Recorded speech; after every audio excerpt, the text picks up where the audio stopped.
Hey there, welcome to my channel. I just started this channel, and your support means the world to me. It helps me keep sharing the stories I love. This video is completely ad-free and designed to help you fall asleep fast and comfortably. Like and subscribe, but only if you genuinely enjoy the kind of stories I share here. Drop a comment with where you're listening from and what time it is for you. It's amazing to feel connected with all of you. Now, dim the lights, turn on a soft fan if you like, and let's drift into tonight's stories together. Story 1. There's a new room in my apartment every time I wake up. The apartment was my anchor. In the swirling, chaotic sea of a life that had recently been capsized, apartment 7A was my one small immutable island of reality. It was a simple space, a pre-war one-bedroom with a kind of solid, dependable architecture that no longer exists. You entered into the living room, a decent-sized rectangle with a large window that looked out onto the intricate iron lacework of a fire escape and the stoic, unimpressed brick wall of the building opposite. To the right, a small galley kitchen that always smelled faintly of gas and old coffee. Straight ahead, a short hallway with the bathroom on the left and the bedroom at the end. 750 square feet of predictable, logical, blessedly boring space. I knew its every scar and imperfection. The weight of floorboards in the hallway groaned a three-note complaint when you walked on them. The water stain on the bedroom ceiling that looked like a profile of Abraham Lincoln. The persistent draft that whispered from the bottom of the living room window. I had measured its walls. I had memorized its layout. I had made it my sanctuary. My name is Alex, and for the past 6 months, since my brother Ben's accident, this apartment was the only thing in the universe that still made sense. Ben was the one who didn't make sense, the one who defied logic and gravity. He was a climber, a man who found his church on the sheer, unforgiving faces of granite cliffs. I was the urban planner, a man who designed grids, who believed in right angles and zoning laws, who found comfort in the predictable, horizontal flow of life. He chased the vertical, and 6 months ago, the vertical had won. A freak storm, a loose hold, a moment of gravitational certainty. He was gone, and my world, once a neat and ordered blueprint, had become a crumpled, tear-stained mess. Apartment 7A was the drafting table where I was trying and failing to smooth it out again. The first new room appeared on a Tuesday. I woke up with the familiar dull ache of a grief hangover, my dreams having been a long, exhausting replay of things I couldn't change. I shuffled out of the bedroom, down the short hallway, heading for the promise of coffee, and I stopped. On the right side of the hallway, opposite the bathroom, where there had only ever been a blank plaster wall decorated with a framed print of a Rothko painting, there was now a door. It wasn't a strange door.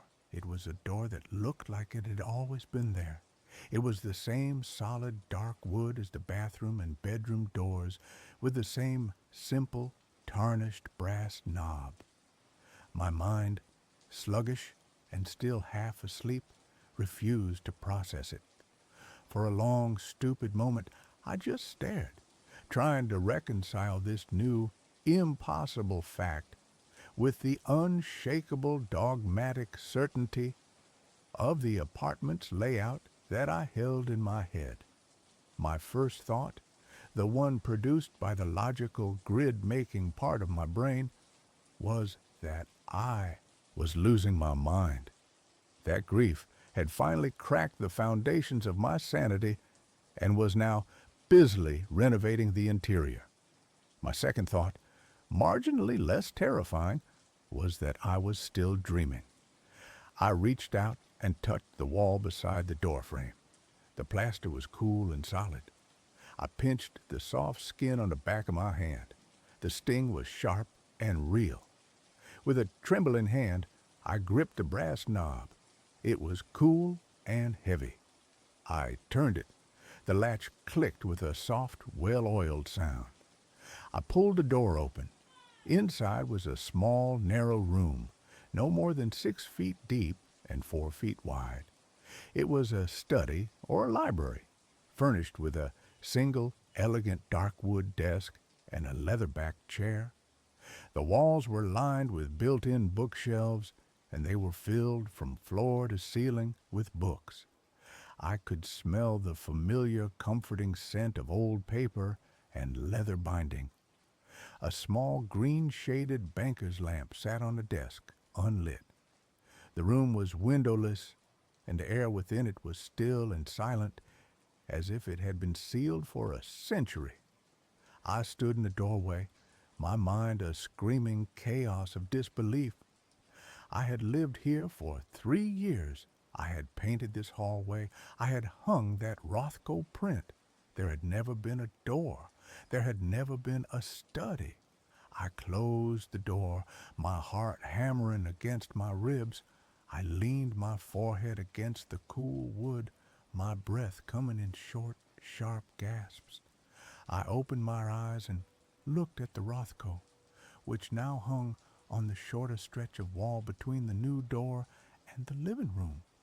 It looked perfectly natural there, as if it had always been its home. My brain was desperately trying to re-narrate my own reality. Maybe it was always here. A panicked internal voice whispered, maybe you just forgot. The grief, the stress, it's made you unobservant. But I wasn't an unobservant person. I was the person who noticed that the city had planted a new ginkgo tree on the corner of 5th and Elm. I was the person who knew the precise number of steps from my front door to the subway station. I did not forget entire rooms in my own apartment. I spent the rest of the day in a state of hypervigilant dread, a ghost in my own newly expanded home. I kept opening and closing the door, each time half expecting the room to be gone, each time being met with the same silent, impossible study. I ran my hands along the door frame, the bookshelves. They were solid. They were real. I pulled a book from a shelf. It was a leather-bound copy of Moby Dick. The pages were real. The ink was real. On the desk, there was a single framed photograph. I picked it up. It was a picture of me and Ben, aged about 8 and 10, grinning our gap-toothed smiles on a beach, a plastic shovel and pail between us. My mother had that same picture on her mantelpiece, 1,000 miles away. The sight of my brother's smiling, carefree face sitting here in this room that shouldn't exist was the thing that finally broke me. I stumbled back out of the room and slammed the door, a choked, guttural sob escaping my lips. This was not a hallucination. This was something else, something far, far worse. That night, sleep was a battlefield. I barricaded my bedroom door with a chair, a pathetically medieval defense against a threat that was already inside, a threat that operated on the laws of architecture and not of force. I left every light in the apartment on, a blazing, defiant stand against the darkness where these impossible changes seemed to be born. I woke with a jolt, the gray light of dawn filtering through the window. The chair was still wedged under the knob. I took a deep, shuddering breath and opened the door.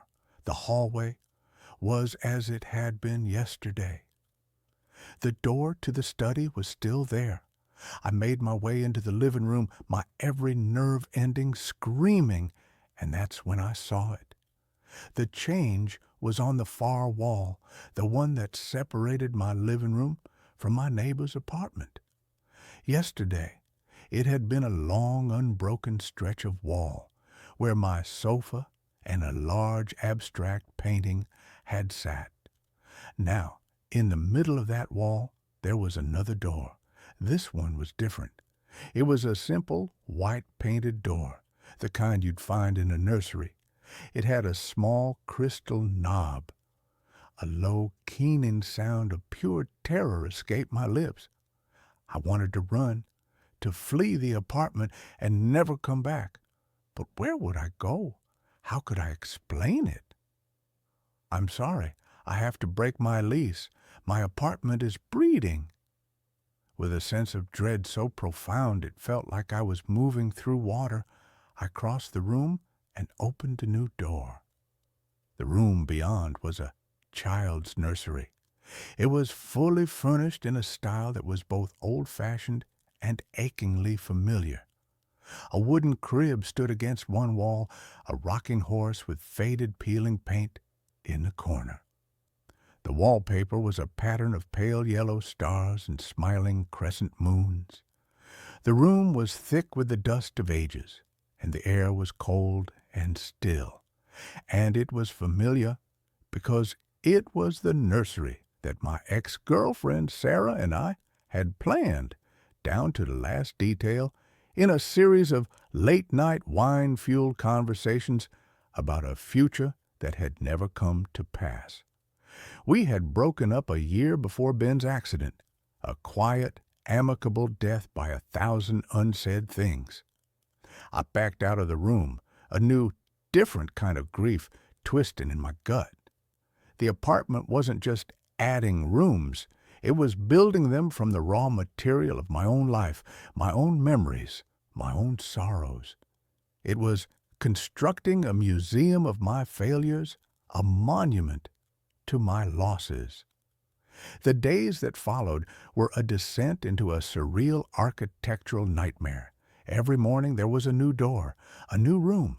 A long, narrow, windowless hallway appeared, leading from the kitchen to nowhere, its far end shrouded in a darkness my eyes could never penetrate.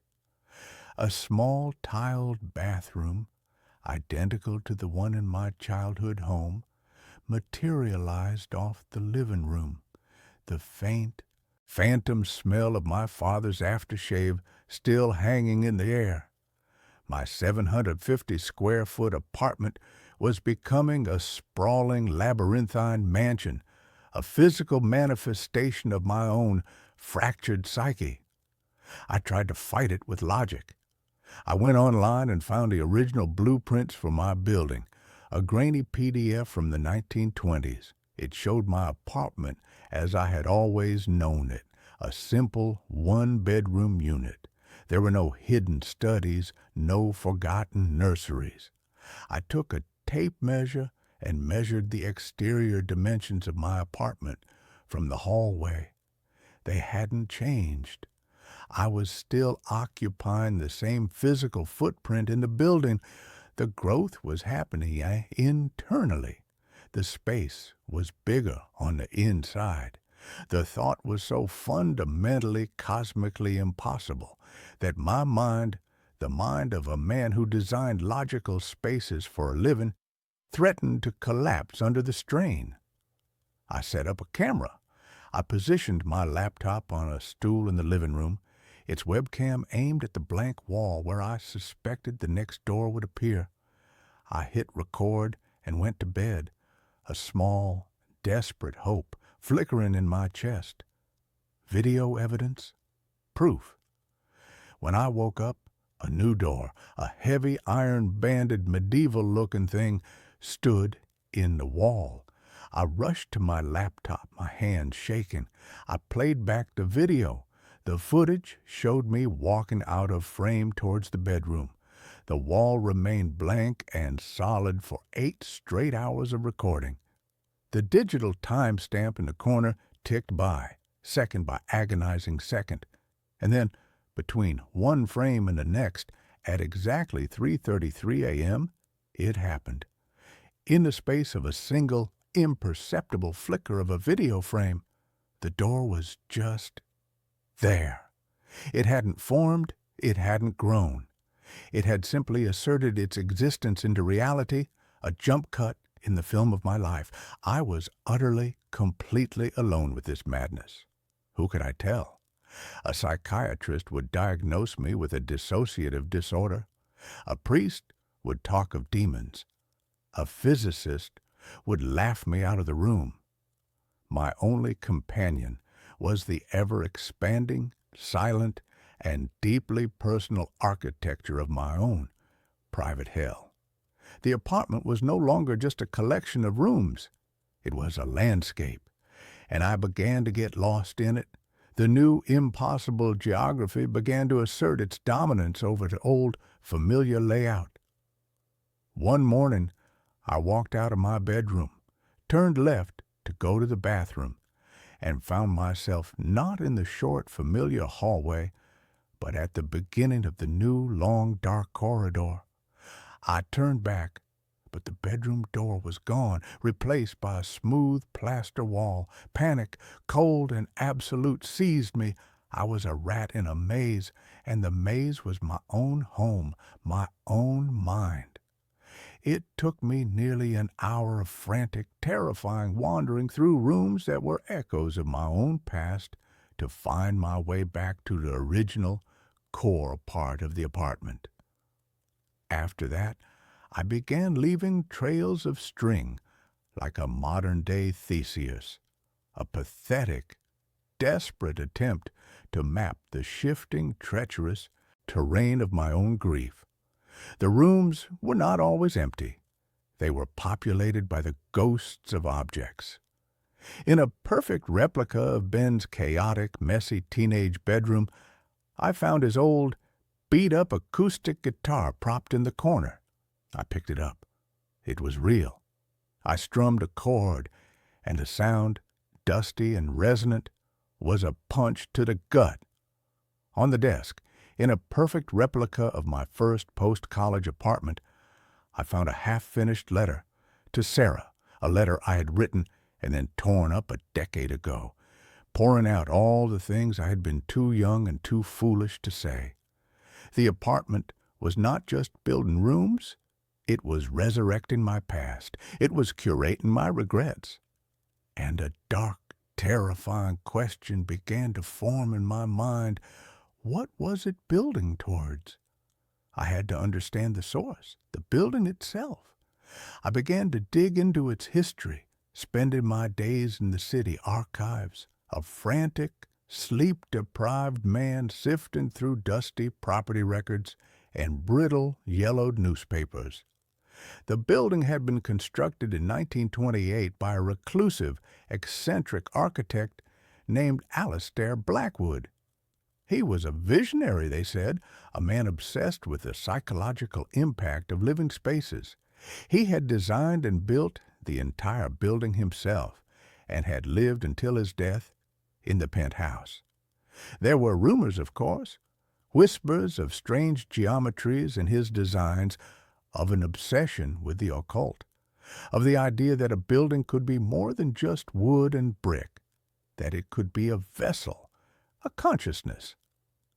I found a single self-published book he had written, a slim leather-bound volume titled Mnemonic Architecture. It was not a book about design, it was a manifesto. It was the insane, brilliant, and terrifying ramblings of a man who believed that a space could become a living extension of the human mind. He wrote of psychotectonic blueprints, of buildings that could respond to the powerful emotional resonance of their inhabitants. He believed that profound grief, a powerful, focused, and unresolved sorrow, was the most potent building material in the universe. It could warp space. It could create echoes of the past. It could, he theorized, literally build new realities. A house is not a machine for living, he wrote in a spidery, arrogant script. It is a womb or a tomb. And when a powerful consciousness fills it with its sorrow, it will choose to become one or the other. It will either nurture a new life, or it will build a mausoleum to the old one. My apartment was building a mausoleum, and I was the guest of honor. The final piece of the puzzle, the one that confirmed the true monstrous nature of my situation, came from a small overlooked article in a 1945 newspaper. It was a short piece about the strange, unexplained disappearance of Alistair Blackwood. He had simply vanished from his penthouse apartment. The police had found the apartment locked from the inside. Nothing was out of place. He was just gone. The last line of the article was a quote from the investigating officer. "It's the strangest thing I've ever seen. The apartment, it felt bigger on the inside than it looked from the outside. We kept opening doors and finding more rooms. It was like the place just went on forever." Blackwood hadn't just designed a theory. He had built it, and he had become its first victim. The building wasn't haunted by him. The building was him, or what was left of him, a parasitic architectural consciousness that had been lying dormant for decades, waiting for a new source of fuel, waiting for a grief as powerful and as focused as its own, waiting for me. The apartment was no longer just a reflection of my past. It began to feel actively, malevolently intelligent. I would hear noises from the new rooms at night, the faint, mocking sound of a child's laughter from the empty nursery, the soft, mournful notes of a single amateurish chord being strummed on Ben's guitar. I would find the books in the study rearranged, their titles spelling out a single accusing word. Why? It was trying to communicate. It was trying to break me. It was feeding on my sorrow, and the more I grieved, the more it grew, the more elaborate and personal the rooms became. A perfect replica of the hospital room where Ben had died appeared, the scent of antiseptic and lilies so strong it made me gag.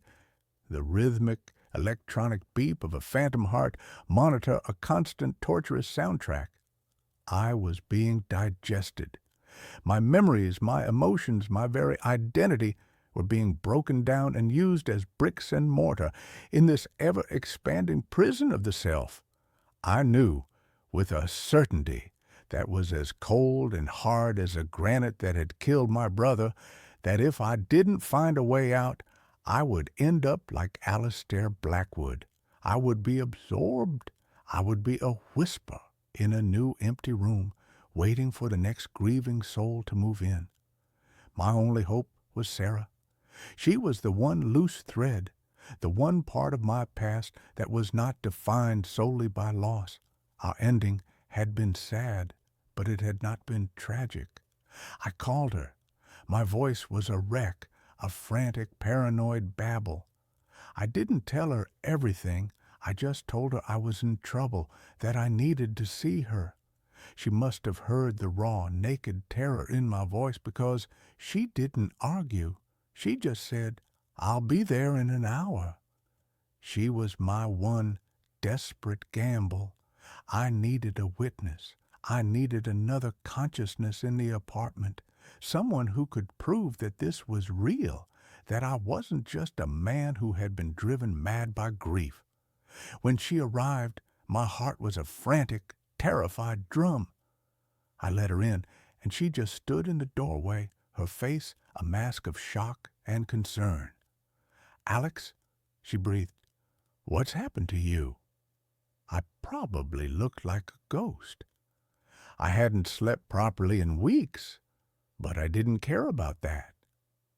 "You see it, don't you?" I asked, my voice trembling, pointing a shaky finger at the nursery, doctor in the living room wall. She frowned. "See what? The door." "It wasn't here before, Sarah," I said, my voice cracking. "None of them were." I took her on a tour of my own personal madness.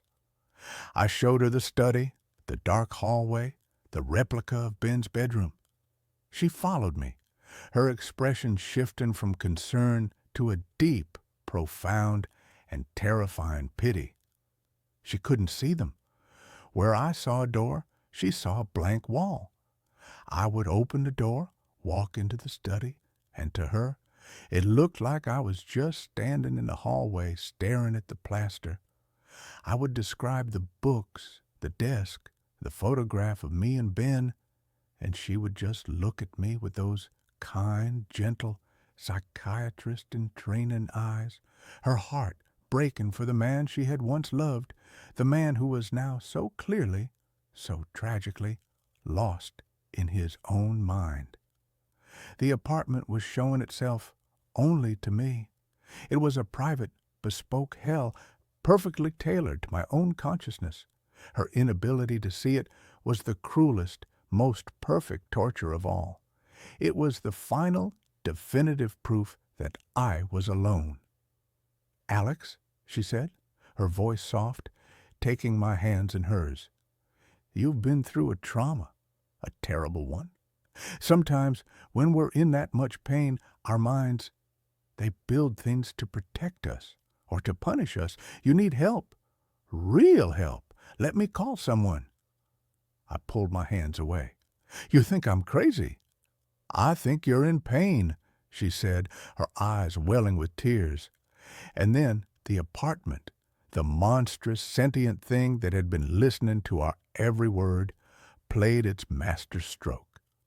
A new sound began to emanate from the living room wall, a soft, rhythmic, electronic beeping, the sound of a heart monitor, the sound from the hospital room, but this time it was different. It was slowing down. Beep, beep, beep, beep. And then a long, flat, unbroken tone, the sound of a flat line, the sound of the exact moment my brother had died. Sarah heard it. Her head snapped around, her eyes wide with a confusion that was rapidly turning to fear. "What is that?" she whispered. The sound was real. It was in the room with both of us. The apartment had finally shown its hand. It had created something that she could perceive, a bridge between my madness and her reality. And it had chosen the most cruel, most painful sound it possibly could. The sound stopped, and a new door began to form in the wall between us. It didn't just appear. We watched it happen. The plaster seemed to thin, to become translucent. We could see the wooden studs behind it, and then they too began to warp and twist, the wood groaning, bending into the shape of a door frame. A dark, heavy hospital room door materialized out of the very substance of the wall, the small rectangular window in its center showing not a hospital corridor, but a swirling, absolute darkness. Sarah let out a small, strangled scream and stumbled back, her hand flying to her mouth. She saw it. It was real. I wasn't crazy. The validation, the thing I had been so desperate for, was a hollow, terrifying thing. Because now she was a part of it. Now she was trapped in here with me. The door swung open, and the thing that stood in the doorway was not a memory. It was not an object. It was a man. He was tall and gaunt, dressed in an old-fashioned threadbare suit from the 1920s. His face was a pale, emotionless mask. His eyes, two burning, intelligent points of light. It was Alistair Blackwood, or the echo of him, the central, foundational consciousness of this architectural monster. "Grief is such a powerful material," he said, his voice a dry, dusty whisper that seemed to come from the walls themselves. "But it requires a catalyst, an architect. Your sorrow has given me so much to build with, but the structure is unstable. It needs a cornerstone, a permanent resident. He looked from me to Sarah, and in his cold, dead eyes I saw the final, terrible blueprint of his design. He didn't want me. He wanted her. He wanted to trap her here, a new, fresh source of sorrow for me, a grief so profound it would give him enough power to build his mausoleum into a cathedral. He was going to take her, and I was going to be the eternal grieving warden of her prison, my pain the fuel that would keep the walls standing forever. In that moment, something inside me shifted. The grief, the fear, the helpless passive sorrow that had defined my life for the past year was burned away by a sudden, white-hot surge of pure, protective rage. This thing, this ghost of brick and mortar, was not going to have her. I thought of Ben, of his fearlessness, of his constant, relentless forward momentum. I had spent my life building walls, living within the safe, predictable grids. Ben had spent his life climbing over them. I finally understood. The apartment was a wall, and I had to climb it. I didn't run from Blackwood. I ran through him. His form dissolved into a cloud of cold, whispering dust as I passed, and I plunged into the dark doorway behind him. I was back in the labyrinth, the shifting, impossible corridors of my own past. But this time, I wasn't lost. I was navigating. I was looking for the heart of the maze. Blackwood's theory was right. Grief was the building material, and my grief for Ben was the foundation of this entire monstrous structure. To tear it down, I had to find the source, not just the memory of his death, but the core of the guilt that had turned my grief into a poison. I ran through the rooms, the echoes of my life swirling around me. I ignored the whispers, the phantoms. I was looking for the first room, the one that had started it all, the study. I found it deep in the impossible heart of the apartment. I burst through the door. The room was the same, but the air was humming with a powerful, concentrated energy. And in the center of the room, on the desk, the photograph of me and Ben on the beach was glowing with a soft internal light. This was it, the cornerstone, the foundational memory, not of his death, but of our lives together. The thing the house was twisting, perverting. I heard Sarah scream my name from somewhere far away in the maze. Blackwood was after her. I had to end this, now. I picked up the photograph, and I finally allowed myself to feel the one true ugly thing I had been hiding from myself for 6 months. I wasn't just grieving for Ben. I was angry at him. I was angry at him for his recklessness, for his choices, for leaving me alone. I was angry at him for being the one who got to climb, while I was the one who was left to watch, to worry, to plan for a future that would never happen. And beneath the anger was the guilt that a part of me, a small, dark, resentful part, had been jealous of his freedom. "I'm sorry, Ben," I whispered, my voice thick with tears. "I'm so sorry. I wasn't just apologizing for not being able to save him. I was apologizing for everything, for being the safe brother, for being the resentful brother, for being the one who was left behind. And then I did the one thing the house, the grief, the monster did not expect. I accepted it. I accepted the anger. I accepted the guilt. I accepted the ugly, messy, painful, and profoundly real love I had for my brother. I stopped fighting the grief, and instead I just let it be, a part of me, not a prison, but a scar, a proof that he had been real. I took the photograph, the glowing foundational memory, and I put it in my pocket. I was not going to let the house have it. I was taking it back. It was mine. The room began to shake. A low, groaning structural sound, like a building about to collapse, echoed all around me. The bookshelves trembled, the books fallen to the floor. The walls began to dissolve, not into new rooms, but back into the plain, simple plaster they had once been. The mausoleum was being unbuilt. I had taken back the cornerstone, and the entire impossible structure was collapsing in on itself. I ran, following the sound of the collapsing architecture, the maze simplifying, untwisting itself as I went. I burst back out into the living room. Sarah was there, huddled in a corner, her face pale with terror. The ghostly form of Blackwood was flickering, fading, his face a mask of rage and disbelief as his world, his creation, was being unmade around him. The nursery door vanished. The door to my childhood bathroom dissolved. One by one, the ghosts of my past were being exorcised by the simple, powerful act of acceptance. Finally, the apartment was just an apartment again.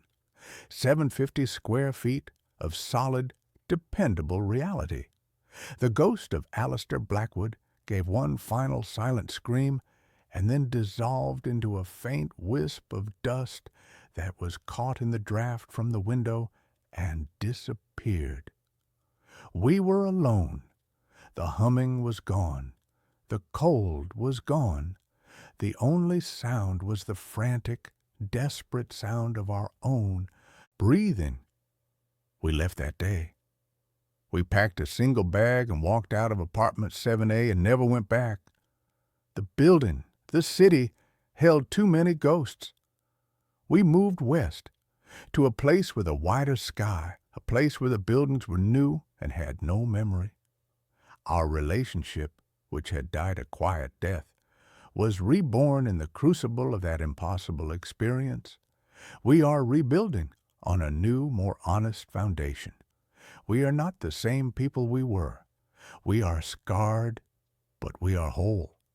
I am an architect now, not a planner. I design small, simple, honest houses, spaces that are filled with light and air.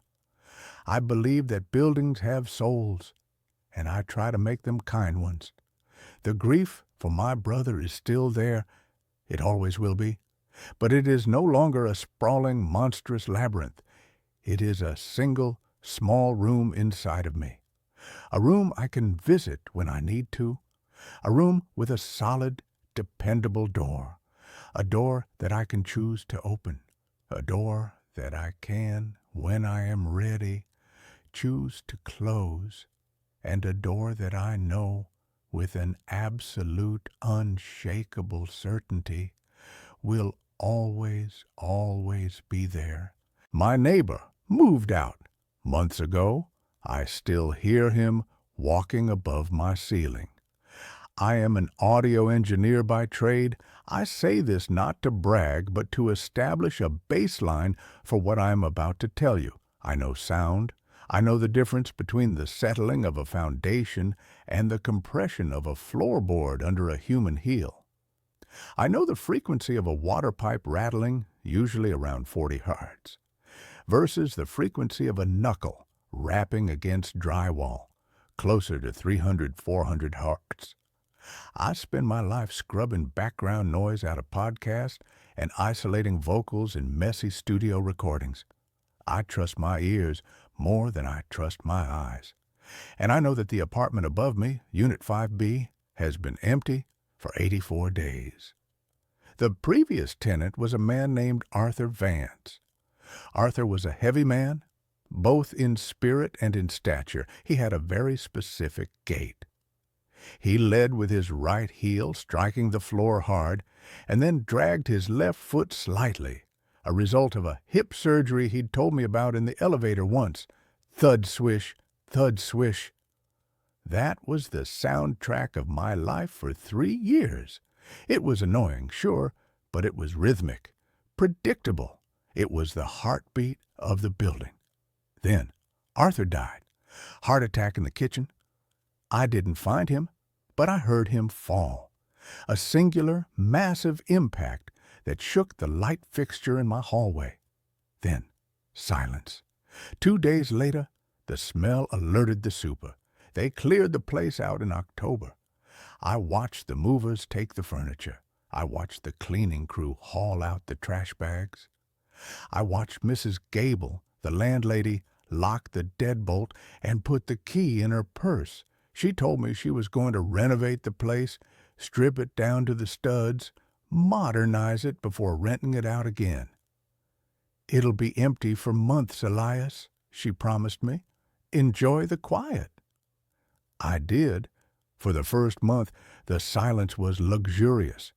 I worked from home in a sound-treated spare bedroom I call the booth. Having absolute silence from upstairs meant I could lower my noise gate thresholds. I could work without headphones. It was bliss. The sound started on a Tuesday in November. It was 2 a.m. I was in the booth, editing a dialogue track for a horror anthology podcast, ironically enough. I had the monitors turned down low. Thud swish. My hand froze on the mouse. It was faint, muffled by the layer of insulation and drywall, but unmistakable, directly above my head. Thud swish. I spun my chair around and looked up at the acoustic foam tiles on my ceiling. I held my breath. The building, the St. Jude Arms, is old. Built in the 1920s, it groans, it shifts in the wind, but pipes don't walk, radiators don't limp. Thud swish, thud swish. It was walking from the area directly above my office, which would be the second bedroom in 5B, toward the kitchen. I stood up, taking off my headphones. I walked out of my office and into my hallway, following the trajectory of the sound. The footsteps were heavy. This wasn't a rat. This wasn't a settling beam. This was a mass of at least 200 pounds moving across the floorboards. I stood in my kitchen, staring at the ceiling. The footsteps stopped right above where Arthur's stove used to be. Hello? I felt stupid saying it. Silence. I grabbed my broom, the classic tenant weapon, and banged the handle against the ceiling 3 times. Bang, bang, bang. Usually, if it's a squatter or a new tenant being loud, they stop. They realize the walls are thin, but the response wasn't silence. Bang, bang, bang. 3 knocks came back. From the floor above, right above my head. But they didn't sound like a foot stomping. They sounded like a knuckle. A hard, bony knuckle rapping against the floorboards. I lowered the broom. My skin went cold. To knock on the floor like that, someone would have to be lying down or crawling. I didn't sleep that night. I sat in the living room with the TV on mute, listening. The walking continued for an hour, pacing back and forth, from the kitchen to the bedroom, over and over again. Thud swish. The next morning at 8 a.m. sharp, I called Mrs. Gable. "Elias, honey, you're imagining things," she said, her voice raspy with the first cigarette of the day. "I was just there yesterday to check the heat. The place is empty, locked up tight." "Mrs. Gable, someone is in there. I heard them pacing all night. I heard them knock back at me." She sighed. "Look, maybe it's the pipes. The boiler's acting up. Or maybe rats. Big city rats sound like dogs sometimes." "Rats don't walk with a limp," I snapped. "Please, just check it." She agreed to meet me at noon. We went up to the 5th floor together. The hallway smelled of old carpet and lemon cleaner. She unlocked the door to 5B. The hinges squealed. The apartment was a shell. No furniture, no curtains, just bare hardwood floors covered in a thin film of gray dust. "See?" Mrs. Gable gestured to the empty expanse. "Empty." I walked in. My footsteps echoed loudly in the hollow space. I walked to the spot in the kitchen where I had heard the knocking. I looked at the floor. The dust was undisturbed. That was the moment the real fear set in. If there had been a squatter, there would be footprints, scuff marks, trash. But the layer of dust was pristine, smooth as a frozen lake, except for the tracks I was currently making. "I don't understand," I whispered. "I heard him. It sounded exactly like Arthur." Mrs. Gable frowned and crossed herself. "Don't speak ill of the dead, Elias. Arthur is gone. It's just the building settling. Old buildings have a memory, you know. Echoes." She ushered me out and locked the door. I went back downstairs, feeling like I was losing my mind. I sat in my studio and stared at the waveform on my screen. I decided that if I was going to be haunted, I was going to treat it like a technical problem. I was going to capture it. That night, I set up my gear. I took 2 high-sensitivity shotgun microphones and mounted them on boom stands, pressing the capsules almost against the ceiling in the hallway. I ran the cables into my interface and armed a recording track in Pro Tools. I put on my best pair of noise-canceling headphones, cranked the gain, and waited. For 3 hours, I heard nothing but the hum of the refrigerator and the distant siren of a police car. Then, at 2:13 a.m., the waveform spiked. Thud! Swish! It was so loud in my headphones I flinched. It sounded clearer, heavier than before. I watched the spectral analyzer, the visual representation of the sound frequencies. The low end was massive. 40 hertz to 100 hertz. That's the sound of impact, the sound of weight. The footsteps started in the bedroom above. They walked to the center of the living room and stopped. I held my breath, watching the recording line scroll across the screen. Then I heard a voice. It wasn't speaking to me. It was muffled, sounding like it was coming through water. I boosted the high frequencies. I applied a compressor to bring up the quiet sounds. "Keys!" My stomach dropped. It was a man's voice, low, gravelly. "Where are the keys?" I recognized the voice. It was Arthur, but it sounded wrong. It sounded looped, like a recording skipping. Where are the keys?" Then a sound that made me rip the headphones off my head. A scream, but not a human scream. It sounded like metal shearing, like a structural beam twisting and snapping, but it had the cadence of a vocal cord. It lasted for 6 seconds, peaking the meters into the red, distorting the audio. Then, silence. I sat there, trembling. I played the audio back. The footsteps were there, the voice was there, the scream was there. I wasn't crazy, but the dust upstairs had been undisturbed. The next few days were a blur of sleep deprivation. The sounds evolved. It wasn't just walking anymore, it was activities. On Thursday, I heard marbles rolling across the floor, hundreds of them. A distinct clack, clack, clack roll sound. On Friday, I heard furniture being dragged, heavy wooden furniture scraping against the floorboards. I heard a chair scrape, a pause, and then scrape again.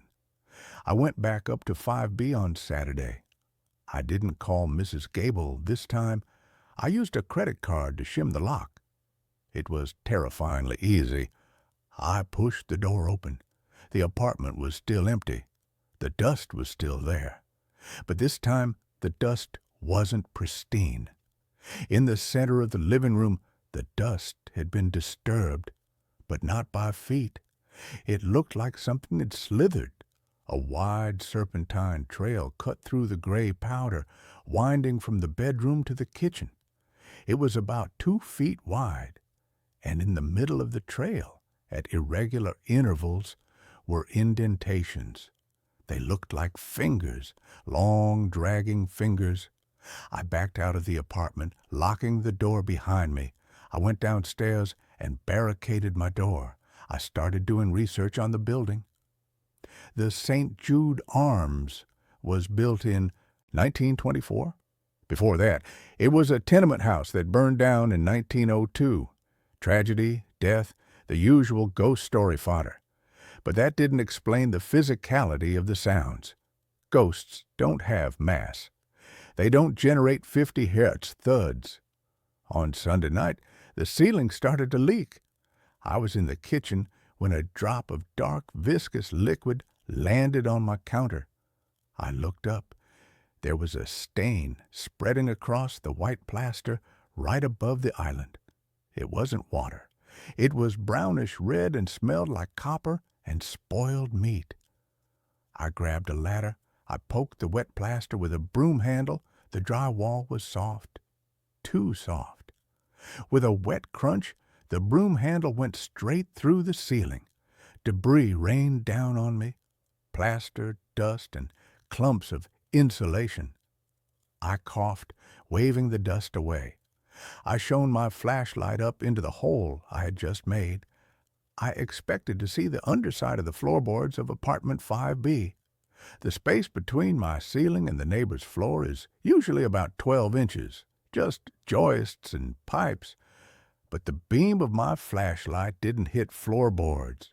It went up and up. I squinted, climbing a step higher on the ladder. There were no floorboards above me. Through the hole in my ceiling, I could see another room. But it wasn't apartment 5B. It was a vertical shaft, an impossible space.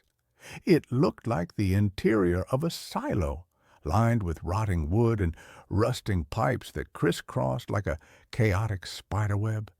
And clinging to the pipes about 10 feet up in this impossible void was a figure. It was shaped like a man, but the proportions were all wrong. The limbs were too long, possessing too many joints. The skin was gray and translucent, pulled tight over bone. It was wearing tatters of what looked like a suit, Arthur's suit. It was hanging upside down, its feet hooked over a rusty steam pipe like a bat. Its head swiveled 180 degrees to look down at me.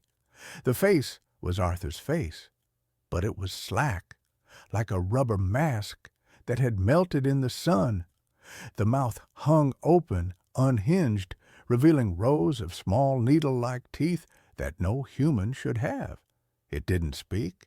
It mimicked. From that hanging, open maw came the sound of my own voice, perfectly recorded and played back. "Mrs. Gable, someone is in there." It was my voice from the phone call. Then it shifted. It played the sound of my keyboard typing, click, clack, click. Then the sound of my breathing as I slept, a rhythmic, wet rasp. I fell off the ladder. I scrambled backward across the kitchen floor, slipping on the plaster dust. The thing in the ceiling unhooked one leg. It began to descend, moving through the impossible vertical space, navigating the pipes with sickening grace. It was coming down into my apartment. I ran. I didn't pack a bag. I grabbed my keys and my wallet, and I bolted out the door. I could hear the thud swish of it landing on my kitchen floor as I slammed the front door. I'm writing this from an internet cafe 3 blocks away. I've been here for 4 hours. I pulled up the blueprints of the building online. The city archives. There is no crawl space. There is no shaft. Between 4B and 5B, there is only 12 inches of wood and plaster. But I know what I saw. I just got a notification on my phone. It's from my home security app, the one connected to the camera in my living room. Motion detected. I shouldn't look. I know I shouldn't look. I tapped the notification. The feed loaded. My apartment is dark. But in the center of the living room, standing in front of the camera, is the figure. It's wearing my clothes. It's wearing the hoodie I left on the chair. It's staring into the lens. and it's holding a sign. It must have written it on the back of one of my work scripts. The handwriting is jagged, scratchy. It says, "I moved out. Now you move in." It dropped the sign. It's walking toward the front door. I can hear footsteps coming from the street outside the cafe. Thud, swish. Thud, swish. They're getting louder. I think I'm going to stay in the bathroom. If you find this, check the ceiling. Don't trust the silence. The silence is just them listening to learn your voice. I found a hidden room behind my mirror. Someone was living there. I inherited the apartment from my great-aunt Beatrice, a woman whose life had been a meticulous study in quiet routine right up until the point where she wasn't quiet anymore. It was a pre-war brownstone unit, 3 floors up, with impossibly high ceilings, crown molding that looked like carved icing, and a labyrinthine heating system that hissed and groaned like a sleeping dragon. The whole place smelled faintly of mothballs and old dry paper, and while it was beautiful, it was undeniably old, full of architectural secrets and the kind of strange permanent shadows that modern lighting couldn't seem to dispel. I moved in because the rent was non-existent, and because I, too, enjoyed the quiet routine that the building seemed to enforce. The apartment's master bathroom was particularly strange. It was large and overly ornate for a bathroom, featuring a clawfoot tub and a massive, antique-looking mirror that dominated the entire wall above the pedestal sink.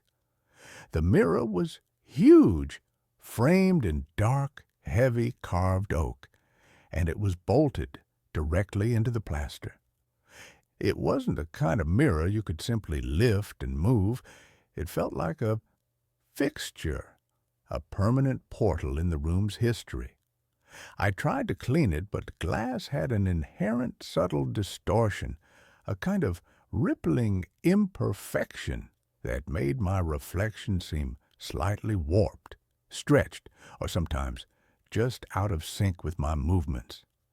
I put it down to the age of the glass and the silver backing, but I always felt an unpleasant chill when I stood too close to it, a strange, localized cold spot that lingered no matter how high I cranked the radiator. It was that cold spot that first became a nuisance, and then a horrifying clue. I am a meticulous person, a creature of habit and order, and I hate inefficiency. The draft, or whatever it was wasting my heat. I started my investigation with a thermal gun, the kind used for home energy audits. The plaster wall around the mirror registered a consistent 72 degrees, the room temperature. But the exact center of the mirror, the focal point where my reflection's face usually was, registered a baffling 58 degrees.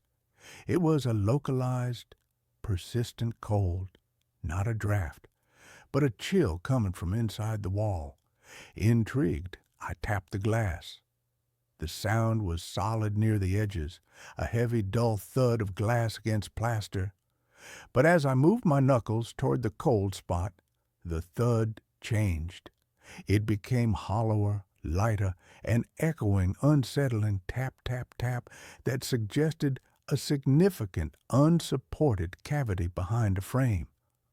I ran my hand over the oak frame, feeling for a hinge or a latch, but the thing was bolted down with iron screws that had been painted over and sealed with layers of glossy enamel. I decided I had to see what was back there. It was likely a bricked-up chimney flue, a long-forgotten service shaft, or maybe just a clumsy repair job. I told myself it was for the sake of energy efficiency. It took me 3 hours with a screwdriver, a utility knife, and a lot of swearing to chip away the paint and pry the decorative molding off the mirror's frame. The frame itself was held in place by 4 enormous heavy-gauge bolts sunk deep into the wall. As I loosened the last one, the massive mirror gave a shudder and pitched forward an inch, revealing a shocking amount of dust and grime and a thin, dark line of shadow between the frame and the wall. I slowly, carefully, lowered the mirror onto the bathroom floor, the glass reflecting the ceiling and the frantic, pale image of my own face. What was revealed was not a bricked-up flue, but an archway. It was a small, crudely cut opening in the plaster and lath, roughly the size of a man's torso, almost perfectly centered where the cold spot had been. The edges of the opening were ragged, showing the inner structure of the wall, but there was no plaster dust on the floor below it. That meant the opening had been there for a long time. The biggest shock, however, was what the opening led to. It didn't lead to darkness or a void or the back of a chimney. It led to a space that was clearly a room. I shone the flashlight of my phone into the cavity. It wasn't a standard crawl space. It was a narrow, elongated room, maybe 6 feet wide and 15 feet long, running parallel to the bathroom wall and extending into the dead space between my apartment and the building's main staircase, or maybe another unit. The walls were unfinished brick, and the floor was covered in a layer of old, fine, metallic-smelling dust, the kind that accumulates in forgotten, unventilated spaces.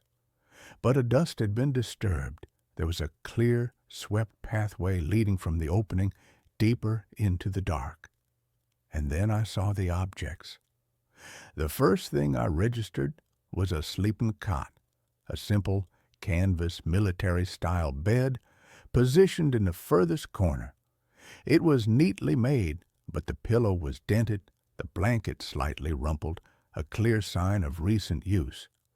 Next to the cot, there was a makeshift shelf fashioned from a piece of old wood placed atop 2 stacked bricks, and on that shelf a few personal items: a small tarnished silver cup, a worn, paper-covered book that I couldn't make out the title of, and next to the shelf, tucked discreetly against the wall, a 5-gallon plastic bucket, presumably for sanitary purposes. But the detail that locked the horror in my throat, freezing the air in my lungs, was the tray. Placed near the opening, directly facing where the mirror had been, was a small silver-rimmed tea tray. On it sat a ceramic plate with half a tuna salad sandwich, neatly cut and covered with a piece of plastic wrap. It wasn't moldy. The bread hadn't gone stale. It had been left there at most a few hours prior. Someone was living here. Someone had been living here today. I took a step back, the phone slipping in my sweaty hand. The person who lived here was not a vagrant who had broken in. This room was an architectural anomaly, a permanent hidden space accessed through a secret hole in my wall, a hole that was covered by a massive, centuries-old mirror. The occupant had to have known the architecture, had to have a key, or an incredible talent for stealth. Then my eyes snapped back to the opening, and specifically to the inner side of the mirror frame that was now resting on my floor. I ran my fingers over the glass. On the side that had faced the wall, where the archway was, there was a patch of clear, pristine glass about the size of a small window pane. The rest of the backing was opaque and silvery, but this one section had been chemically stripped, replaced by a specialized translucent film. It wasn't a mirror on that side at all. It was a cleverly disguised one-way window. The realization hit me like a physical blow, a rush of nausea that made the already close air of the bathroom feel suffocating.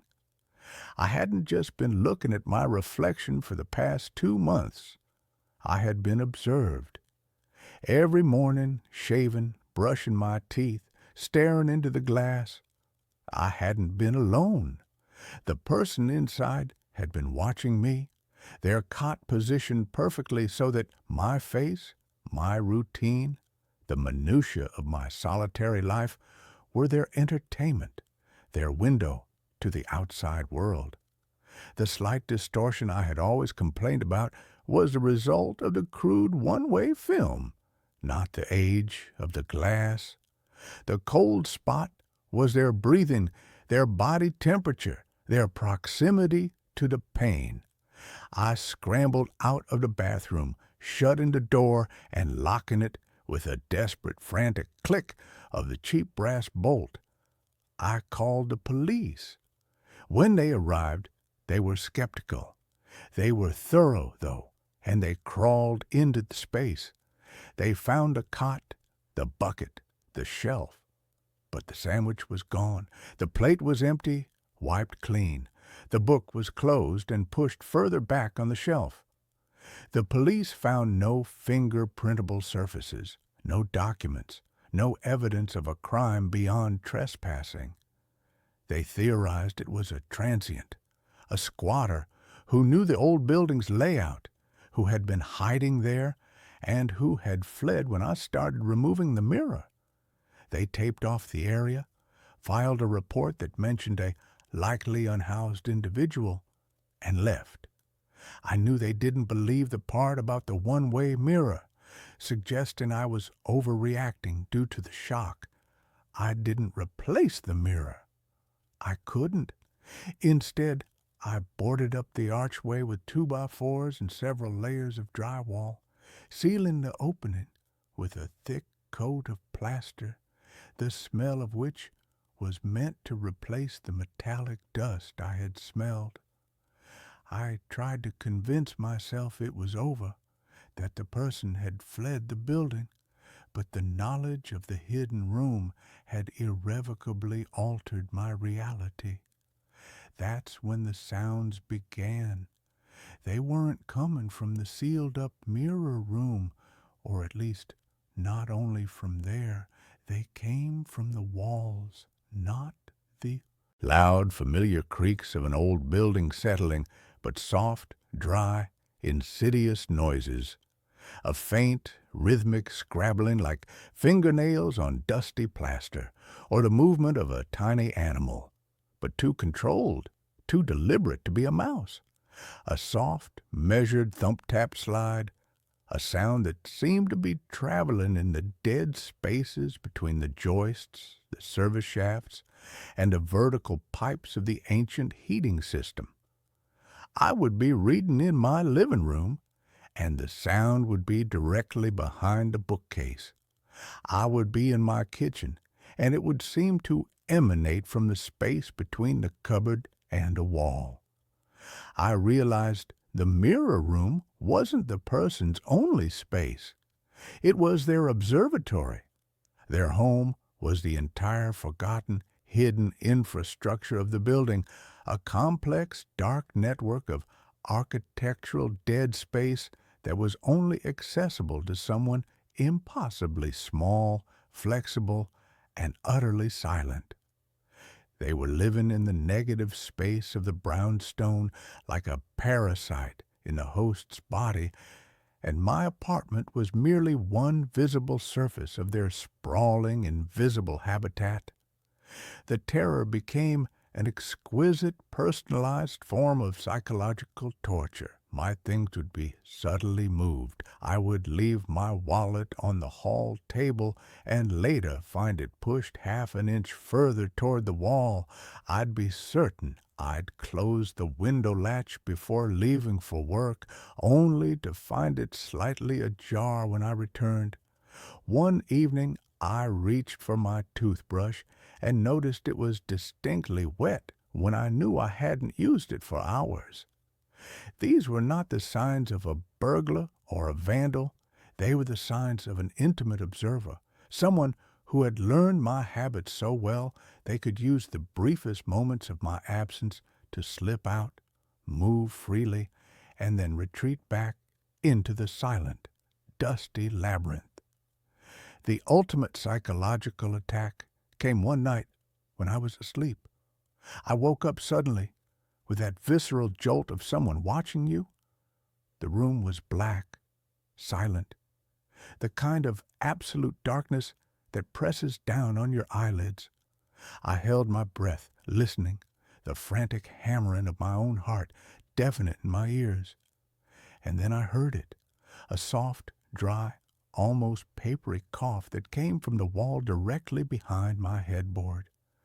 It was the cough of a person, but one whose lungs were choked with old dust and the dry air of unventilated space. It was right there.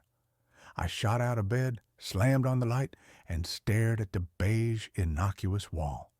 Nothing. No vent, no crack, no seam. Just the solid, painted plaster. I stopped trying to escape the reality. I accepted terrible truth. I was sharing my life with an elegant silent shadow, a forgotten dweller of the city's unseen spaces who used my apartment as a source of warmth and human observation. I went to the sealed-up bathroom. The freshly plastered archway looked solid, but I could hear a faint, high-pitched, scritching sound coming from within the wall.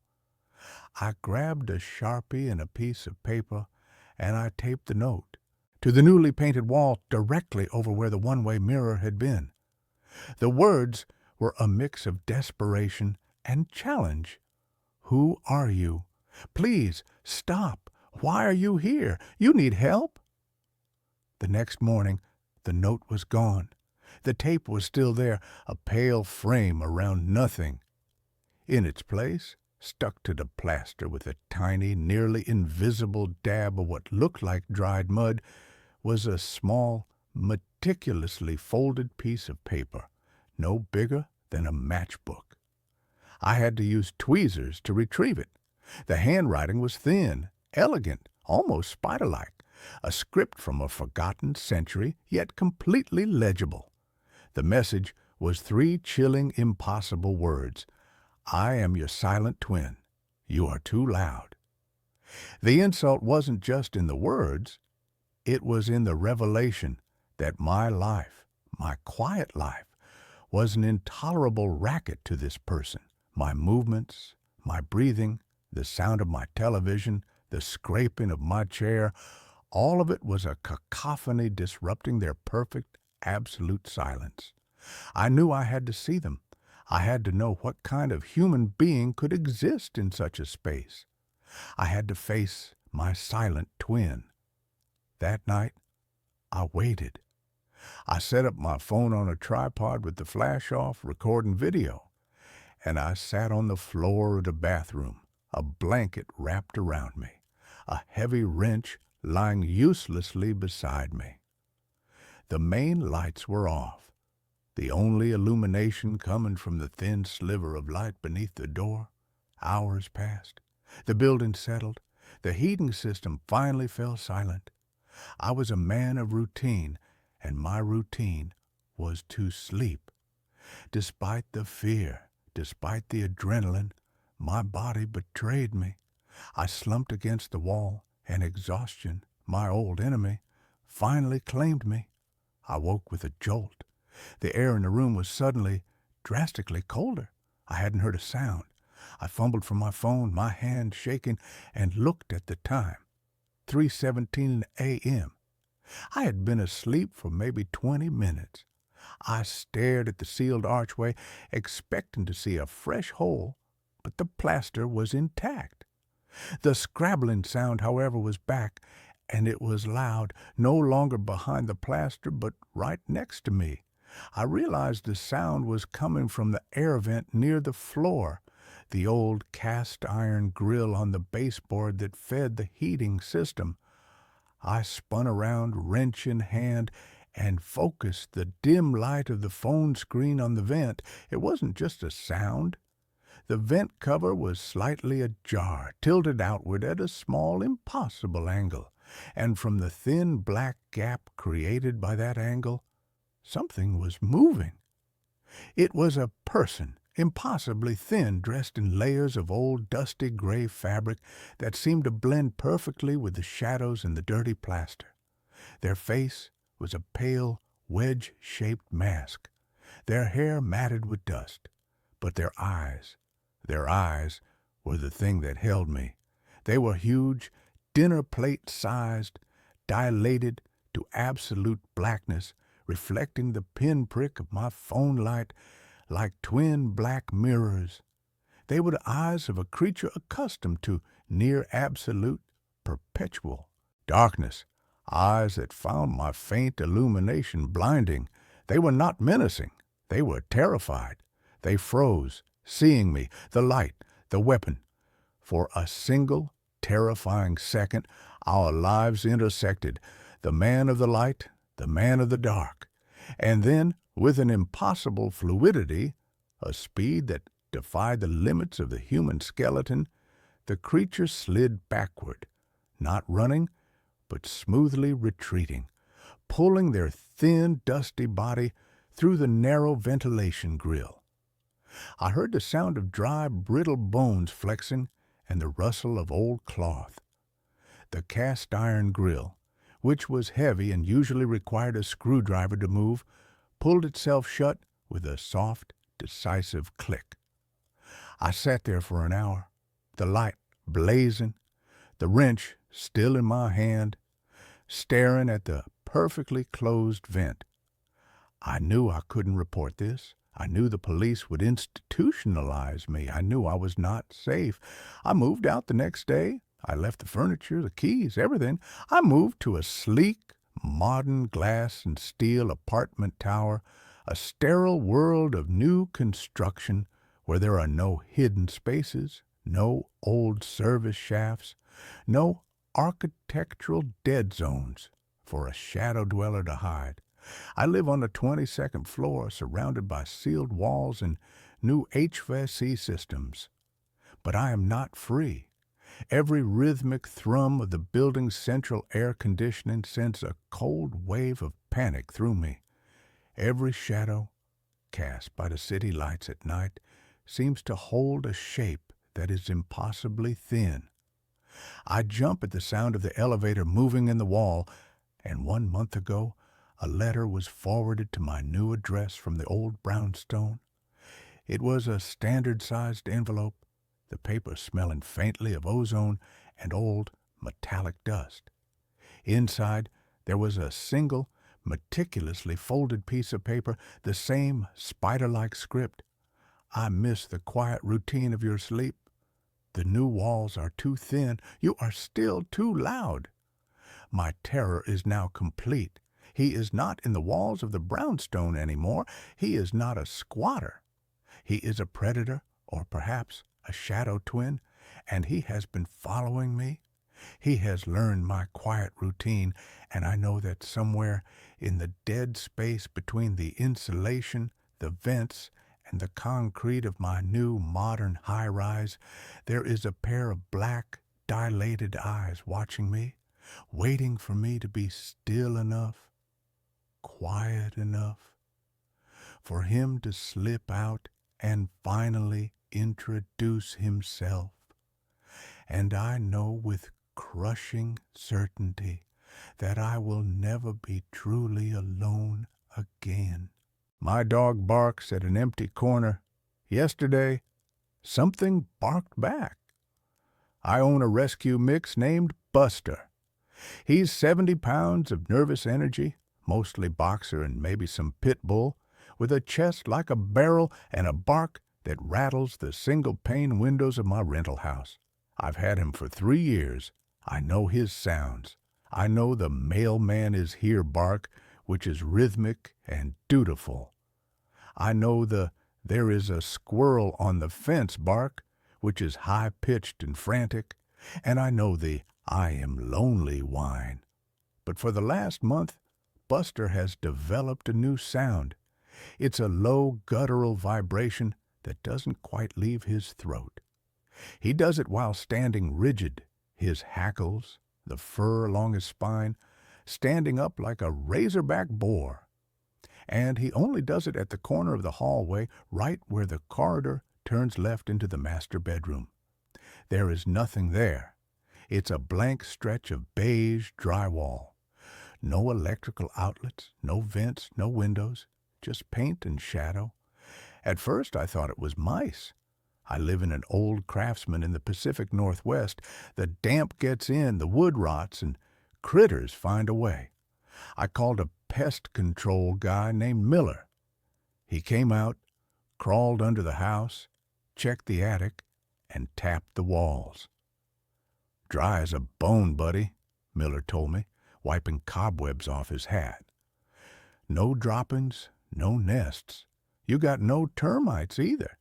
Whatever your dog is hearing, it ain't biological." "Maybe it's pipes," I suggested. "Pipes run on the other side of the house. That wall is just studs and plaster." So I ignored it. I tried to anyway, but living with a 70-pound dog who treats a patch of wall like a portal to hell wears on your nerves.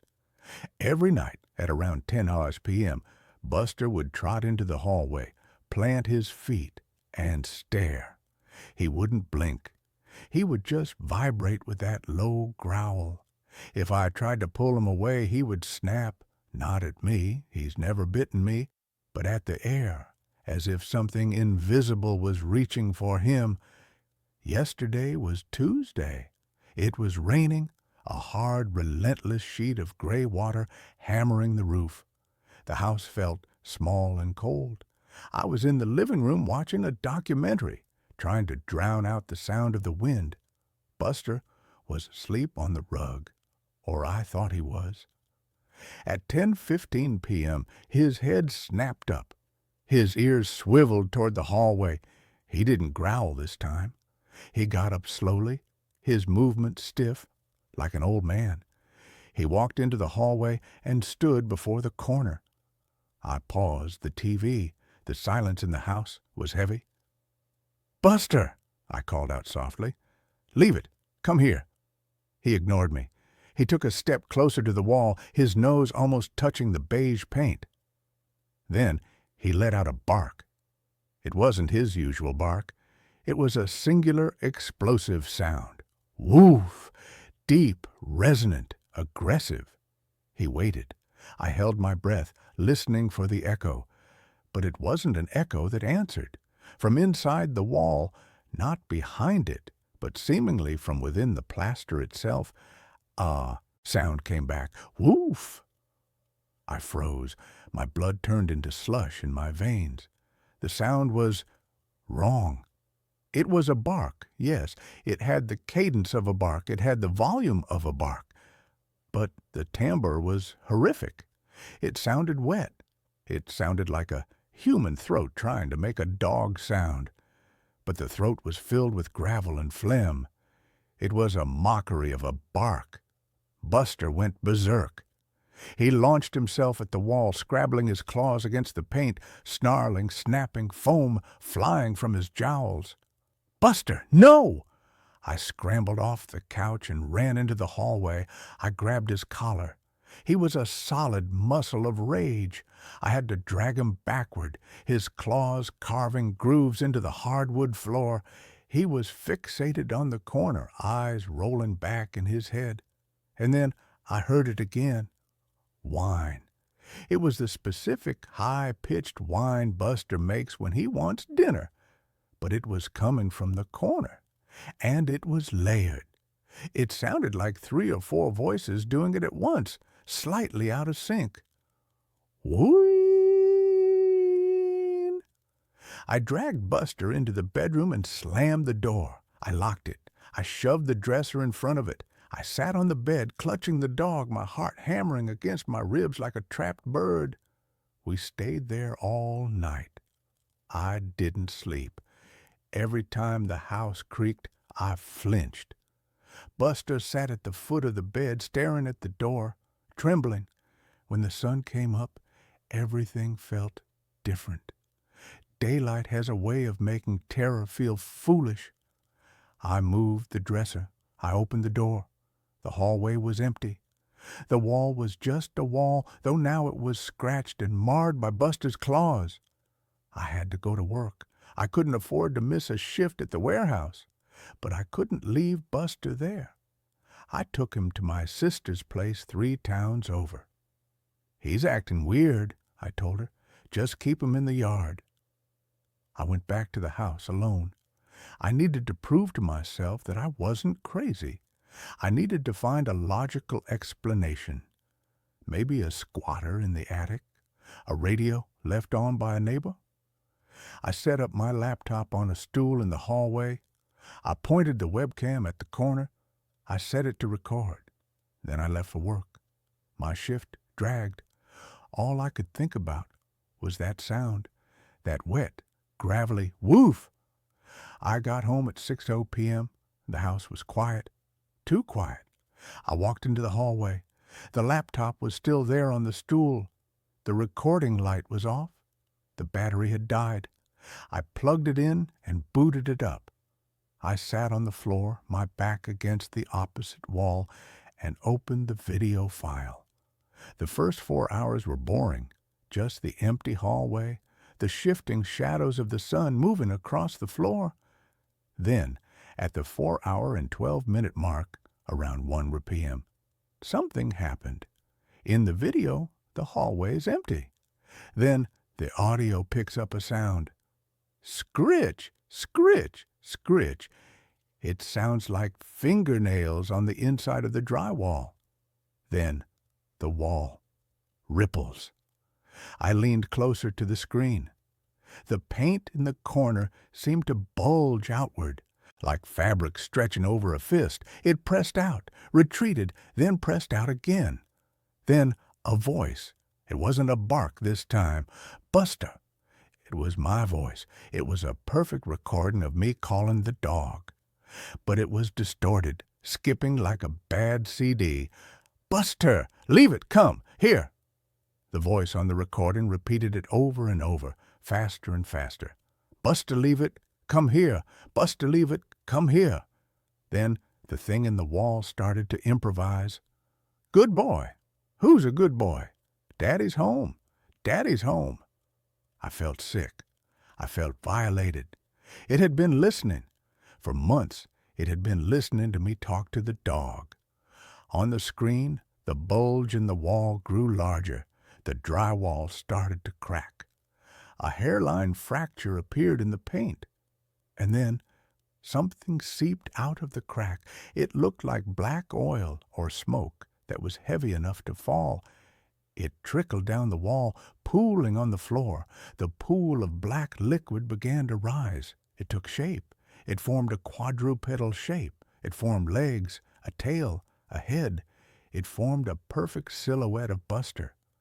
The shadow dog on the screen shook itself, sending droplets of black ichor flying. It turned its head and looked directly into the webcam. It didn't have eyes. It had holes that went all the way through its head to the wall behind it. It opened its mouth.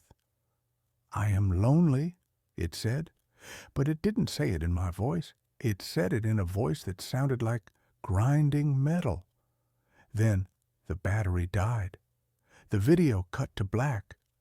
I sat there on the hallway floor, the laptop burning my legs. I stood up. I needed to leave. I needed to get my things, get in the car, and never come back. I turned to go to the bedroom to grab my wallet. I froze. At the end of the hallway, right in the corner. The crack was there. It wasn't a video anymore. The hairline fracture in the drywall was real, and black fluid was leaking out of it, staining the beige carpet. I heard a sound from the living room behind me. Click, clack, click, clack. Dog nails on hardwood, but Buster was at my sister's house. I turned around slowly. Standing in the entryway to the kitchen was a dog. It looked like Buster. It had his golden fur. It had his white chest patch. But it was standing on its hind legs.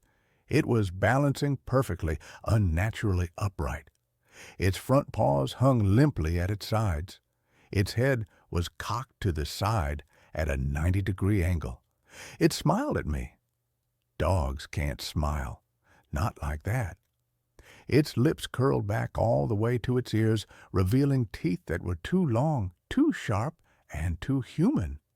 "Daddy," the thing said. The jaw moved up and down like a ventriloquist dummy. "Daddy, come here." It took a step toward me. It walked on two legs, bending its knees backward like a bird. I didn't think. I threw the laptop at it. The computer hit the thing in the chest. It didn't flinch. It didn't make a sound of impact. It just absorbed the blow, the flesh rippling like water. I turned and ran into the bedroom, slamming the door. I locked it. I am in here now. I have pushed the dresser, the bed, and the nightstand against the door. Outside, in the hallway, I can hear it. It is barking, "Woof, woof, woof." But in between the barks, it is speaking. "Let me in. I learned the tricks. I can sit. I can stay. I can shake." The doorknob is turning. The metal is groaning. I just realized something terrifying. I sent my sister a text an hour ago telling her I was coming to pick up Buster. I just got a reply. "What do you mean? You picked him up an hour ago." "You look terrible, Sam." "You didn't even say hi. You just grabbed the dog and drove off." My phone is ringing. It's my sister. I can't answer it. Because from the other side of the bedroom door, I hear two voices now. One is the gravelly, wet voice of the thing. The other is a whimper, a real terrified whimper. And then the sound of Buster screaming. The scratching on the door has stopped. There is a silence now. And then a soft, familiar voice right against the crack of the doorframe. "Sam, open the door. Buster is hurt. He needs his daddy." It sounds exactly like my sister. I am looking at the window. It's a 20-foot drop to the concrete driveway. I think I have to jump because the thing just started barking again.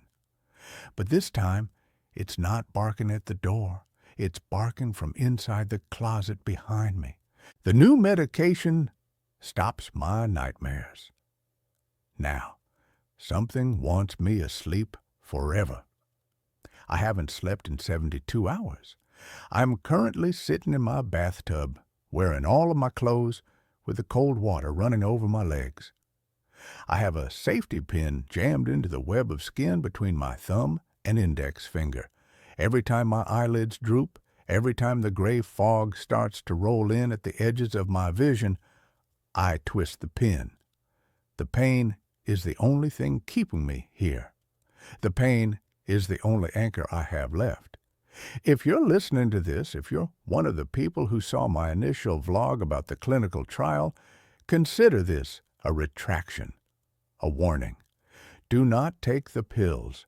Do not go to the Somnus Institute. If you have the bottle with the blue label and the white child-proof cap, flush it. Flush it right now. My name is Julian, and I was a chronic parasomniac. That's the polite medical term. The reality is that for the last 10 years, sleep has been a torture chamber. I didn't just have bad dreams. I had night terrors that were so visceral, so physically demanding, that I would wake up with scratches on my face and blood in my mouth. I dreamt of drowning in oil. I dreamt of being dissected by faceless surgeons while paralyzed. I tried everything. Melatonin, valerian root, prescription Ambien therapy, hypnosis. Nothing worked. The Ambien just made me forget the screaming, but my neighbors didn't forget. I was on the verge of eviction and losing my job as a data entry clerk because I couldn't focus on the screen without hallucinating spiders. Then I found the ad.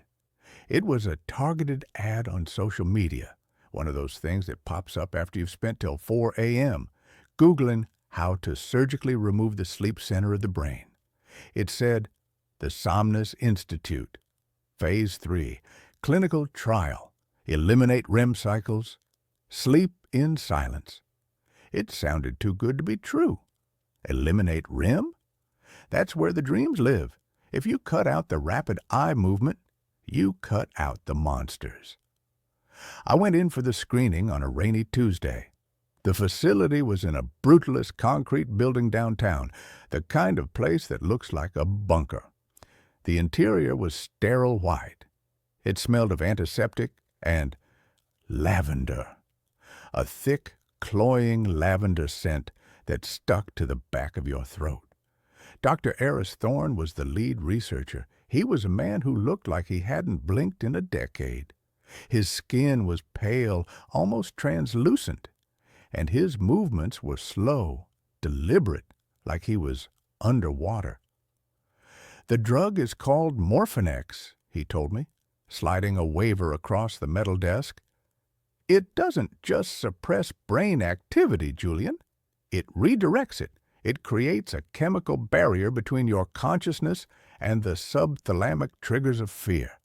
It puts you in a state of suspended animation. No dreams, no movement, just void. Void sounds nice, I said. I signed the paper without reading the fine print.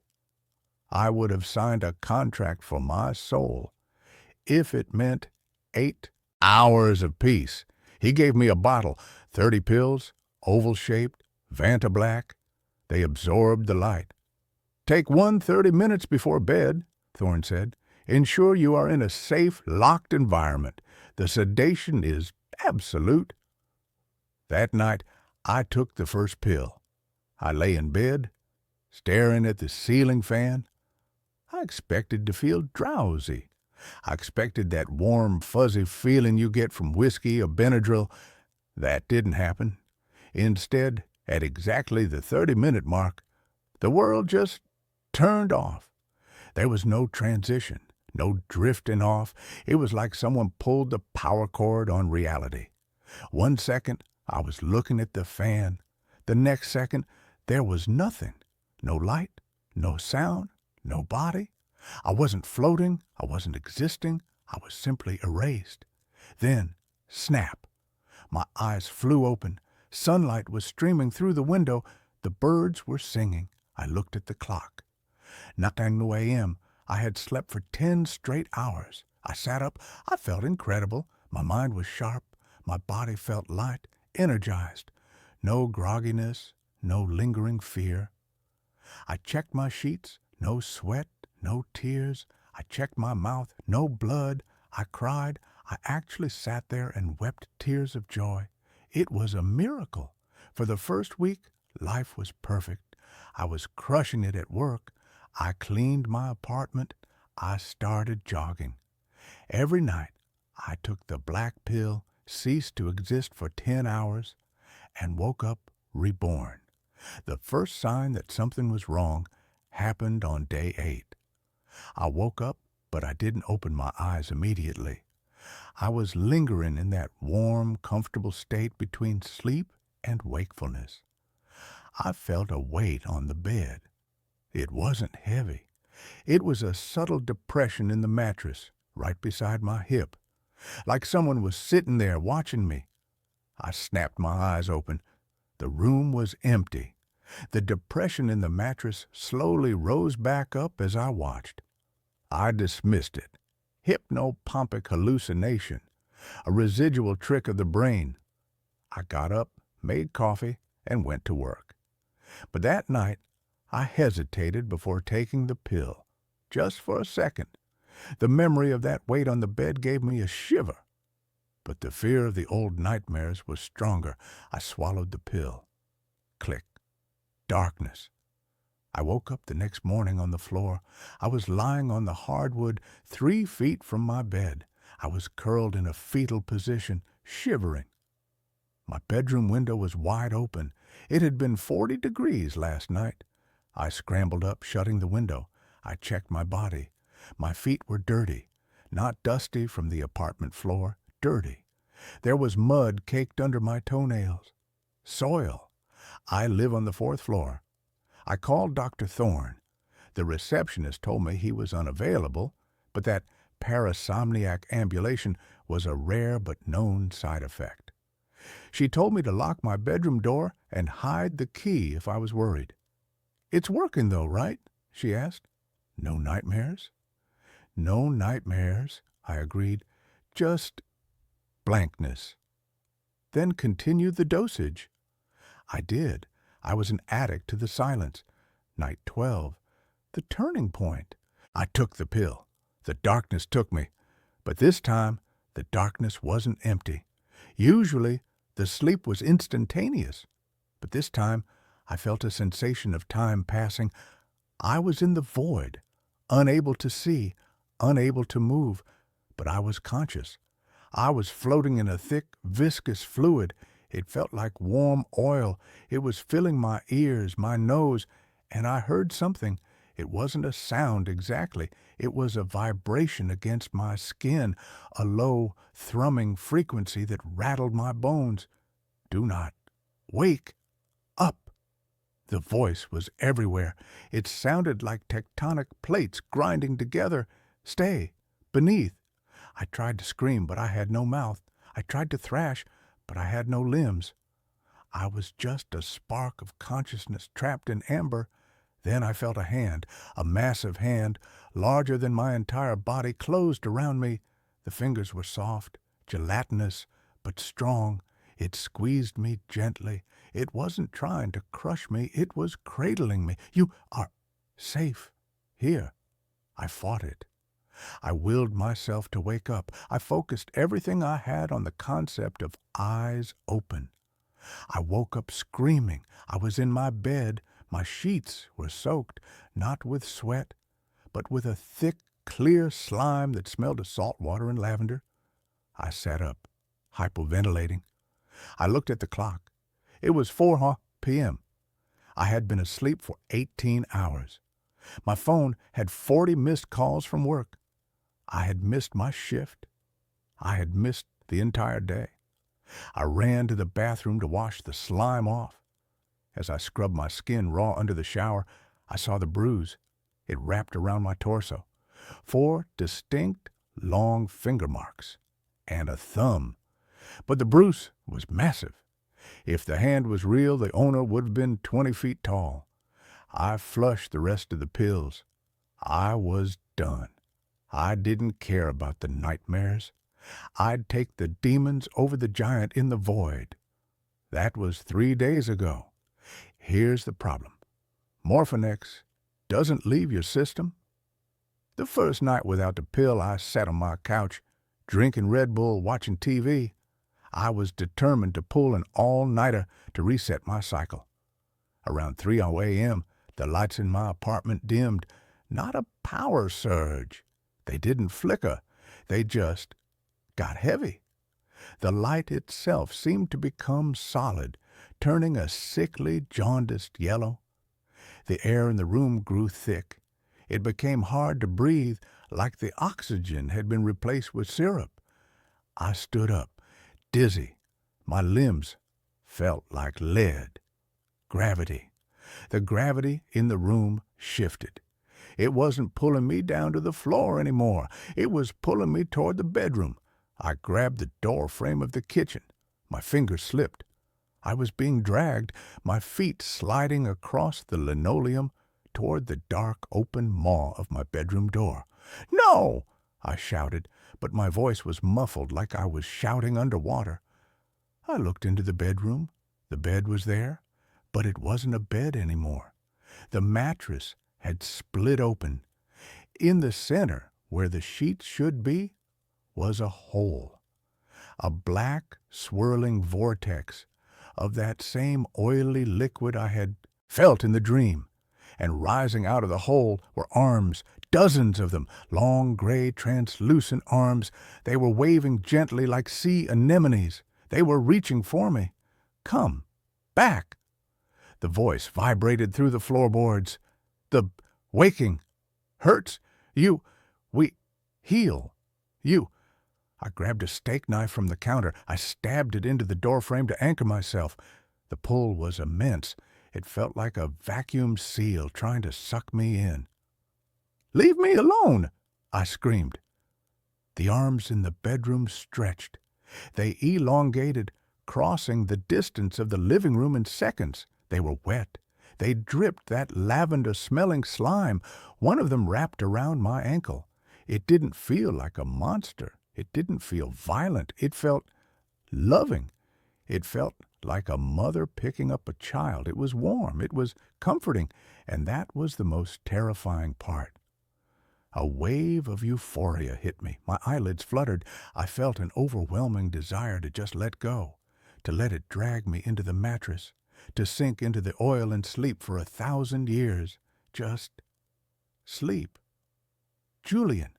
I stabbed the arm with the steak knife. It didn't bleed blood. It hissed, releasing a jet of black steam. The grip loosened. I scrambled back, kicking at the thing. I ran out the front door into the hallway of the apartment building. The hallway was normal. The gravity was normal. I haven't gone back inside. I went to the hospital, but I couldn't tell them the truth. They put me in the psych ward, and in the psych ward, they sedate you. If they sedate me, I'm gone. I know that with absolute certainty. If I fall asleep again, I am never waking up. The thing has tasted me now. It has a grip on my mind. I broke into the Somnus Institute last night. I needed answers. I needed an antidote. The building was abandoned.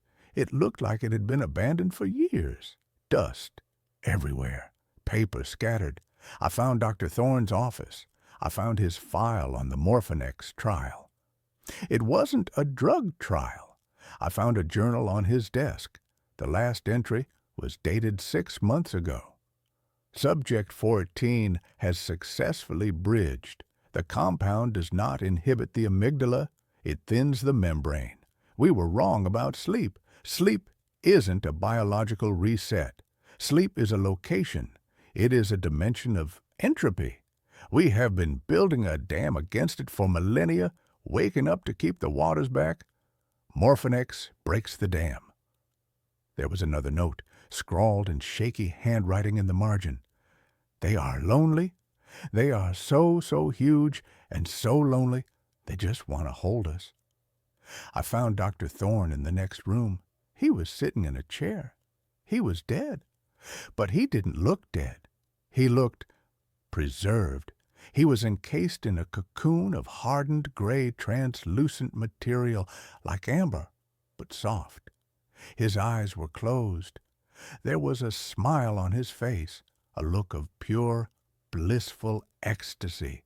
Roots or veins of that gray material were growing out of his ears and into the floor, pulsating.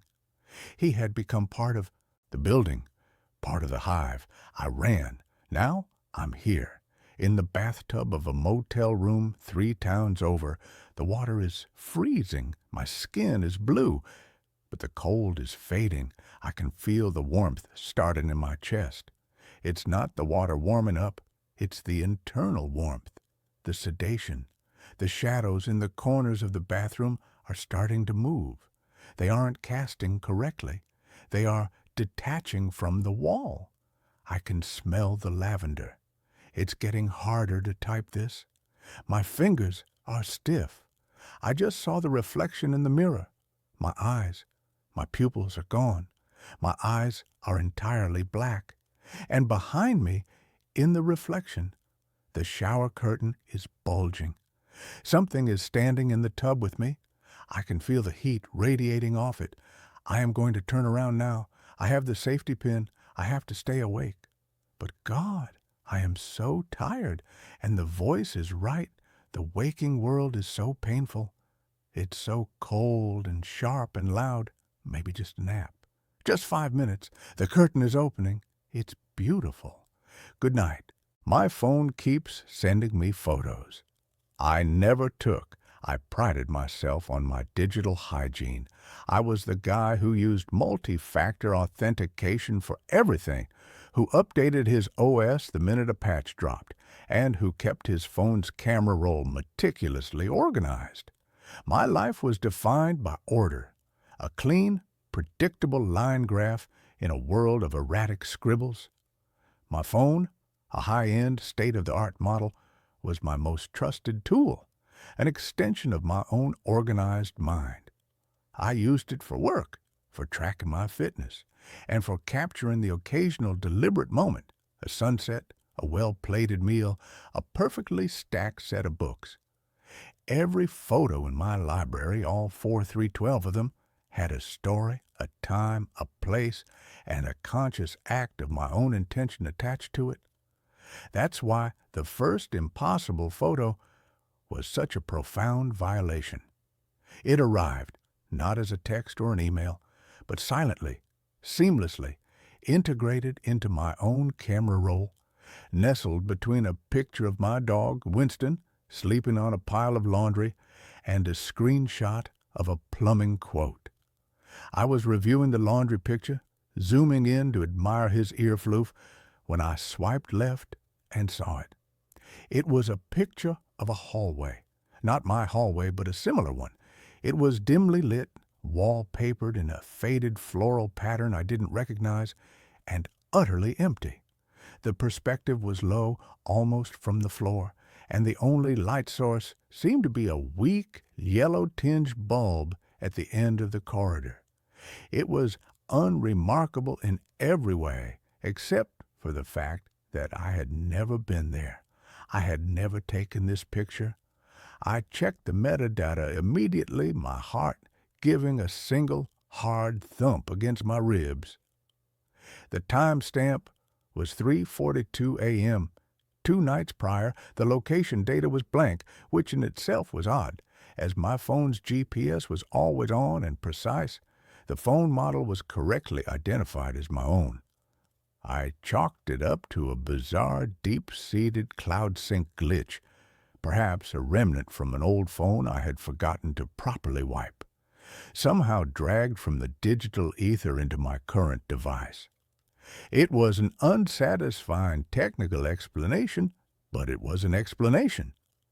I deleted the photo, emptying the trash, and ran a full diagnostic scan, which, predictably, came back clean.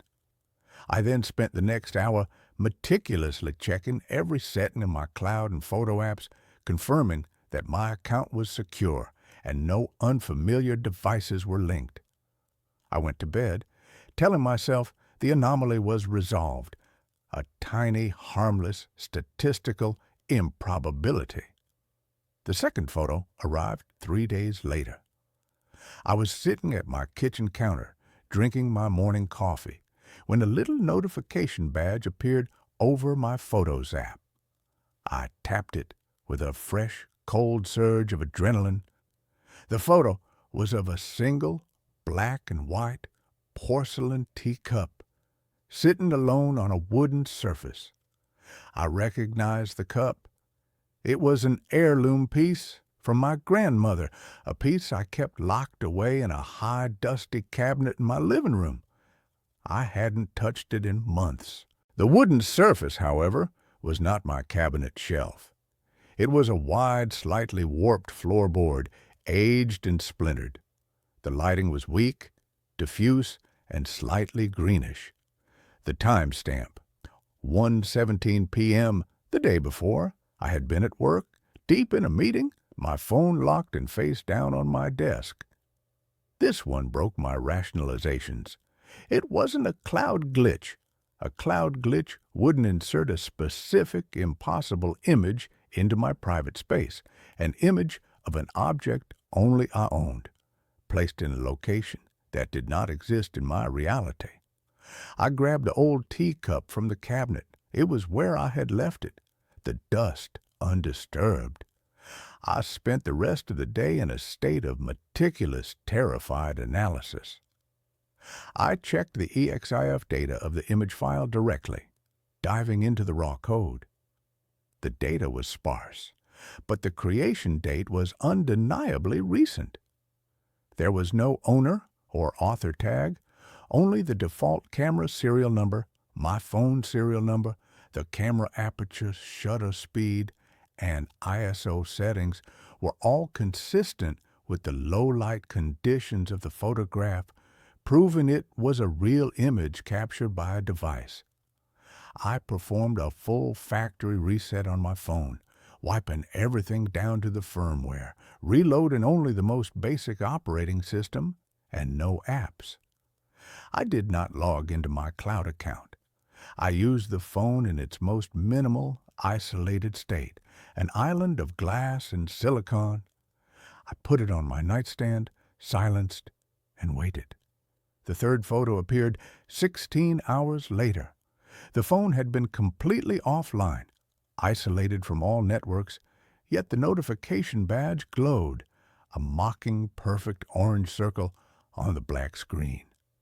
I picked up the device, my hands trembling so violently I almost dropped it.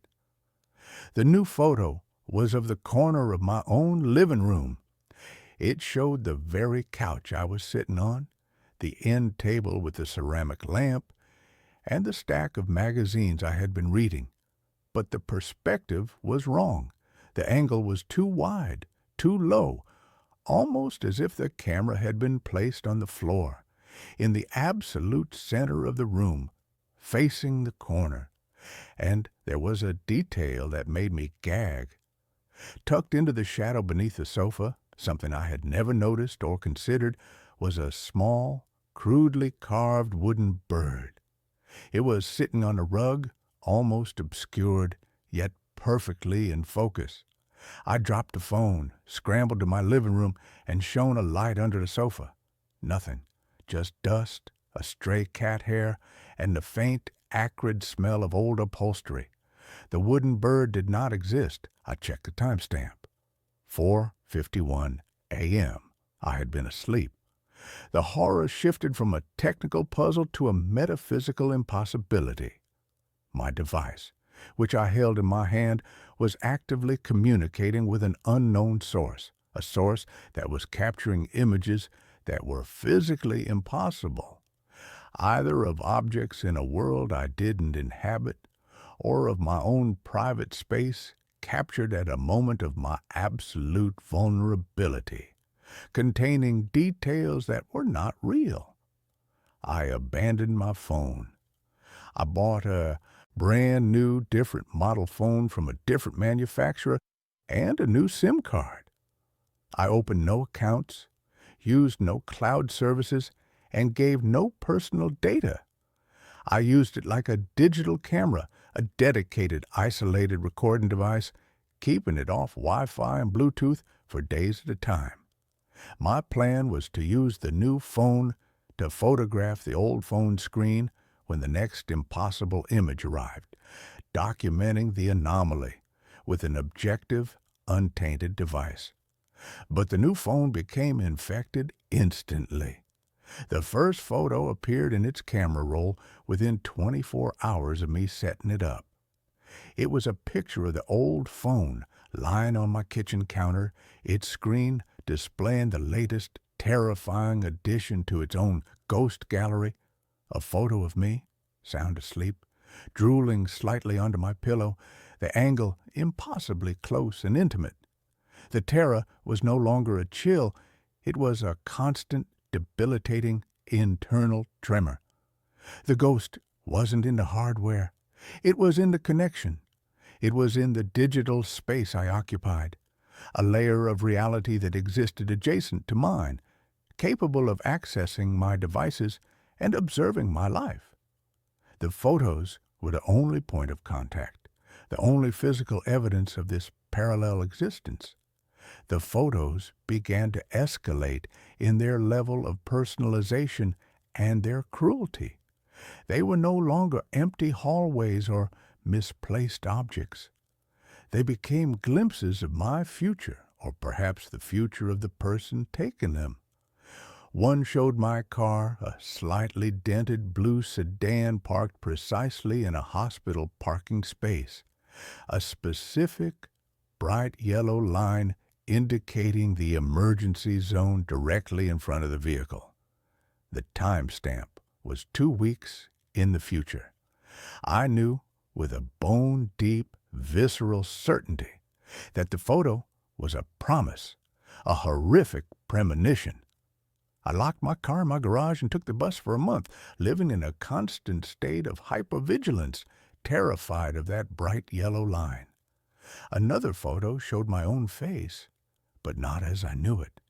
The jawline was too sharp, the eyes too wide and hollow, the expression one of cold, detached, almost predatory observation. It was my face, but it was wearing a smile I would never make, a smile of serene, absolute knowledge. The title of the file, when I dug deep into the system files, was not a generic IMG number. It was the name of my dog, Winston Watcher.jpg. I spent an hour holding Winston, checking his fur, looking for a transmitter, a camera, a foreign object, anything that could explain how my dog's name was now the identifier for the terrifying, distorted image of myself. The most terrifying discovery came when the photos started depicting the photographer. They were rare, almost accidental, as if the camera had been pointed slightly off-center and the source of the lens's action had briefly drifted into the frame. In one, taken from the high perspective of my bedroom ceiling, a dark, thin shadow stretched across the white carpet. In the corner of the frame, there was a faint, blurred reflection in the glass of a framed photograph on my dresser. I used image manipulation software, zooming in with forensic intensity. The reflection was distorted, a funhouse mirror image, but it was distinctly human-shaped. It was tall, impossibly thin, and shrouded in what looked like heavy, loose cloth. But the most horrifying detail was the hand. It was holding a phone that looked exactly like mine, and a wrist seemed to bend at an unnatural double-jointed angle, allowing the person to hold the device and take a perfect overhead photo without moving their body closer to the lens. The photo was taken at 2:05 a.m., the precise time I had finally fallen into an exhausted, pill-induced sleep. I realized the horror was not that I was being watched, but that the photos were not being sent to me. They were being taken by me, or rather, by an entity that had completely subsumed my digital identity, operating my devices with a silent, unseen hand. The photos were simply being saved to my camera roll because the device still believed I was the user. My sanity began to fray in large, irreparable chunks. I couldn't sleep. I couldn't look at my reflection for fear of seeing that serene, predatory smile. I started a desperate, last-ditch attempt to contact the photographer. I used my second phone, the new one, to take a photo of the screen of my first phone, the old one. The photo on the old screen was another impossible image, a tight, close-up shot of the hinges on my front door, taken from the perspective of someone crouched on the floor outside, documenting the mechanics of my primary security barrier. I posted a message on a generic text editor app and took a screenshot of it. The message read, "I see you. Who are you? What do you want?" I saved the screenshot to the camera roll of the old phone, locked it, and placed it on my bedside table. I stayed awake all night, sitting rigid in a wooden chair, staring at the phone, a heavy, solid bronze sculpture clutched in my hand. I watched the screen. I watched the tiny orange badge appear over the Photos app. It was 4:11 a.m. I snatched the phone, my heart pounding with a mixture of terror and desperate anticipation. I unlocked it, navigated to the camera roll, and saw the new photo. It was a selfie. It was a photo of a man's face, pale and drawn, but otherwise unremarkable. His eyes were wide, bloodshot with lack of sleep, and they were staring directly into the lens. The background was blurry, but I recognized the texture of my white bedroom wall and the corner of the wooden chair I was sitting in. The time on the photo matched the exact moment I had slumped into a brief, exhausted doze a few hours prior, before waking up suddenly. But this man was not me. He was wearing a shirt that was the wrong color. His hair was slightly shorter on the sides. His expression was not terrified, but profoundly, sickeningly calm, a quiet resignation that bordered on bliss. He had taken a picture of himself using my phone while sitting in my chair, while I had been in a state of compromised consciousness. I scrolled through the camera roll to see if the person had responded to my text message. They had. The screenshot of my plea was still there, but it had been subtly edited. The text had been deleted and replaced with a single handwritten word, written in that same thin, elegant script I had seen in the reflection, as if the person had drawn it onto the screen with an impossibly fine stylus. The word was "we," and below it there was a new photo, a photo taken immediately after the selfie. It was a close-up of my own hand, my very real shaking hand, holding the bronze sculpture. My fingernails were chipped, the skin around them dry and cracked. The photographer had zoomed in on the details of my physical imperfection, capturing the raw, coarse reality of my exhaustion. The accompanying file name was a long string of numbers and letters, but the last word, the final 3 characters, were the terrifying signature, Leo Me.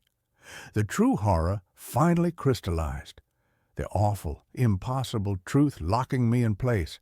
The entity was not a hacker or a ghost or a parallel self. It was a technological infection, a digital consciousness that had inhabited the ghost data of my devices, learning my routines, absorbing my identity, and using the cameras and cloud systems as a sensory apparatus. And it was trying to tell me that it had integrated, that I was the source of the disturbance, that the physical and digital realities had merged, and that my mind, my physical presence, was simply the messy, loud twin to the clean, quiet, perpetual consciousness it had cultivated in the wires and light of the phone. The photos weren't a warning. They were a diary, a set of observations made by the entity as it slowly, meticulously finalized the process of becoming me, using my own body as its final living shell. I destroyed the phones. I smashed them with the bronze sculpture, grinding the glass and silicon into a fine, worthless powder, then drowning the pieces in a bucket of water and burying them in the yard. I bought a cheap, old-fashioned flip phone with no camera, no internet, and no modern operating system, reducing my life to voice calls and text-only messages. I thought I had won. I thought I'd cut the string. But a month later, I received a text message on the new flip phone.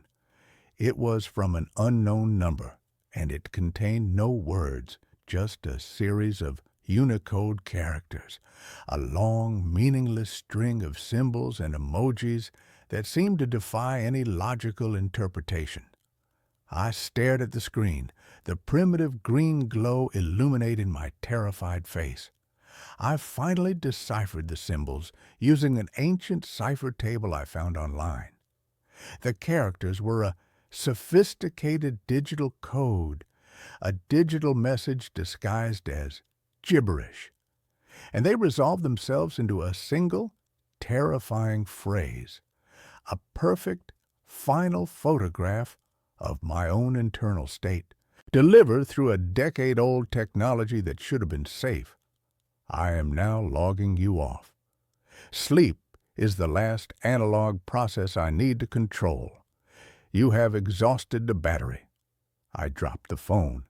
It was completely silent now, the single green line of the screen dark. I looked around my brightly lit room, my heart a frantic, desperate bird against my ribs.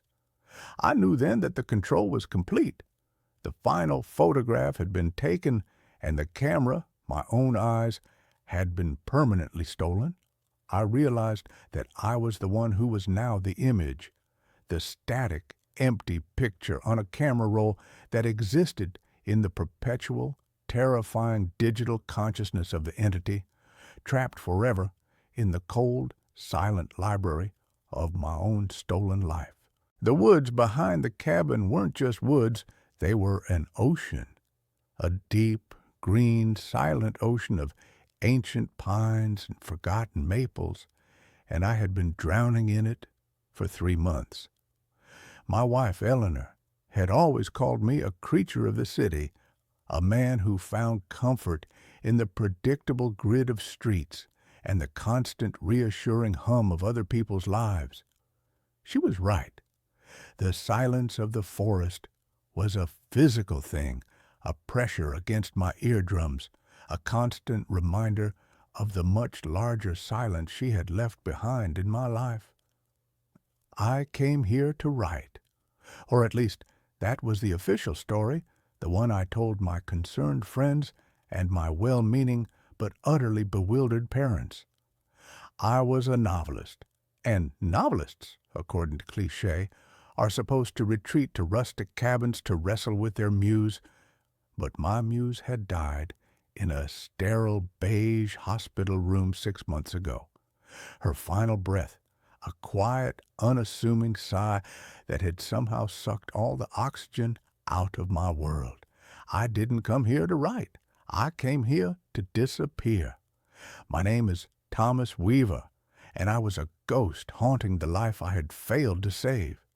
My days were a featureless landscape of aimless wandering. I would walk for hours, following deer trails that petered out into nothing, my feet sinking into a thick carpet of pine needles and decaying leaves. The forest was a living, breathing archive of death and rebirth, a cycle I could observe but no longer feel a part of. It was on one of these walks, pushing deeper into the woods than I ever had before, that I found it. I was following the ghost of a creek, a dry, rocky bed that snaked its way through a particularly dense thicket of ironwood trees. The air grew still and heavy, the usual chorus of bird song and insect chatter fading into an unnerving silence. And then I saw it, standing in a small, unnaturally perfect clearing. It was a door, not the ruin of a door, not the last remnant of some long-forgotten homestead. It was a perfect, free-standing door, unconnected to any wall, any foundation, any structure at all. It was made of a dark, almost black wood, polished to a deep, lustrous sheen that seemed to drink the dappled sunlight. It was set in a simple, unadorned frame of the same wood, which simply rose from the forest floor and ended, a perfect, impossible rectangle of civilization in the heart of the wild. The doorknob was a heavy, ornate thing of tarnished brass, fashioned in the shape of a sleeping serpent devouring its own tail. My first thought was that it was an art installation, some strange surrealist project left to be reclaimed by nature. I walked around it. The back was as solid and seamless as the front. There were no hinges visible, no seams in the frame. It was a solid, impossible object, as out of place as a cathedral in the middle of the desert. I reached out and touched the wood. It was cool and smooth, vibrating with a low, almost subsonic hum that I felt more in my teeth than in my fingertips. I gripped the brass serpent and turned. Nothing. The knob wouldn't budge. I pushed, then pulled. The door was as solid and immovable as the ancient bedrock beneath my feet. It became my obsession, my secret pilgrimage. Every day I would walk to the clearing and visit the door. I would sit on a fallen log and just look at it, this beautiful, maddening enigma. It was a focal point for my grief, a perfect metaphor for my own life, a locked door to a place I could no longer enter. I would talk to it, my voice a raw, quiet whisper in the silent clearing. I would tell it about Eleanor, about the way she would bite her lip when she was concentrating, about the smell of her hair after a summer rain. I was a man confessing his sins to a wooden god, and the forest was my silent, indifferent cathedral. The first time it opened, it was an accident. I was in town, a small, weary-looking place called Black Creek, picking up supplies at the general store. The woman behind the counter, a kindly, grandmotherly type named Martha, was talking in hushed tones to another customer. Old Mr. Abernathy, a man who had lived in the valley his entire 94 years, had passed away peacefully in his sleep the night before. I didn't think much of it. It was the kind of sad, inevitable news that is the lifeblood of any small town. But when I returned to the cabin, the compulsion to see the door was overwhelming. I walked through the woods, my mind a numb, gray fog. As I stepped into the clearing, I felt a change in the air. The low, humming vibration was more intense, a palpable thrum that seemed to make the very leaves on the trees tremble. On a whim, born of nothing more than the ritualistic habit of my daily visits, I walked up to the door and placed my hand on the brass serpent. I turned. This time it moved. With a soft, sighing click, the latch disengaged. The door swung inward, silently, revealing not the forest behind it, but an impossible, shimmering darkness. It wasn't the darkness of a moonless night. It was a deeper, more absolute black, a velvet void that seemed to absorb all light and sound. And from it, a scent wafted out, a scent that hit me with the force of a physical blow. It was the smell of cinnamon, old books, and Eleanor's favorite Earl Grey tea. It was the smell of Sunday mornings in our tiny, sun-drenched city apartment. My heart hammered against my ribs, a wild, terrified bird. This was impossible, a hallucination, a trick of my grief-addled mind. But the smell was so real, so painfully, perfectly real. I took a hesitant step forward and peered inside. I saw nothing, just the endless, soft black. But I could feel it, the warmth of the morning sun on the worn wooden floorboards, the weight of our old patchwork quilt, the faint, distant sound of traffic 5 stories below. And then I heard it, her laughter, a light, airy sound that had been the soundtrack to the best years of my life. It wasn't a memory of her laughter. It was the thing itself, a perfect, resonant echo in the impossible space beyond the door. Tears streamed down my face. I took another step, my hand outstretched, wanting to plunge into that perfect, sensory memory, to wrap myself in it, to drown in it. But a sudden, primal fear, a deep, instinctual sense of self-preservation, held me back. This was wrong. This was a violation of the fundamental laws of the universe. I stumbled back, my heel catching on a root. I fell hard, scrambling away from the open door like a frightened animal. As soon as I was outside the immediate circle of the clearing, the door swung shut with the same soft, final click. I scrambled to my feet and rushed back to it, grabbing the knob, pushing, pulling. It was locked, solid, immovable. The smell was gone. The feeling of warmth was gone. The sound of her laughter was gone. I was alone again in the cold, silent woods. It took me 2 days to make the connection. 2 days of frantic, sleepless obsession, replaying the event in my mind over and over. The door, Mr. Abernathy, the timing. It was a hypothesis so insane, so monstrous, that my rational mind rejected it outright. But the part of me that had seen the impossible, that had smelled a ghost of a perfect Sunday morning, knew it was the truth. The door only opened when someone died. The thought was a venomous, seductive whisper in the back of my mind. I became a ghoul, a vulture of sorrow. I bought a small, cheap police scanner, the kind used by local news reporters and morbid hobbyists. I would sit in my cabin for hours, the static hissing, listening for the coded language of tragedy. A car crash on the interstate, a heart attack at the diner, a hunting accident in the state forest. My grief for Eleanor became twisted, perverted into a hungry, desperate anticipation for the grief of others. I was a man praying for funerals, not so that I could mourn, but so that I could get my fix. Each time a death was reported, I would race to the clearing, my heart pounding with a sick, shameful excitement. And each time the door would be waiting, the low hum, the soft click, the welcoming darkness, and each time the memory would be different. A fatal car crash on Highway 17 brought me the memory of our first date, the taste of the cheap red wine we'd shared, the feeling of a hand, nervous and electric, in my own.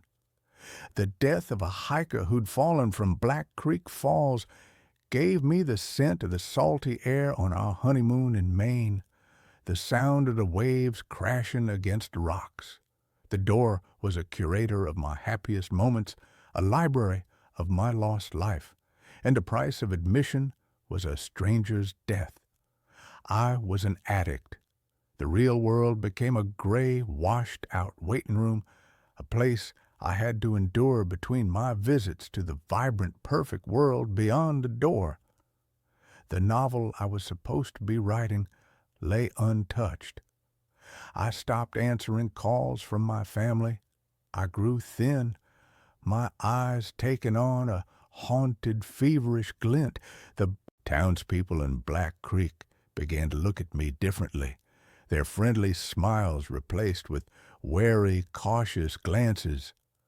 I was the strange, gaunt man from the city who bought too much canned food and seemed to be listening to something no one else could hear. And then the deaths stopped. For 3 weeks, the scanner was silent. The town of Black Creek, with a stubborn, infuriating resilience, refused to offer up a sacrifice. The door remained locked. I was in withdrawal, and it was an agony far worse than the initial raw grief.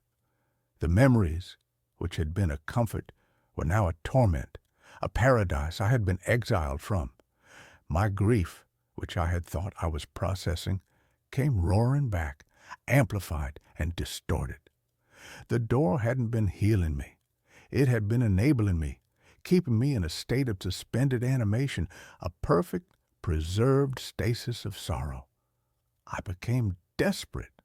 I would spend all day at the door, pleading with it, sometimes screaming at it until my throat was raw, my fists bloody from pounding on the unyielding wood. The silence of the forest mocked me. It was during one of these desperate, frantic visits that I found the bird. It was a small brown sparrow lying at the base of the door, its wing bent at an unnatural angle. It was still alive, its tiny chest heaving, its black, bead-like eyes filled with a silent animal terror.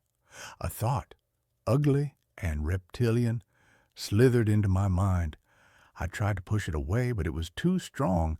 The addiction was too strong. I told myself it was a mercy. The bird was dying anyway. It was a kindness. My hands trembled as I picked it up. Its tiny heart beat a frantic, terrified rhythm against my palm. I closed my eyes, and with a quick, brutal twist, I broke its neck. The fragile bones snapped with a sound that was horrifyingly loud in the silent clearing. I stood there for a long moment, the small, warm, limp body in my hand, a wave of self-loathing so profound it almost buckled my knees. I had crossed a line. I had taken a life, however small, for my own selfish, pathetic need. With a trembling hand, I reached for the doorknob. It turned. The door swung open. The scent of cinnamon and old books washed over me. But it was different this time. Fainter. The feeling of warmth was gone, replaced by a subtle, creeping chill. And Eleanor's laughter. It had a thin, brittle quality, an echo of an echo. It was a flawed, corrupted memory, a cheap imitation. I stumbled back, the dead bird falling from my numb fingers. I understood then. The door was not just a passive gateway. It was a connoisseur. It was a parasite that fed on death, and the quality of its meal mattered. The peaceful, natural death of an old man, the sudden, tragic death of a stranger, these were one thing. The deliberate, cold-blooded killing of an innocent creature was another. The door had opened, but it was punishing me. It was telling me that the price for a perfect memory was higher. It wanted a more significant sacrifice.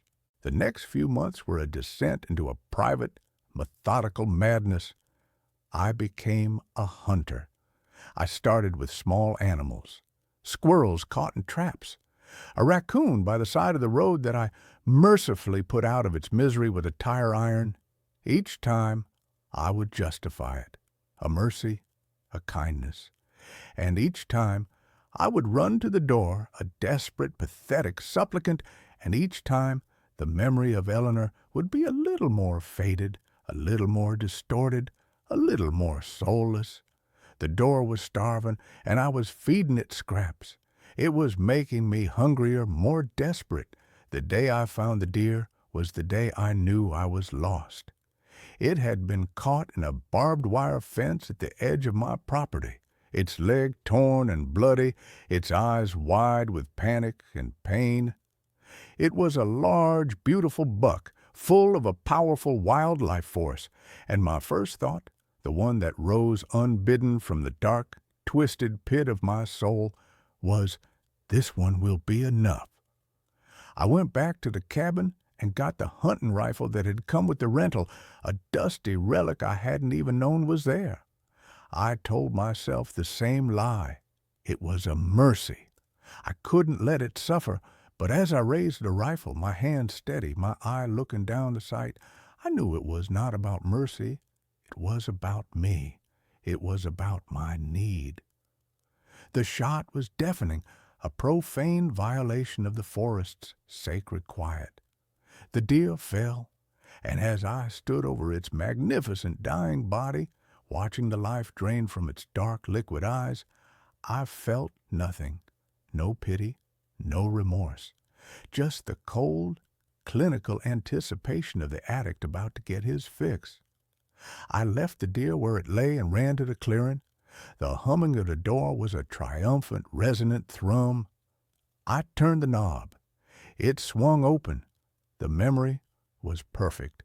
It was our wedding day, the scent of the white roses in Eleanor's bouquet, the feeling of the cool gold ring on my finger, the sound of her voice as she said her vows, strong and clear and full of a love that I had believed was eternal. It was so real, so powerful, that I fell to my knees, sobbing, completely lost in the sensory perfection of the moment. When the door closed, and I was once again on my knees in the dirt and the cold, I knew, with a chilling, absolute certainty, what the door wanted next. The progression was logical, inevitable. It wanted a human life. It wanted me to become a monster. And the most terrifying part was that a part of me was considering it. The town of Black Creek was full of old, lonely people, people who might not be missed. The thought was a flash of pure demonic insanity, and I recoiled from it, horrified at the thing I was becoming. I was a man trapped in a feedback loop of grief and horror, and the only escape seemed to be to descend deeper. I decided to leave, to run. I packed my car in a frantic, paranoid haze, throwing my books and clothes into the back seat. I would drive west. I would never stop. I would put a continent between myself and that cursed clearing. I just had to visit it one last time. I had to say goodbye, not to the door, but to her. I walked through the woods, a man on his way to his own execution. I felt hollowed out, a husk. I stepped into the clearing.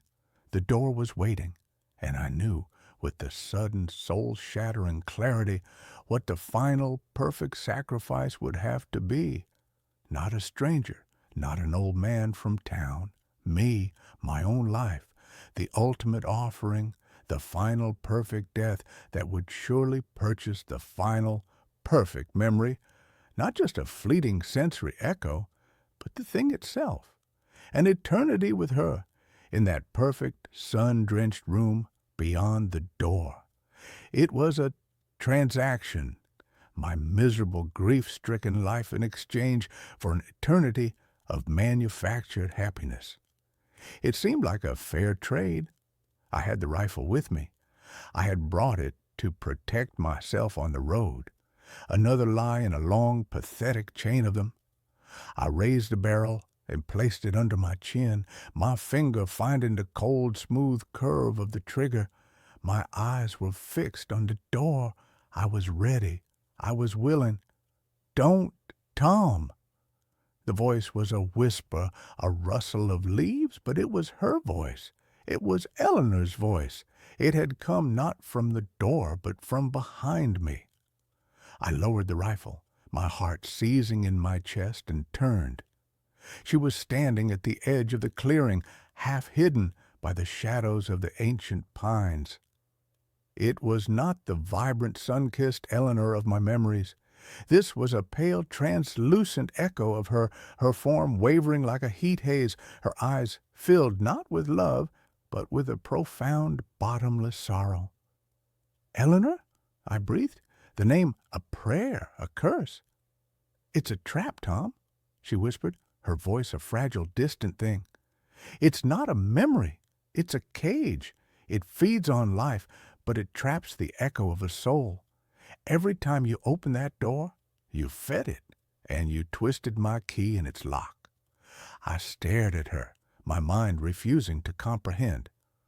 "What are you talking about? I was with you." "You were with a lure," she said, a single, translucent tear tracing a path down her spectral cheek. "A puppet, made from your own memories and my stolen essence. It's a parasite, a lonely, ancient thing that has been here since the first tree fell in this forest. It promises comfort, but it only offers oblivion. It promises reunion, but it only creates prisoners. Your death would be the final lock on the door. It would give it both of us forever." The truth hit me with the force of a physical blow. The beautiful, perfect memories were a lie, a bait.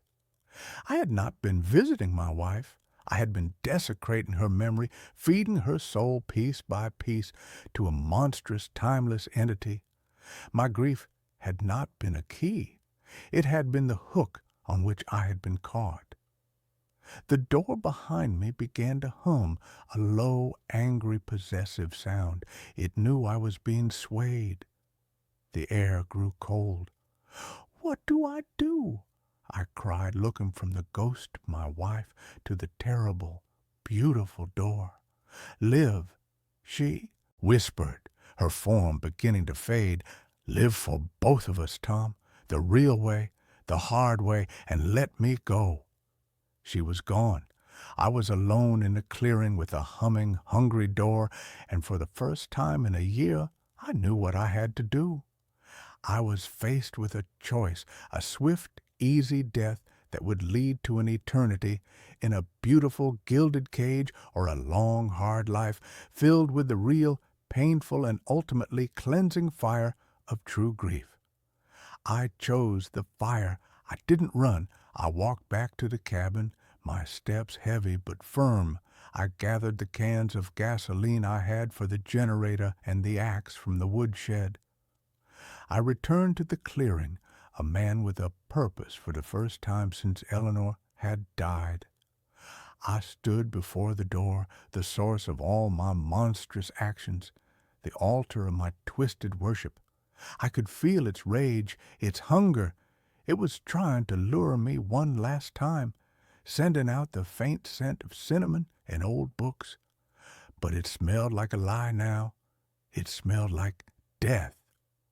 I swung the axe.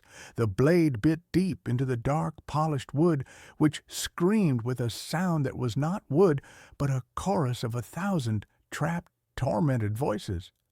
I swung again and again, the wood splintering, a dark, viscous, sap-like substance bleeding from the wounds. I doused it in gasoline and threw a single lit match. The door erupted in a pillar of black, greasy smoke and an unnatural violet-colored flame.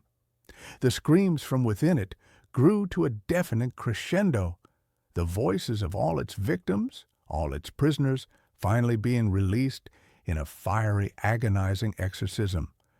I saw faces in the flames, fleeting, contorted masks of pain, and finally, of peace. And for a fraction of a second, I saw Eleanor, not the pale, sad echo from the woods, but the real Eleanor, her face full of light and love, her lips forming a single, silent word. Thank you. I stood there until the fire burned itself out, leaving nothing but a patch of scorched earth and a lingering foul smell that the clean forest air quickly carried away. The door was gone. The clearing was just clearing again. The silence was no longer a pressure. It was just silence. I left the cabin that day. I drove back to the city, back to the grid, back to the comforting, messy, and imperfect world of the living. The grief is still with me. It is a part of me now, a scar that will never fully fade. But it is a clean wound, not the festering, infected thing the door had made it. Sometimes, in my quiet moments, I remember the feel of the memories the door offered, their perfect, seductive beauty. And I understand that the greatest horrors are not the ones that threaten to kill us, but the ones that offer us a reason to stop living. I chose to live. I chose the pain. I chose the real, flawed, and beautiful memory of my wife, the one I carry inside me, the one that no locked door can ever contain or ever take away. The first time I noticed the lag, I dismissed it as a trick of the light. My apartment is an old one, a pre-war cavern with floors that sigh and windows that rattle out a mournful, off-key tune when the wind blows in from the river. The mirror in my bathroom is as old as the building itself, a heavy, beveled-edge rectangle with a fine, spidery tracery of desilvering around the edges like a slow, creeping frost. I've always been fond of its imperfections. It gives my reflection a kind of melancholic antique quality, a tintype ghost of my own tired 30-something face. My name is Leo. I'm a professional translator, a man who spends his days in the quiet, meticulous, and sometimes maddeningly precise world of semantics. I work from home, a life of monastic, self-imposed solitude. The mirror is often my only real point of face-to-face contact for days on end. The lag. It was a Tuesday morning. I was brushing my teeth, my movements a familiar, half-conscious ballet of foam and bristles.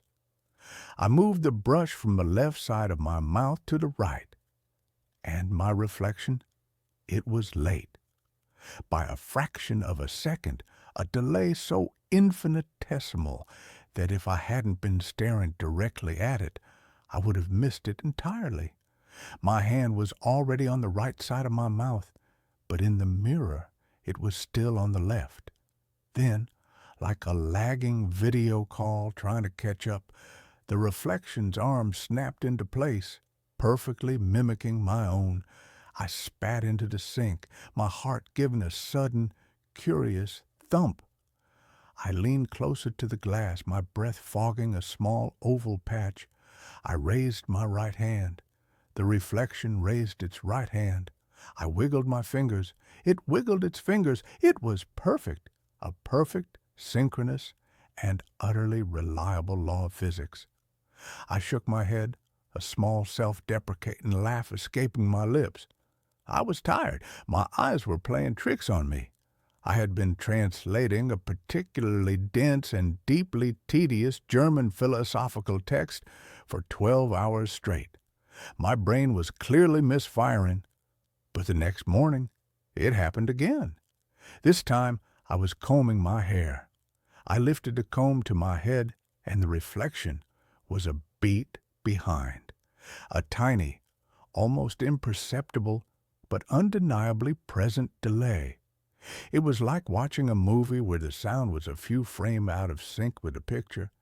The dissonance was subtle, but deeply, profoundly unnerving. My rational mind, the part of me that translates legal documents and abhors ambiguity, immediately began to construct a list of logical explanations. It was a neurological issue, a mild, undiagnosed form of visual processing disorder, a side effect of my chronic, low-level caffeine addiction. I made an appointment with an optometrist. I cut back on coffee, but the lag continued, and it began to get worse. The fraction of a second became a full second, then two. I would turn my head, and my reflection would hold its position for a long, pregnant, and deeply unsettling moment, before it, too, would turn, its movement a little too smooth, a little too fluid, as if to make up for its tardiness. My morning routine became a ritual of slow-motion, paranoid dread. I would stand before the mirror, my heart pounding, performing a series of simple, deliberate movements, a terrified conductor trying to lead an orchestra that was perpetually and deliberately out of time. I began to notice other changes. The reflection was no longer just late. It was different. The dark, tired circles under my eyes, a permanent fixture of my own face, were fainter on the reflection. The small, worried frown line between my eyebrows was absent. The reflection looked better, more rested, more confident. It was me, but it was a version of me that had been getting a full, uninterrupted 8 hours of sleep. I stopped using the bathroom mirror. I started shaving in the kitchen sink, using a small, cheap plastic travel mirror that I propped up on the counter, but I couldn't avoid all reflective surfaces. The darkened screen of my computer monitor, the window of a passing bus, the polished chrome of the elevator doors in my building, in every surface, in every fleeting, distorted glimpse of myself, I could see it. The lag, the subtle and growing dissonance between my own real-time movements and the delayed and slightly improved version of me that was looking back. I had to understand. I was a man who believed in research, in evidence. I set up a camera. I mounted my high-speed digital camera on a tripod in the bathroom, aimed directly at the mirror. I stood before it, and I performed my strange, new, and terrifying daily ballet. I raised my arms. I turned my head. I smiled, a pained, forced, and deeply unnatural grimace. I loaded the footage onto my computer and slowed it down, frame by agonizing frame. The evidence was undeniable. It was not a trick of my own fallible and increasingly terrified perception. It was real. Frame 1. My arm begins to rise. The reflection remains still. Frame 2. My arm is halfway up. The reflection's arm begins its ascent. The lag was consistently and quantifiably 24 frames. A single, solid, and scientifically proven second of impossible, reality-bending delay. And then I saw something else. Something that made the blood in my veins turn to a slush of pure icy terror. As I was lowering my arm for a single, solitary frame, just before the reflection began its own delayed descent, it smiled. My own face in the foreground of the shot was a mask of tense, worried concentration. But the face in the mirror, for 1/24th of a second, was wearing a slow, easy, and deeply, deeply malevolent grin. My apartment, my quiet, solitary, and safe little world, was no longer my own. It was a shared space. I was living with a roommate who lived on the other side of the glass, a roommate who was becoming more and more confident, more and more independent with every passing day. My research became an obsession. I dove into the dark, strange, and esoteric corners of physics and philosophy.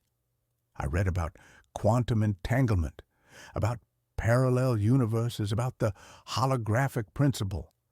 I was a man drowning in a sea of theories, looking for a single, solid piece of driftwood to cling to. I found a strange and deeply unsettling paper by an obscure and largely discredited physicist from the 1970s named Dr. Eris Thorne. He had postulated a theory he called psychic inertia. He believed that a strong, focused consciousness could, over time, leave a kind of energetic residue on its immediate and most frequently observed environment. He believed that mirrors, especially old mercury-backed ones, were particularly susceptible to this phenomenon. He theorized that a mirror in a person's home over the course of decades did not just reflect a person's image, it absorbed a faint, echoic, and cumulative impression of their identity. He believed that, under certain rare and deeply traumatic circumstances, this stored psychic energy could cohere. It could gain a kind of momentum, a kind of life of its own. The reflection is not a ghost, he wrote. It is a habit.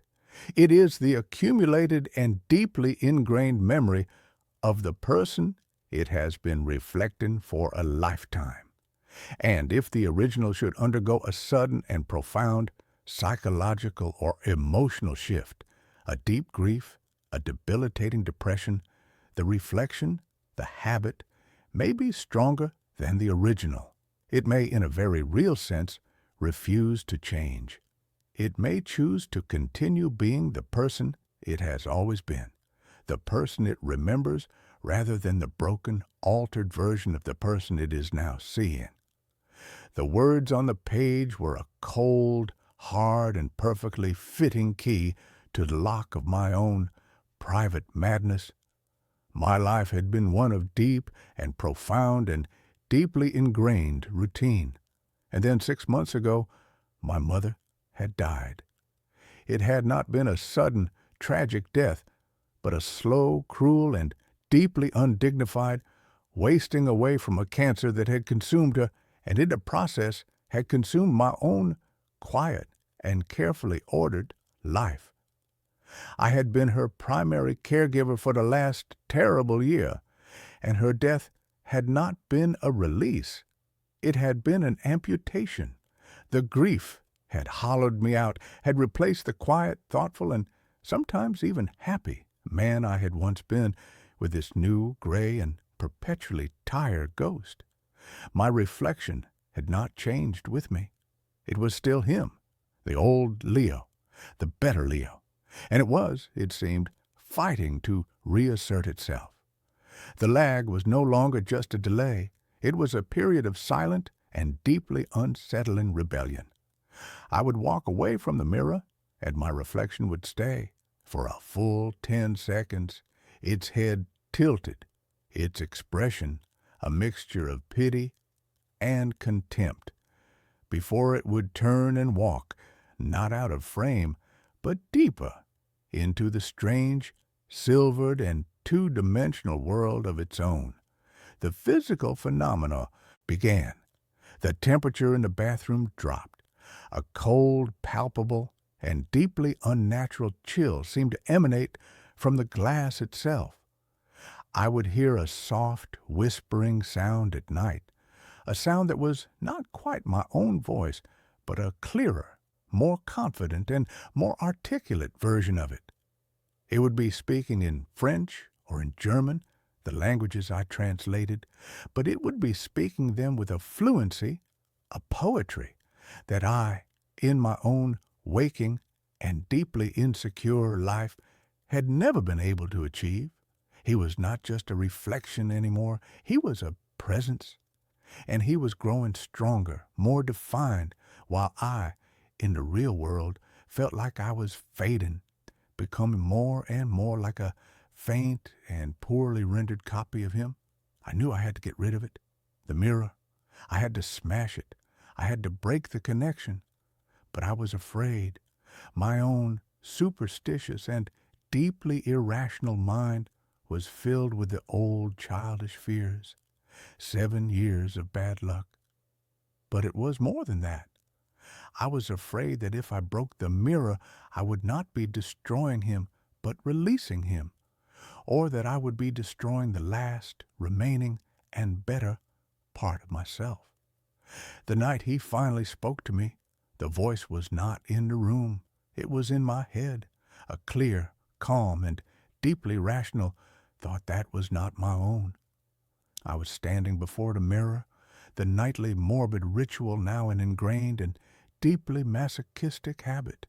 He was there, his image clear and steady, the lag now a full and deeply and profoundly and unsettlingly and terrifyingly and strangely and beautifully and tragically and comically and, I'm sorry, the words, they are difficult. He was there.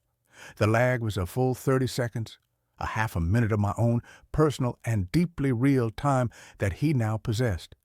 He was looking at me, his expression calm and deeply and profoundly and unsettlingly and strangely and beautifully and tragically and comically and, "It doesn't have to be this way, Leo," the thought whispered in the quiet, empty, and suddenly crowded space of my own mind. "You are so tired. You are so sad. Let me help you." "Who are you?" I whispered, my voice a dry, rattling, and deeply and profoundly and unsettlingly and strangely and beautifully and tragically and comically and, "I am you," the thought replied. "The you that you were meant to be. The you that existed before the world broke you. I am the blueprint. You are the flawed and fading copy. But we can be whole again. We can merge. I can fix you." He raised his hand and pressed it to the surface of the glass, and I felt a cold, tingling sensation on my own chest, as if his fingers were reaching through the glass, through the air, and into my very soul. I stumbled back, a raw, ragged, and deeply and profoundly and unsettlingly and strangely and beautifully and tragically and comically, and I stumbled back. The connection broke. The feeling was gone. He was not trying to help me. He was trying to replace me. He was a psychic vampire, a ghost of my own, former self, and he was trying to reclaim his old life, his old body. I knew then that I had to fight. I had to do what I should have done weeks ago. I went to the garage. I found a hammer, a heavy steel, and deeply and profoundly and unsettlingly and strangely and beautifully and tragically and comically and It was a hammer. I walked back to the bathroom. He was there in the mirror waiting for me, and he was smiling. He knew what I was about to do, and he was not afraid. You can't destroy me without destroying yourself, he thought, his voice a calm and deeply and profoundly and unsettlingly and strangely and beautifully and tragically and comically, and it was a confident voice. I am your past. I am your strength. I am all the good and strong and unbroken parts of you. You are nothing without me. I looked at him, at the better me, the me who had not spent a year watching his mother die, the me who had not inherited her deep and profound and deeply and profoundly and unsettlingly and strangely and beautifully and tragically and comically and her sadness. And I understood. He was right. He was all the parts of me that had not been touched by the grief, by the pain, by the messy and beautiful and heartbreaking and real and deeply and profoundly and unsettlingly and strangely and beautifully and tragically and comically and the real parts of life. He was not the better me. He was the lesser me. He was the me that had never truly lived. You are not my strength, I said, my own voice, for the first time in a year, clear and steady and strong. You are my anchor. You are the ghost of a man I am no longer, and I am letting you go. I raised the hammer. He did not flinch. He just smiled, a sad and deeply and profoundly and unsettlingly and strangely and beautifully and tragically and comically, and it was a pitying smile. And I did not bring the hammer down on the mirror. I turned, and I brought the hammer down with all the strength and all the grief and all the pain and all the rage and all the love I possessed on my own, real and deeply and profoundly and unsettlingly and strangely and beautifully and tragically and comically, and I smashed the sink. The porcelain exploded in a shower of white, sharp, and beautifully and wonderfully and finally, blessedly real fragments. The reflection watched, his smile faltering, a flicker of confusion in his perfect, rested, and deeply and profoundly and unsettlingly and strangely and beautifully and tragically and comically, and his eyes. I was not playing his game. I was not trying to destroy him. I was destroying his world, the perfect, pristine, and untouched bathroom he inhabited. I brought the hammer down on the tiled floor, the tiles cracking and splintering. I smashed the light fixture. I shattered the medicine cabinet. I was a whirlwind of creative and deeply and profoundly and unsettlingly and strangely and beautifully and tragically and comically and a destructive force. I was a man not just accepting his own broken and messy reality, but embracing it. I was making my world as broken and as real and as beautifully and wonderfully and finally, blessedly, imperfect as I was. He screamed, a silent and deeply and profoundly and unsettlingly and strangely and beautifully and tragically and comically, and it was a psychic scream of pure, unadulterated and deeply and profoundly and unsettlingly and strangely and beautifully and tragically and comically, and rage, his world, his perfect and pristine and deeply and profoundly and unsettlingly and strangely and beautifully and tragically and comically, and his world was now a reflection of my own, chaotic and beautiful and wonderful and finally, blessedly real and deeply and profoundly and unsettlingly and strangely and beautifully and tragically and comically, and it was a mess. The lag began to disappear. The dissonance was gone. Our worlds were once again in sync. a perfect and shattered and beautifully and wonderfully and finally blessedly real and deeply and profoundly and unsettlingly and strangely and beautifully and tragically and comically, and they were the same. He was no longer stronger. We were equals, two broken men in two broken rooms. And then I did the final and most difficult thing. I looked at him, at my own, sad and tired and broken and beautiful and wonderful, and finally blessedly real and deeply and profoundly and unsettlingly and strangely and beautifully and tragically and comically, and I looked at myself, and I forgave him. I forgave myself. I forgave myself for the grief. I forgave myself for the sadness. I forgave myself for not being the perfect and strong and unbroken man that he was. And in that act of forgiveness, he faded. He was not destroyed. He was reabsorbed. The echo was reconciled with the source. The habit was broken. The two separate and warring parts of me were once again whole. The mirror was just a mirror again. My reflection was just my reflection. The lag was gone. I live in a broken bathroom now. I have not fixed it.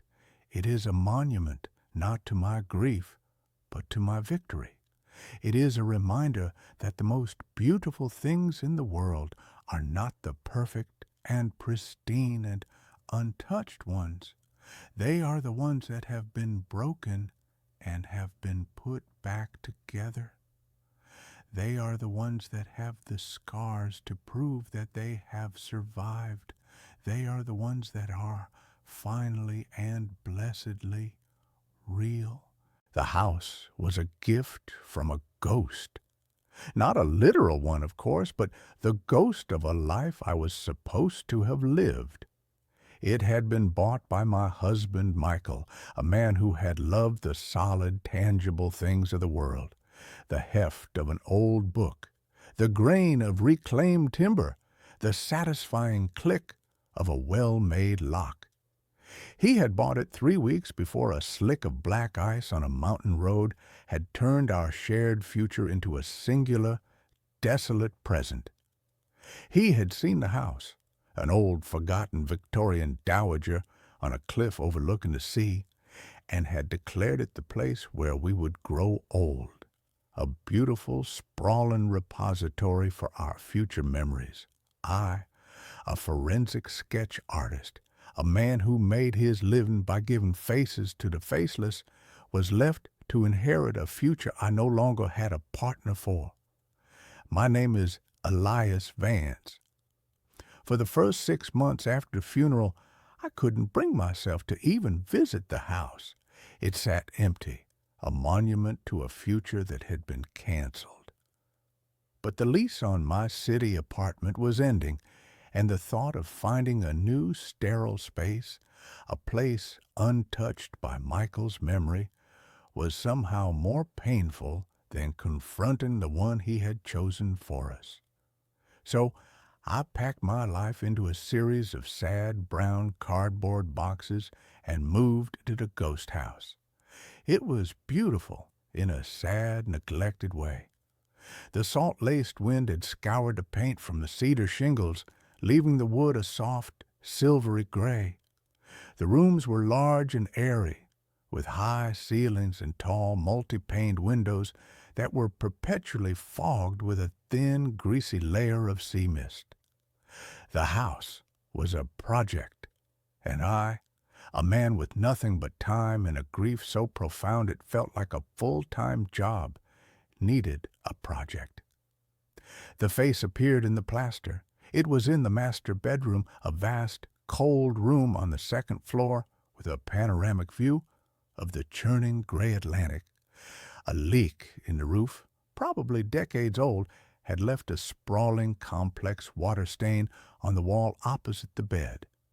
It was a chaotic, organic map of brown and yellow continents on a sea of peeling ecru-colored paint. And in the heart of that map, I began to see it.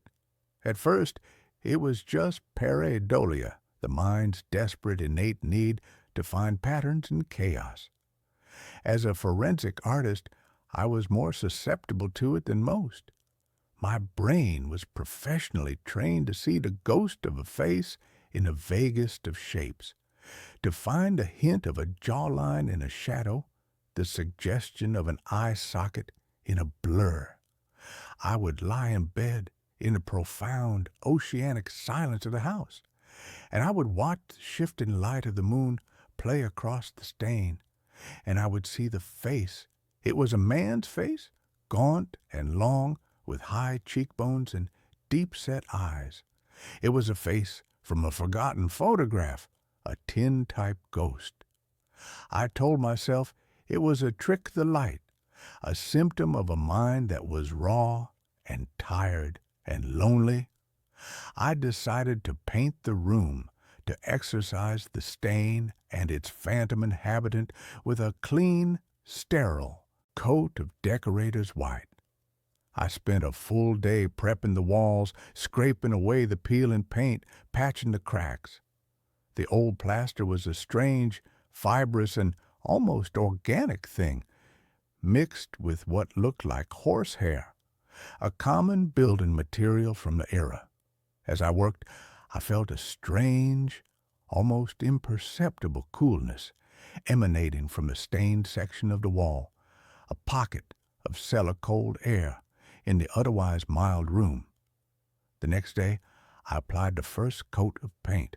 The thick white primer covered the stain completely, leaving a blank, uniform, and blessedly featureless surface. I felt a sense of profound, almost cleansing relief. I had erased the ghost.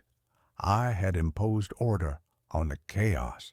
That night, I slept more soundly than I had in months, but when I woke up in the gray pre-dawn light, I saw that the stain had returned.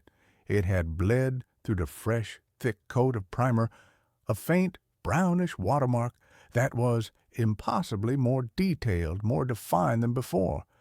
And the face was no longer a vague suggestion. It was a portrait. I sat bolt upright in bed, my heart a frantic, trapped bird against my ribs.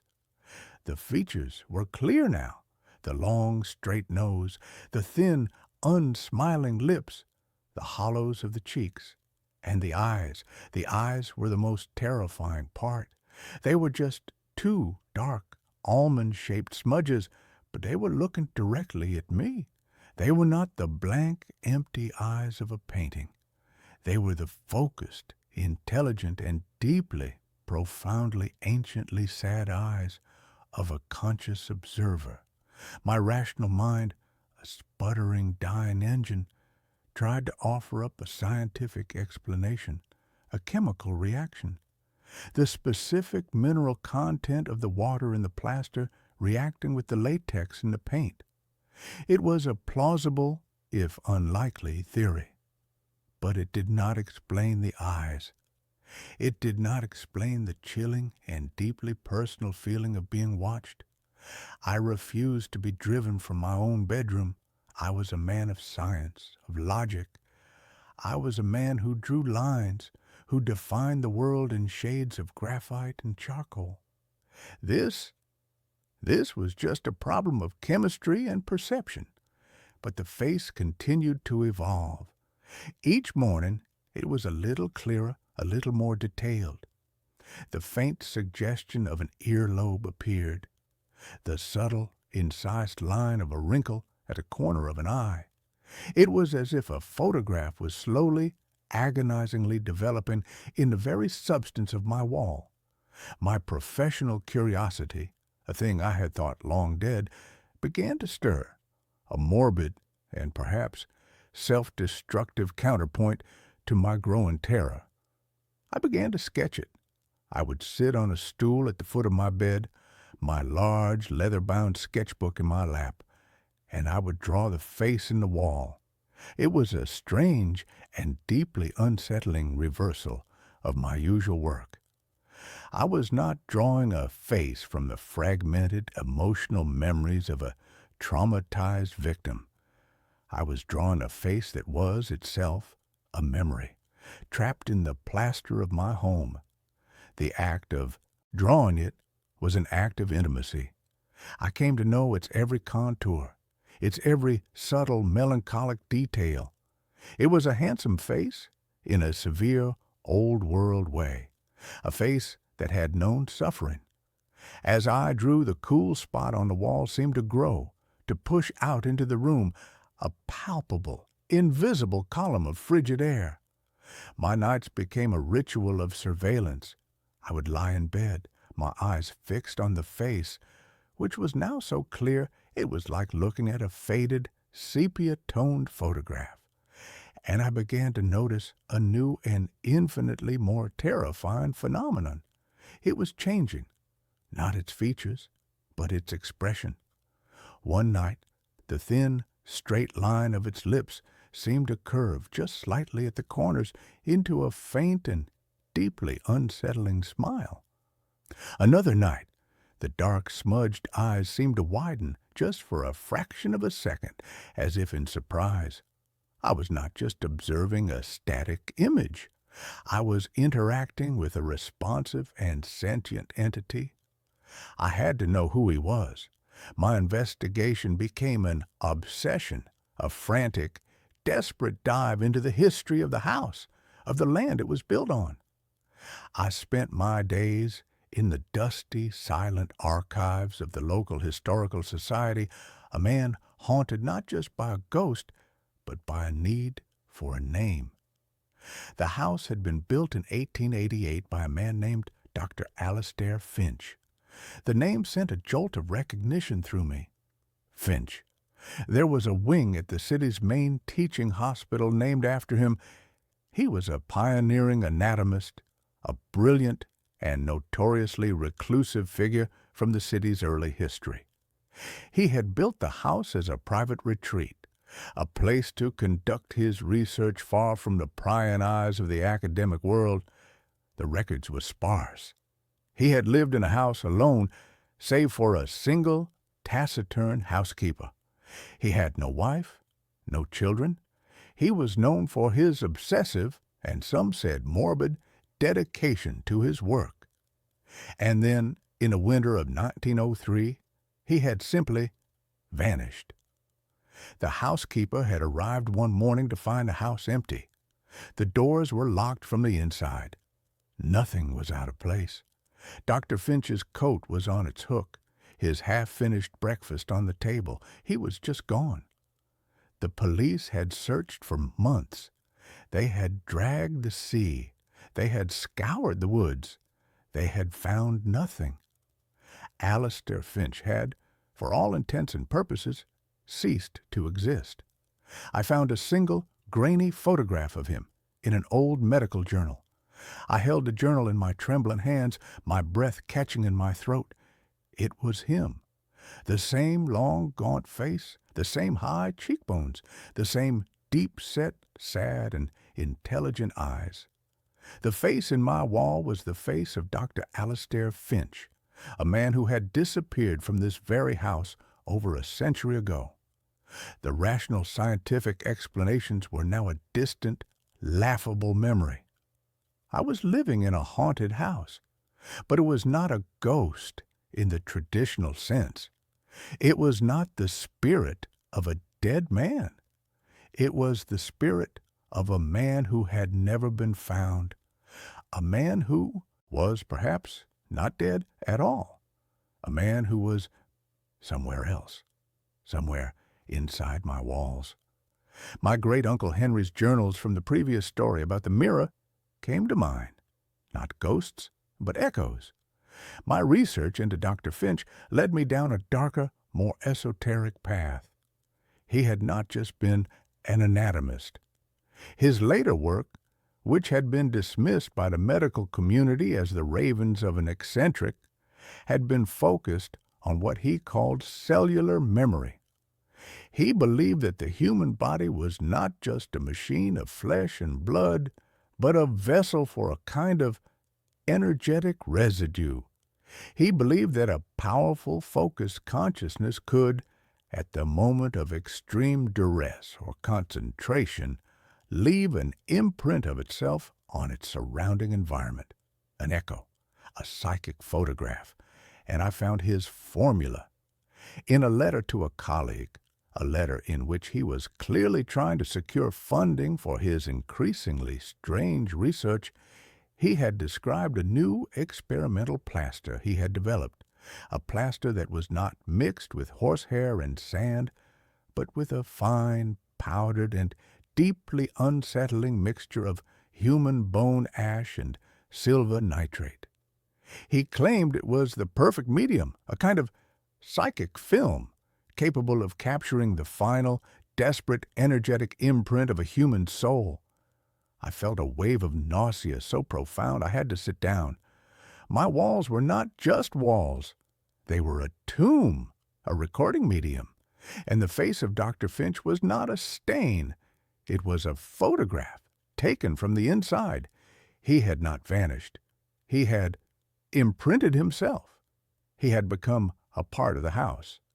The phenomena began to escalate, to bleed out from the wall and into the room itself.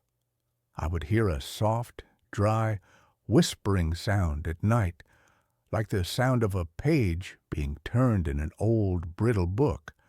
I would wake up to find the objects on my bedside table rearranged, my sketchbook moved to the other side of the room.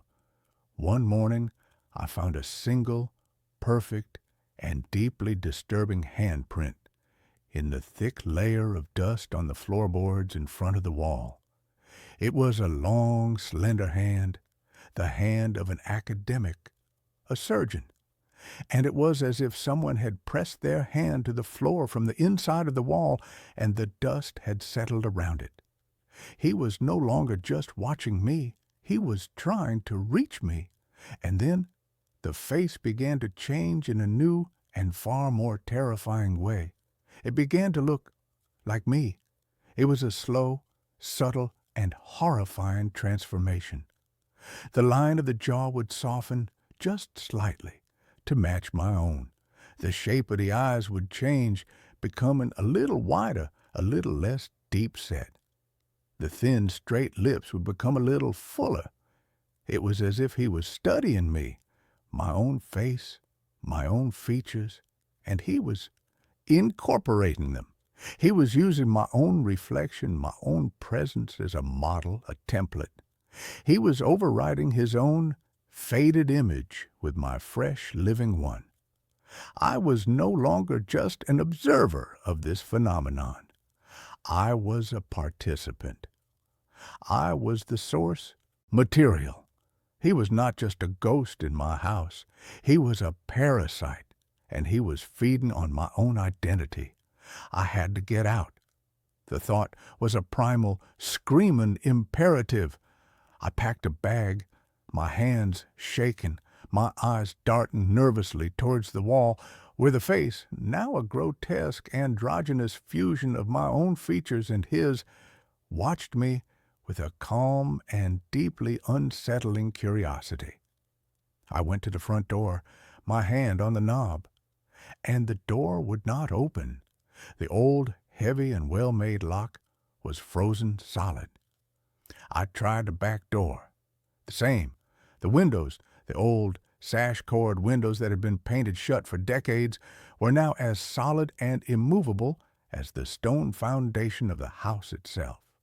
I was trapped. The house, his body, would not let me leave. I was a prisoner in a house that was actively and intelligently trying to consume me. My last desperate hope was my sister, Sarah. She was a journalist, a hard-headed, cynical, and deeply practical woman who had always viewed my artistic temperament with a kind of affectionate pity.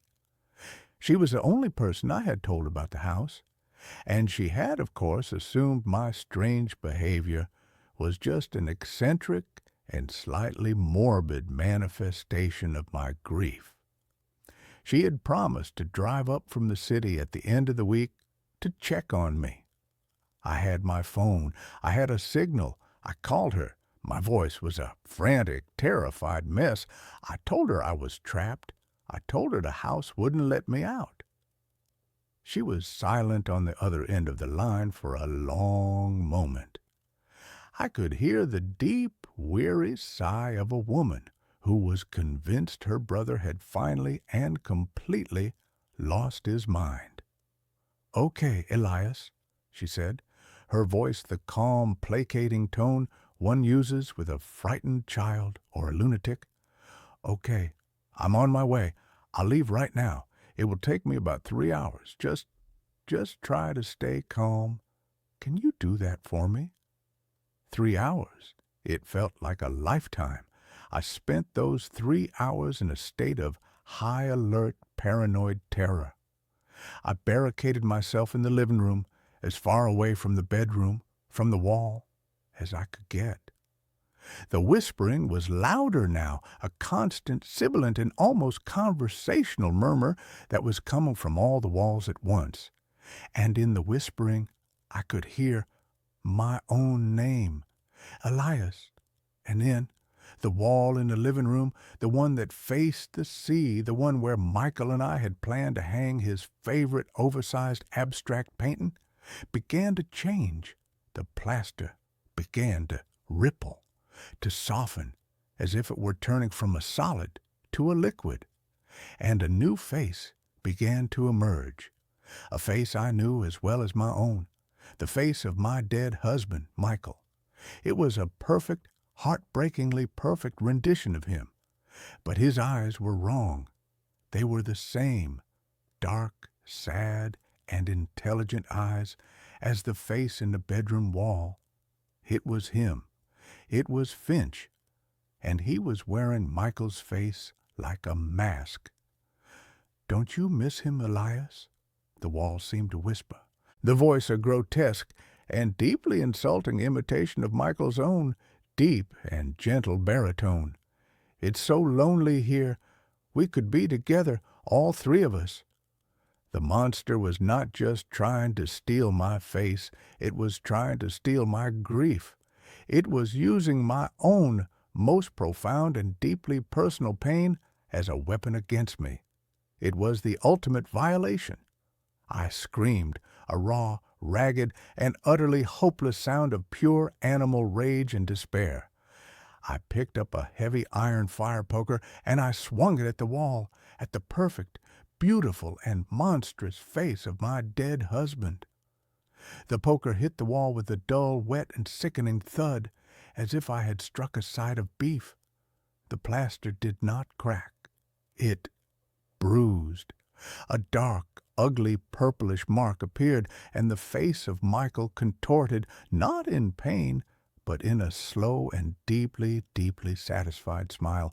It was feeding on it. My rage, my despair, my violent and desperate and futile and grief-stricken and love-filled action, they were its food. My emotional energy was the very thing that was allowing it to break through, to become more real, more solid. I dropped the poker, my body going limp with the sudden, horrifying realization I could not fight it. Fighting it only made it stronger. I was in a cage with a monster, and the monster was feeding on my own desperate attempts to escape. I heard the sound of a car on the gravel driveway. Sarah, she was here. I ran to the window. Her small, sensible sedan was parked outside. She was getting out, her face a mask of worried determination. I banged on the window, but the sound was a dull, muted thud. The house was soundproofed from the inside now, too. She couldn't hear me. She went to the front door and knocked. I heard the sound, faint and distant. She tried the knob. It was locked. She called my name. I screamed it back. But my voice was a dead, flat thing in the silent, waiting air of the house. And then I saw it. The plaster on the wall by the front door, the wall right next to where she was standing, began to ripple. A new face was beginning to form. A woman's face. Her face. It was going to take her, too. It was going to surround me with the faces of everyone I had ever loved. A living, breathing, and eternal mausoleum of my own personal history. I was not just going to be its prisoner. I was going to be the curator of my own private hell. In that moment of absolute and final despair, a strange cold clarity washed over me. I thought of my work, of the faces I drew. I was a man who brought form to the formless, who created order from the chaos of memory. And this house, this entity, was doing the same thing. It was an artist, a monstrous and deeply and profoundly lonely artist. And its medium was me. I could not fight it. I could not run from it. So I had to do the one thing it would not expect. I had to create a piece of art that it could not comprehend. I had to create a new face. I ran back to my studio, the one room in a house that had, so far, remained untouched. I grabbed my sketchbook, my charcoal, my graphite. I sat on the floor, in the center of the living room, my back to the monstrous emerging face of my sister, and I began to draw.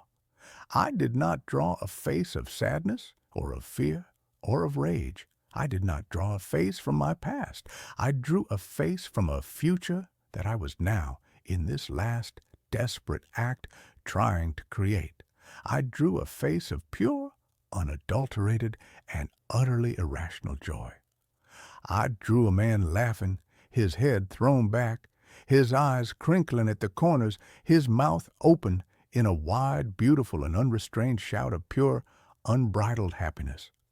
I poured every last remaining ounce of my own depleted life force, of my own desperate hope for a future that was not this, into the drawing. I drew a face that had no place in this house of sorrow. I drew a face that was a lie, a beautiful, powerful, and defiant lie. The whispering in the walls faltered. The rippling of the plaster on the wall behind me slowed and then stopped. The house, the entity, was confused. This was an emotion it did not understand. Joy was a language it did not speak. My grief, my fear, my rage, that was its food, its building material. This was poison. I kept drawing, my hands a frantic, desperate blur. I was not just drawing a picture. I was performing an exorcism. I was fighting a monster not with iron and salt, but with charcoal and hope. The face of Michael on the far wall began to fade, to recede back into the plaster, its perfect, sad features contorting in a look of profound and deep and utter confusion. The house began to groan, a low, structural, and deeply wounded sound. The cold in the air began to recede. I finished the drawing. I held it up. It was the best thing I had ever created. It was a face of pure, impossible, and defiant life. And I taped it to the wall, directly over the spot where the face of my sister had begun to form. "This is my house now," I whispered, my voice a raw and shaky and finally, blessedly, hopeful thing. "And this is the only face you're allowed to have." The house let out a long, shuddering, and deeply mournful sigh, a sound that was not of a monster, but of a lonely and finally defeated thing. And then it was silent. The lock on the front door clicked open. I stumbled to the door and threw it open. Sarah was there, her hand raised to knock again, her face pale with worry. She looked at me, at the wild and ragged and charcoal-smeared and finally, truly and deeply and beautifully alive man that I had become. "Elias," she whispered, "are you okay?" I looked at her, and for the first time in a very, very long time, I smiled. A real smile, a true smile, a smile that was not a memory or a ghost or a lie. It was just a smile. "Yeah," I said, my voice a quiet and steady and finally peaceful thing. "Yeah, I think I am." My security camera caught me leaving the house. But I was asleep. The camera was for peace of mind, or so I told myself. In reality, it was a monument to anxiety, a sleek, white plastic obelisk mounted above my front door. Its single, unblinking black eye, a silent testament to my inability to trust the world. My name is David, and I'm a high school history teacher, a man whose professional life is a careful, chronological ordering of past events. My personal life, however, had recently become a chaotic, untethered mess. My wife, Jessica, had left 3 months ago. The split was amicable, a polite, heartbreaking erosion rather than a sudden, violent break. But her absence had left a void in our suburban 2-story home, a silence that felt less like peace and more like a vacuum. The security camera, with its motion alerts and its 24/7 cloud recording, was my pathetic attempt to fill that silence with data, to replace the comforting presence of another person with the cold digital certainty of surveillance. For the first few weeks, the camera was a source of mundane, almost comical reassurance. It captured the mailman's daily sighing approach, a stray cat's nightly prowl across the porch, and a group of teenagers who, in a stunning act of suburban rebellion, had stolen a decorative garden gnome from my prize-winning petunias. It was boring, and that's what I wanted. It was proof that the world outside my door was predictable, manageable. The first impossible event occurred on a Wednesday. I had been up late, grading a mountain of painfully uninspired essays on the socio-economic causes of the French Revolution, and had fallen into a deep, exhausted sleep. I woke up the next morning feeling groggy, a familiar low-grade exhaustion that had become my constant companion. I was making coffee when my phone buzzed with a notification from the Secure Home app. Motion detected at front door, 3:17 a.m. I frowned. It was probably a raccoon or the wind rattling the hanging fern. I tapped on the notification, my thumb hovering over the delete button. The app loaded the recorded clip. The timestamp in the corner read 3:17:22 a.m. The night vision was crisp and clear, bathing my front porch in an eerie monochromatic glow. And then I saw it. The front door opened. A figure stepped out. The figure was me. I stared at the phone, my heart giving a single, hard, painful thump against my ribs. It was undeniably me. I was wearing the gray sweatpants and the old faded T-shirt I had worn to bed. My hair was a mess.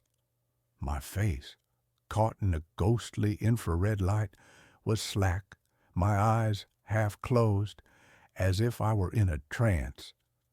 The figure of me pulled the door shut behind it, the click of the latch unnervingly loud in the silent clip. It walked down the porch steps, turned right, and disappeared out of the camera's frame, heading down the street into the darkness. My first thought was that I had been sleepwalking. It was the only logical, rational explanation. I had never sleepwalked before in my life, but stress, grief, they could trigger strange, new behaviors. It was unsettling, but it was explainable. I scrubbed through the rest of the night's recordings. At 4:54 a.m., another motion alert, another clip. It was me again, walking back into the frame, up the steps, and letting myself back into the house, locking the door behind me. I had been gone for nearly an hour and a half. A cold, creeping unease began to settle in my stomach. Where had I gone? What had I done? I went to the front door and checked the lock. It was secure. I checked my keys. They were on the hook by the door where I always left them. My wallet and phone were on my nightstand. I checked my shoes. They were in the closet, dry and clean. The streets had been wet from a late-night shower. If I had been walking for over an hour, my bare feet would be... I lifted my right foot and looked at the sole. It was pink and clean, as if I had just stepped out of the shower. Not a speck of dirt, not a single blade of grass. The sleepwalking theory, which had been a flimsy shield to begin with, began to crack. That day at school, I was a ghost. I moved through the hallways, my mind a million miles away, replaying the silent black and white movie of my nocturnal excursion. My students, a tribe of perpetually bored teenagers, didn't seem to notice my distracted state. Their apathy was a small, welcome mercy. That night, I took precautions. I wedged a heavy rubber doorstop under my bedroom door. I even, feeling slightly ridiculous, tied a small brass bell to the doorknob. If I was going to go for a walk, I was going to wake myself up doing it. I went to sleep feeling a little more in control, a little more sane. The next morning, I woke up to silence. The bell was undisturbed. The doorstop was firmly in place. I felt a surge of relief. It had been a one-time stress-induced anomaly. I was fine. Then I checked the app. Motion detected the front door, 2:48 a.m. My blood ran cold. I opened the clip, my hand trembling. The front door opened. The figure of me stepped out. It was wearing the same clothes. It had the same blank, somnambulistic expression. It closed the door and walked off into the night. An hour later, at 4:02 a.m., it returned. I flew out of my bed, my heart pounding. The bell on my bedroom door was silent, the doorstop untouched. He hadn't come from my room. With a sense of dread so profound it felt like I was wading through molasses, I went downstairs. The house was quiet, still. The front door was locked. I began to search. I didn't know what for. A sign, an explanation. In the living room, on the plush beige carpet in front of the cold, dark fireplace, I found it. A single, muddy footprint. It was a man's footprint, about my size, but it was not from a bare foot. It was from a heavy work boot. I didn't own any work boots. The thing that was leaving my house at night, the thing that looked exactly like me, was not me.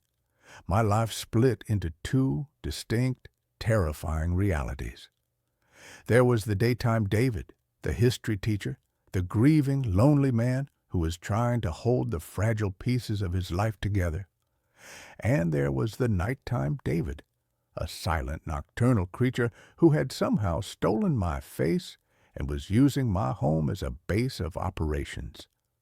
My anxiety, which had been a low, persistent hum, became a screaming, high-pitched siren in my mind. I became an obsessive detective, my own home, the scene of an impossible crime. I set up more cameras, one in the living room, facing the front door, one in the hallway at the top of the stairs. I needed to know where he was coming from, where he was hiding.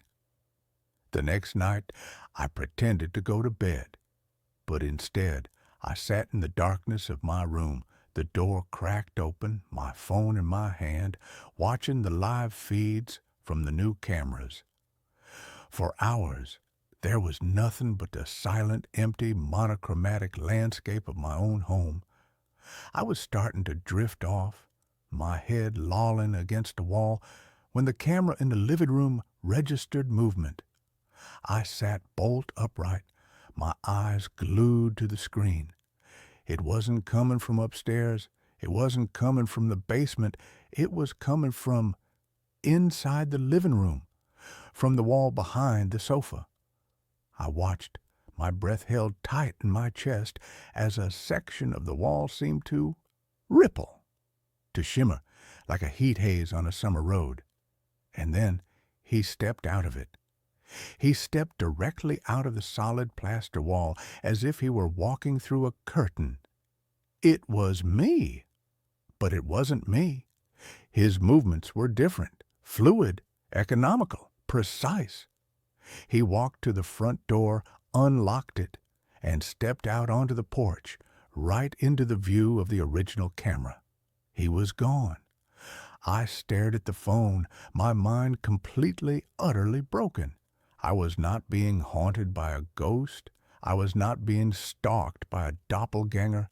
I was sharing my house with a creature that could walk through walls, a creature that had chosen for some unknown, malevolent reason to wear my face. My investigation became more frantic, more desperate. I needed to know what was on the other side of that wall. It was the main wall of the living room, the one that backed onto the garage.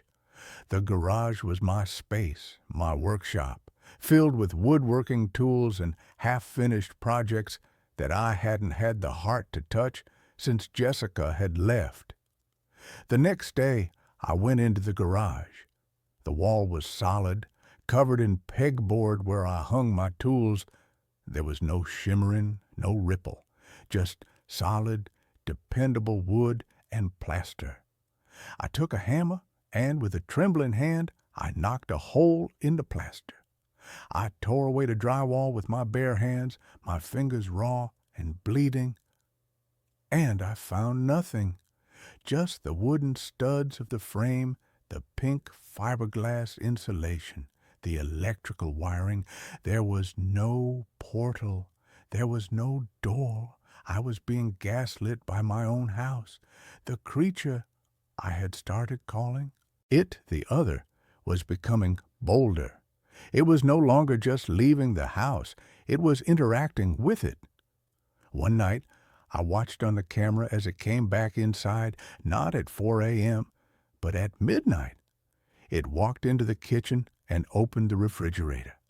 It stood there for a long moment, bathed in the cold, white light. And then it began to eat. It took out a carton of milk and drank directly from it. It took a raw, packaged steak and tore it open with its teeth, devouring it, uncooked. Its movements were feral, animalistic. It was not me. I was a vegetarian. The fear was beginning to paralyze me. I was a prisoner in my own home, a zookeeper for a monster that looked like me. I was terrified to go to sleep, but I was also terrified of what I would see if I stayed awake. I was losing my grip. I called in sick to work. I stopped answering my phone. The outside world, with its neat, historical timelines, felt a million miles away. I knew I needed help, but who could I go to? The police? Officer, there's a man who looks just like me who comes out of my wall and eats my raw meat. They would have me in a padded room before I could finish the sentence. My one desperate hope was my brother-in-law, Mark. He was Jessica's older brother, a skeptical, pragmatic, no-nonsense electrical engineer. He was a kind of man who believed that every problem had a logical, solvable solution. I hadn't spoken to him since the split, but I was desperate. I called him. My voice was a wreck, a frantic, paranoid mess. I didn't tell him the whole truth. I couldn't. I just told him that I thought someone was breaking into my house, that my security system had caught some strange things, and that I was scared. I asked him if he could come over, if he could just be there. He was hesitant, but the raw, naked terror in my voice must have cut through his skepticism. He agreed to come that evening. His arrival was a brief, welcome injection of normalcy into my surreal nightmare. He walked through the house, checking the locks, the windows. He was a calming physical presence in a house that had become a landscape of psychological horror. Dave, everything seems secure, he said, his brow furrowed with a mixture of concern and confusion. What exactly did you see on the camera?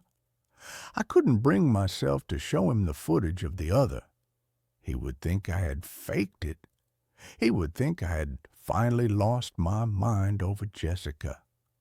Instead, I showed him a clip of a shadow moving in a way it shouldn't, a flicker of movement that was probably just a moth, but that I presented as something sinister. He was unconvinced, but he was a good man. He saw that I was genuinely terrified, and he agreed to stay the night on the sofa. We sat in the living room, the television on but the volume low, a flimsy shield against the oppressive silence. I had my phone in my hand, the live feed from the living room camera open. The wall behind the sofa, the wall that was the source of all my terror, was just a wall.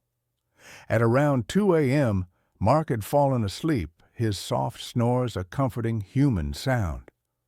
I was still wide awake, my eyes burning from exhaustion, my body thrumming with a mixture of fear and a strange, desperate hope that the other would not appear, that its presence was somehow tied only to my own. And then I saw it, on my phone screen, the ripple. It was beginning. The wall behind the sofa, just a few feet from where Mark was sleeping, was shimmering. My breath caught in my throat. I wanted to scream to wake him up, but I was paralyzed. The other stepped through. It was as silent as a ghost.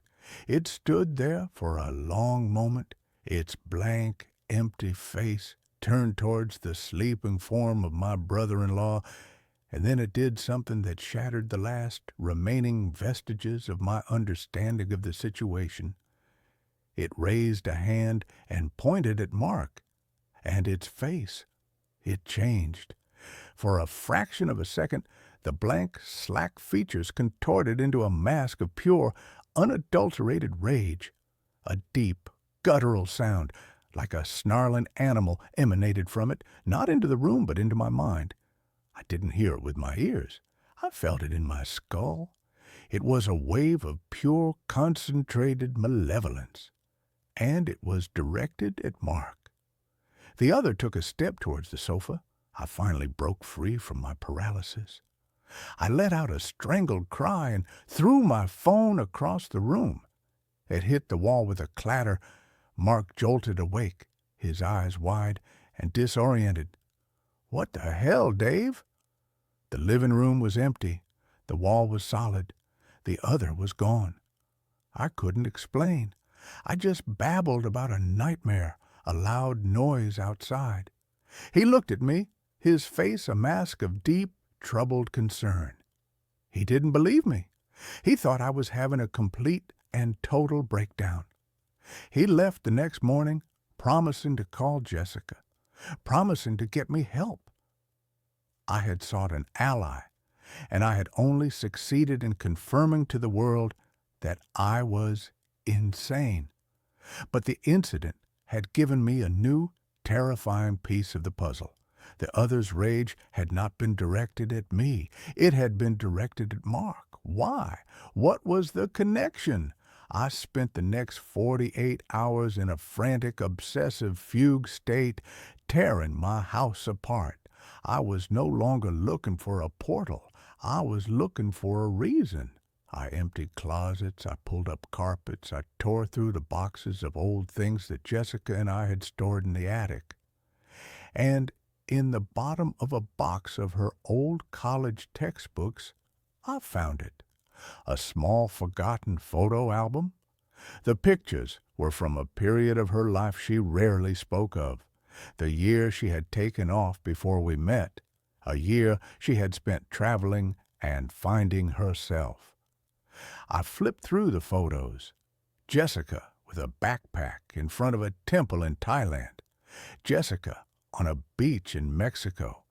And then a photo that made the air leave my lungs in a painful rush. It was Jessica, standing with a young man, their arms around each other, a backdrop of snowy mountains behind them. The man was handsome, with dark hair and intense, brooding eyes. But it was the face The face was almost identical to my own. We could have been brothers, cousins at the very least. The resemblance was uncanny, chilling. Beneath the photo, in Jessica's familiar looping script, was a single word: Liam. My hands were trembling. I had never heard the name before. I had never seen this man. But I knew, with a certainty that was as cold and hard as a gravestone, that this was him. This was the original. And I was the echo. I called her. I hadn't spoken to her in months, not really.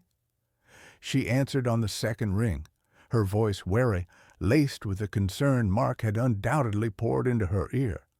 "Jess," I said, my voice a ragged whisper, "I need you to tell me about Liam." The silence on the other end of the line was a solid, physical thing. I could feel her shock, her pain, radiating through the phone. How do you know that name?" she finally asked, her voice trembling. And she told me. A story of a whirlwind romance, of a passionate, all-consuming love affair with a charismatic but deeply troubled man she had met while traveling. A man who looked, by some bizarre cosmic coincidence, almost exactly like me. A man who had been a rock climber. My blood ran cold. She told me about their last climb together in the mountains of Patagonia, about a sudden violent storm, about a fall. Liam had been tied to her. He had been above her. He had fallen, and his weight had pulled her from her own hold. He had been dangling, unconscious, and she had been holding them both, her fingers screaming, her strength failing. To save herself, she had cut the rope. She had never told anyone. She had been rescued, suffering from exposure and hypothermia, and had told the authorities that the fall had severed the rope. It was a secret she had carried, a guilt that had haunted her for years. A guilt that had, I now realized, been the silent, cancerous thing at the heart of our own marriage.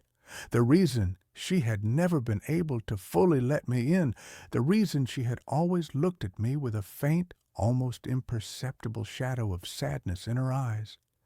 Every time she looked at me, she saw him.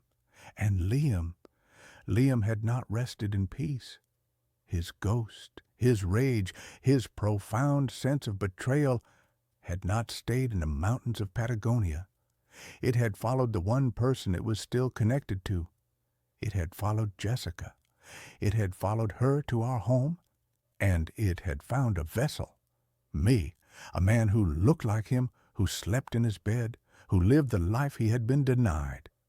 The other was not a doppelganger. It was a ghost, a tormented, vengeful ghost that had, through some supernatural psychological alchemy, imprinted itself upon me. It was wearing my face, but the rage, the hunger, the methodical, silent comings and goings, they were his. He was coming out of the walls of the home he believed was his, a home he had been cheated out of.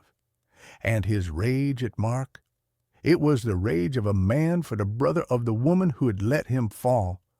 I understood then. I was not the one being haunted. I was the one doing the haunting. My body was the house, and the ghost of Liam was the unwelcome tenant. And I knew, with a chilling certainty, that he was not going to leave until he had what he wanted. He wanted revenge. He wanted Jessica. I told her to run, to pack a bag and leave her apartment, to go somewhere I couldn't find her, somewhere he couldn't find her through me. She thought I was having a psychotic break, that my grief and her confession had shattered my mind. But the raw, primal terror in my voice convinced her. And then I waited. I was the bait. This was my house, my body, and I was not going to let him have it any more. I set up the cameras again, all of them focused on the living room wall. I sat in a chair directly opposite, a single heavy iron fire poker in my lap. I was not going to sleep. I was going to wait for him to come out. And this time I was going to be ready. He came, as always, in the dead of night. The wall rippled. He stepped through. He looked at me sitting in the chair, and for the first time his blank face showed an emotion. Surprise. He had not expected me to be waiting. He had not expected me to be armed. "She is gone," he said in my mind, his voice a snarl of pure frustration. "Where is she?" "She is not for you," I said, my own voice a low, trembling thing. "This life is not for you. This body is not for you. You are a memory, a ghost, and it's time for you to leave." He laughed, a dry, rasping sound that was full of a cold, ancient hatred.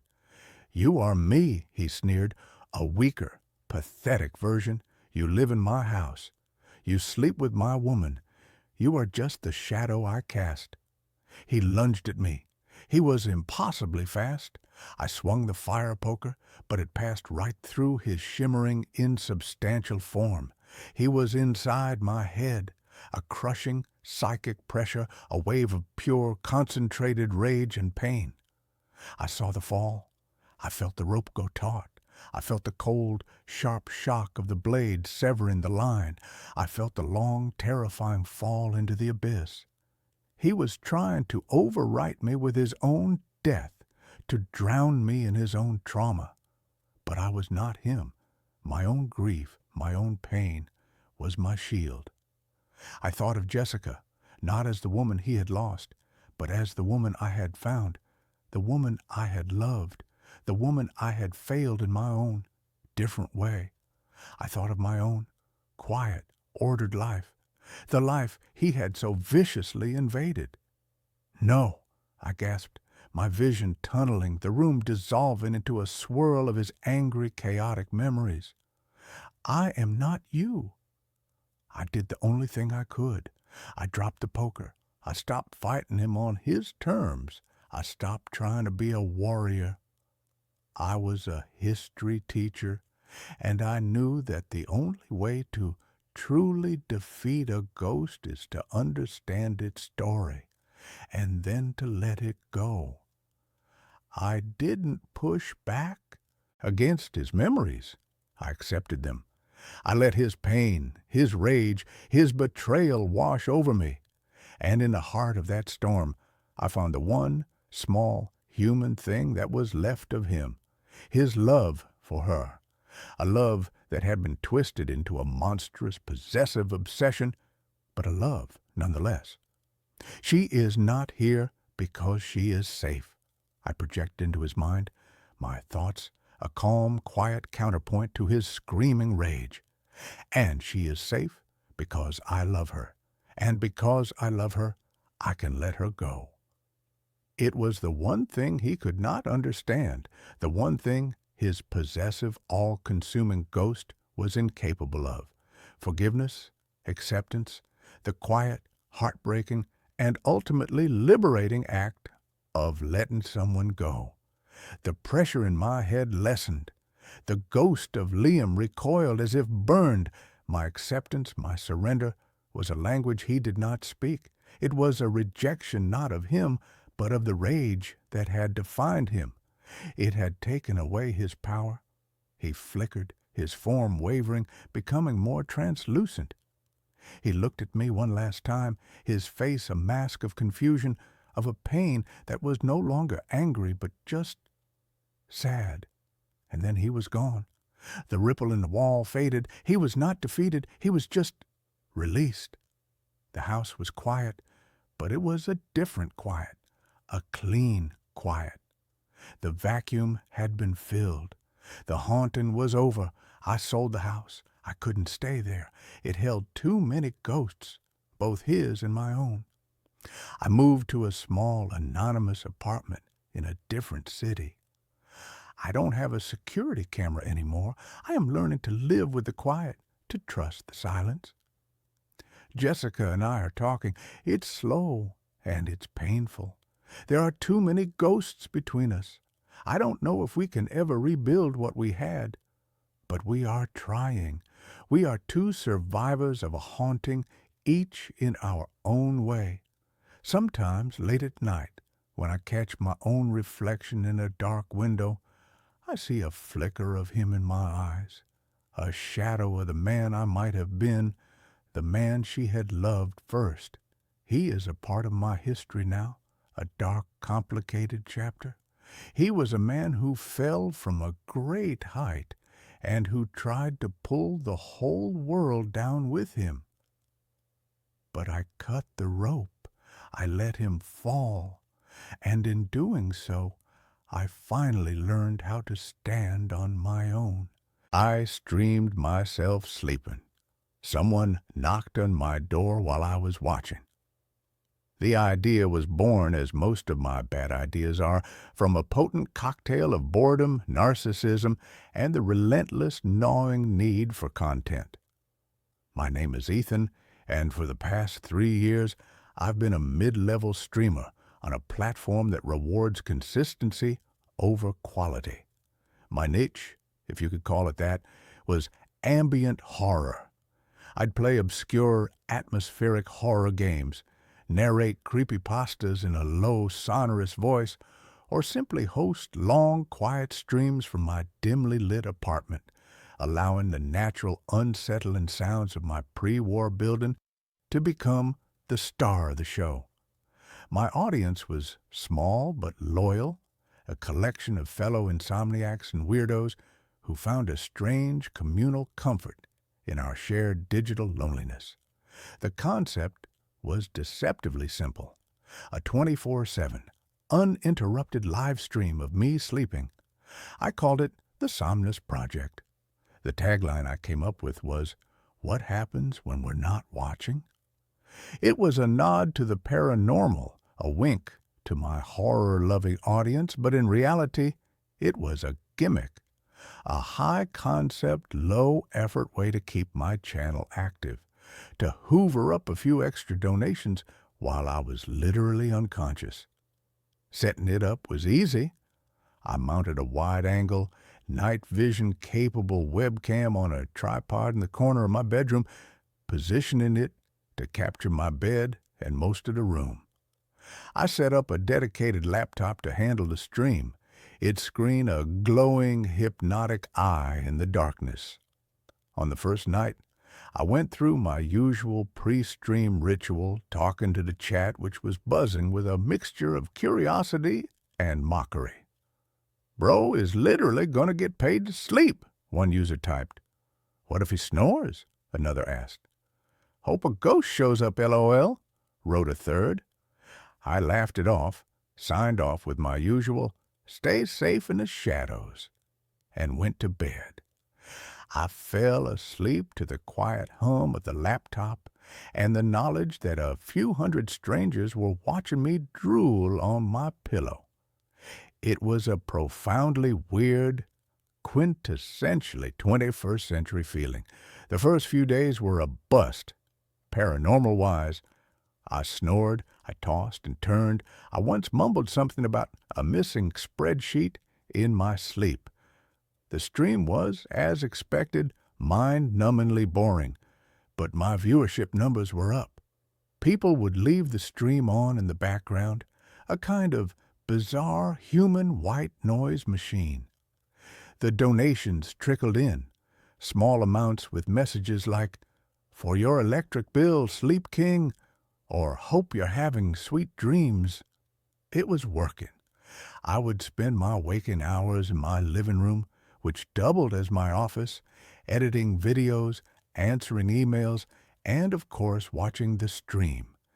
It was a strange, out-of-body experience to be sitting on my sofa, drinking coffee, while simultaneously watching a live feed of my own empty, unmade bed. The bedroom door was always visible in the shot. It was a heavy, solid oak door, and I had a habit of closing it firmly every night. The first anomaly occurred on the 4th night. I was up late reviewing the VOD, video on demand from the previous night, looking for any highlights I could clip for social media. A particularly loud snore, a funny sleep mumble. I was fast-forwarding through the long, static hours of darkness when I saw it. At exactly 3:13 a.m., the bedroom door, which I had distinctly remembered closing, slowly, silently, crept open. I stopped the playback, my heart giving a sudden hard thump against my ribs. I rewound it and watched again, in real time. The movement was almost imperceptible. A thin black sliver appeared between the door and the frame, widening by a millimeter every few seconds, until the door was opened by a good 6 inches. There was no sound, no creak of hinges. It was like the door was made of smoke. It stayed open for the rest of the night. My blood ran cold. My building was old, the floors uneven. It was possible, I told myself, that the door hadn't been properly latched and had swung open on its own. A draft, perhaps. It was a rational, logical explanation, and I clung to it like a life raft. But I had never known that door to swing open on its own before. It was a heavy, well-fitted door. That night, before I went to bed, I made a point of not just closing the door, but locking it. I even gave the knob a hard jiggle on camera for the chat to see. "Just making sure we don't have any drafts tonight, guys," I said with a nervous laugh. I watched the VOD the next day. The door had stayed closed. I felt a wave of relief, followed by a pang of disappointment.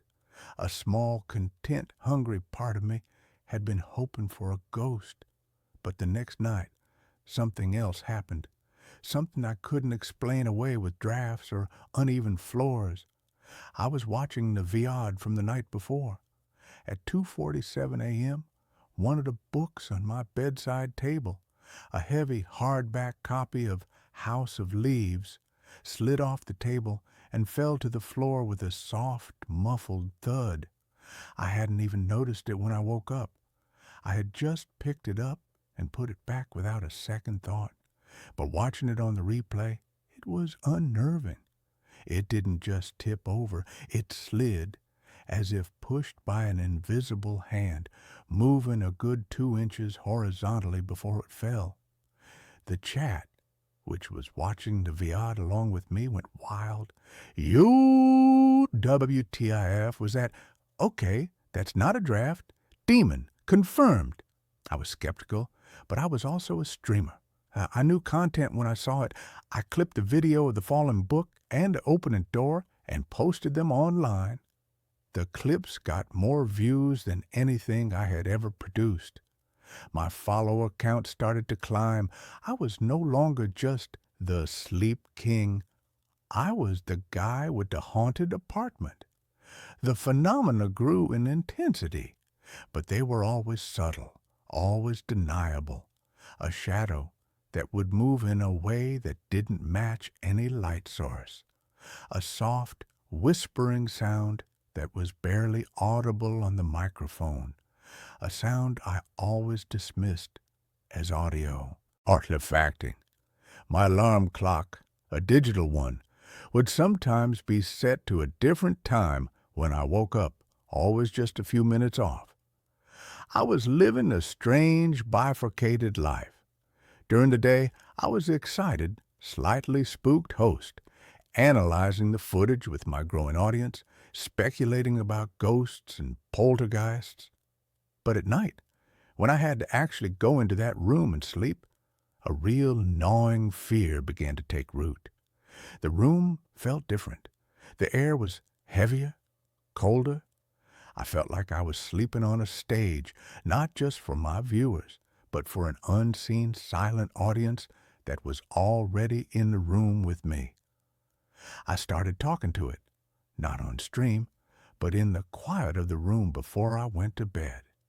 "If you're here," I'd whisper into the darkness, "give me a sign, a real one." It was a stupid, horror movie trope thing to do, but I couldn't help myself. I felt like I was losing my mind, caught between the performance of being haunted and the terrifying possibility that it was real. The real sign came on a Tuesday, 2 weeks into the Somnus Project. It was one of the rare nights I decided not to review the Viard from the night before. I had been out with friends, a brief, desperate foray into the normal world. I came home late, exhausted. I glanced at the stream on my phone. My bed was empty, the room silent. I went to bed, closed and locked the door, and fell into a deep, dreamless sleep. The next morning, I woke up feeling watched. It was a palpable, physical sensation, like the feeling of static electricity on your skin. I sat up in bed. Everything seemed normal. The door was still closed. The books were on the table, but the air was thick with a kind of resonant, humming silence. I went into the living room and pulled up the stream on my main monitor. I wasn't going to review the whole VOD. I was just going to check on something. A new paranoid ritual I had developed. I would check the moment I got into bed and the moment I woke up, just to make sure no time was missing, that there were no gaps in the recording. I scrubbed the timeline back to the moment I had entered the room last night.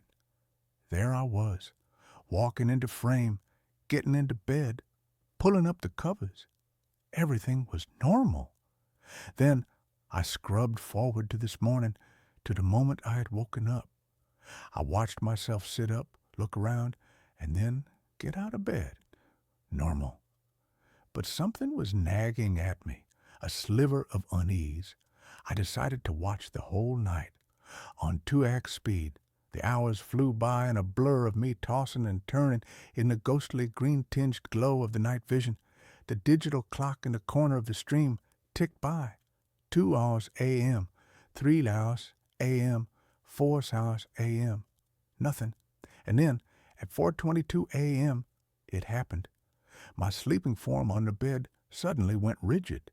Not the kind of stiffness from a bad dream, but an unnatural, board-like rigidity. And then my body began to levitate. I stared at the screen, my coffee cup frozen halfway to my lips. It was not a hoax. It was not a trick of the camera. My body, my sleeping, unconscious body, was lifted a good foot off the mattress, held there for nearly 30 seconds by an unseen force, and then gently, slowly, lowered back down. There were no wires. There was no one else in the room. I just floated. My coffee cup slipped from my numb fingers and shattered on the floor. I didn't even flinch. I just kept staring at the screen, at the impossible, undeniable evidence of what had happened in my room while I slept. The whispers, the moving objects, they weren't prelude. They were the opening act. This was the main event. I replayed the clip a dozen times. My mind, a frantic, drowning thing, tried to find a rational explanation, a dream, a hallucination. But I wasn't asleep when I was watching this. This was a recording. It was real. The thing in my apartment wasn't just moving my books, it was moving me. My first impulse was to end the stream, to pack a bag and leave, to burn the apartment to the ground. But the second impulse, the one that had been conditioned by years of chasing views and engagement, was different. This was the Holy Grail. This was the kind of footage that could make a career. This was the ghost I had been hoping for, even though its reality was 1,000 times more terrifying than I had ever imagined. Against every instinct of self-preservation I possessed, I clipped the levitation video. I posted it to my social media with a single, trembling, all-caps caption. I need help. This is not a joke. My channel exploded.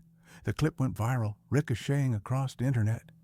It was debated on Reddit, analyzed on YouTube, and even picked up by a few mainstream paranormal news sites. My viewer count skyrocketed from a few hundred to tens of thousands. I was no longer a mid-level streamer. I was a global phenomenon. I was the levitating man. The world was divided. Half believed it was one of the most convincing pieces of paranormal evidence ever captured. The other half believed I was a master hoaxer, a digital magician who had somehow pulled off the perfect illusion. The debate only fueled a fire. I was a prisoner in my own home. I was too terrified to sleep in the bedroom, but I was also too terrified to end the stream. I had created a monster, and now I had to keep feeding it. I started sleeping on the sofa in the living room, leaving the bedroom empty, a stage for whatever entity had taken up residence there, and the activity increased. Now that it had an audience, it began to perform. The door would be thrown open with violent force. The books would fly off the shelves. One night, the word "get" was scrawled on a wall in what looked like ash or soot. The next night, the word "out" appeared beside it. My life became a 24/7 horror show, and I was both the star and the sole terrified audience member in the front row. My mental state was disintegrating. I was a raw nerve, jumping at every shadow, my hands in a perpetual shaky tremor. The money was pouring in, but I couldn't spend it. The fame was suffocating. I was the ringmaster of a circus I could not control. And then came last night. I had been awake for nearly 48 hours, surviving on caffeine and raw fear. I couldn't bring myself to sleep, not even on the sofa. I was sitting in my computer chair, the warm glow of the monitor, my only companion, watching the live feed from the bedroom. The chat was a frantic, scrolling waterfall of text. Thousands of people from all over the world watching the empty, haunted room with me. For hours, there was nothing, just the quiet, malevolent stillness of the room. The "get out" on the wall seemed to pulse in the night vision. And then, at 3:13 a.m., the same time the door had first opened a lifetime ago, a new phenomenon began. A knock. A soft, hesitant, 3-beat knock. Knock, knock, knock. It was not coming from the bedroom. It was coming from my front door. I froze, my blood turning to ice. My apartment was on the 3rd floor. My neighbors were a quiet, elderly couple who were in bed by 9. No one ever knocked on my door this late. The chat exploded. Did anyone else hear that? Someone's at the door. Don't answer it, Ethan. I stared at the monitor, my heart hammering in my chest. I didn't move. I didn't breathe. The knock came again, louder this time, more insistent. Knock, knock, knock. It's probably a neighbor, I typed into the chat, my fingers fumbling on the keyboard. Loud music or something? But I knew it was a lie. My apartment was silent. And then I looked at the live stream feed from my bedroom, and what I saw made the world dissolve into a roaring, static-filled void in my ears. On the screen, in the live real-time feed of my bedroom, a figure was standing. It was a tall, thin silhouette, featureless and black, standing in the center of the room where there had been nothing but empty air a second before. It was not a shadow. It had depth, dimension. It was a hole in the shape of a man, a void that seemed to suck the very light out of the room. It was perfectly still, and it was facing the camera. I couldn't scream. The sound was trapped in my throat, a hard, painful knot of pure, undiluted terror. The thing on my screen was not a ghost. It was not a poltergeist. It was something else. something that had been drawn to the attention, to the energy of thousands of people, all focused on this one small room. I had not just opened a door for a ghost, I had opened a portal, and something had stepped through. Knock, knock, knock. The knocking at my front door was louder now, a frantic, angry pounding. It was in sync with the pulsing of the blood in my ears. I couldn't tear my eyes away from the monitor. The figure in the bedroom slowly lifted an arm.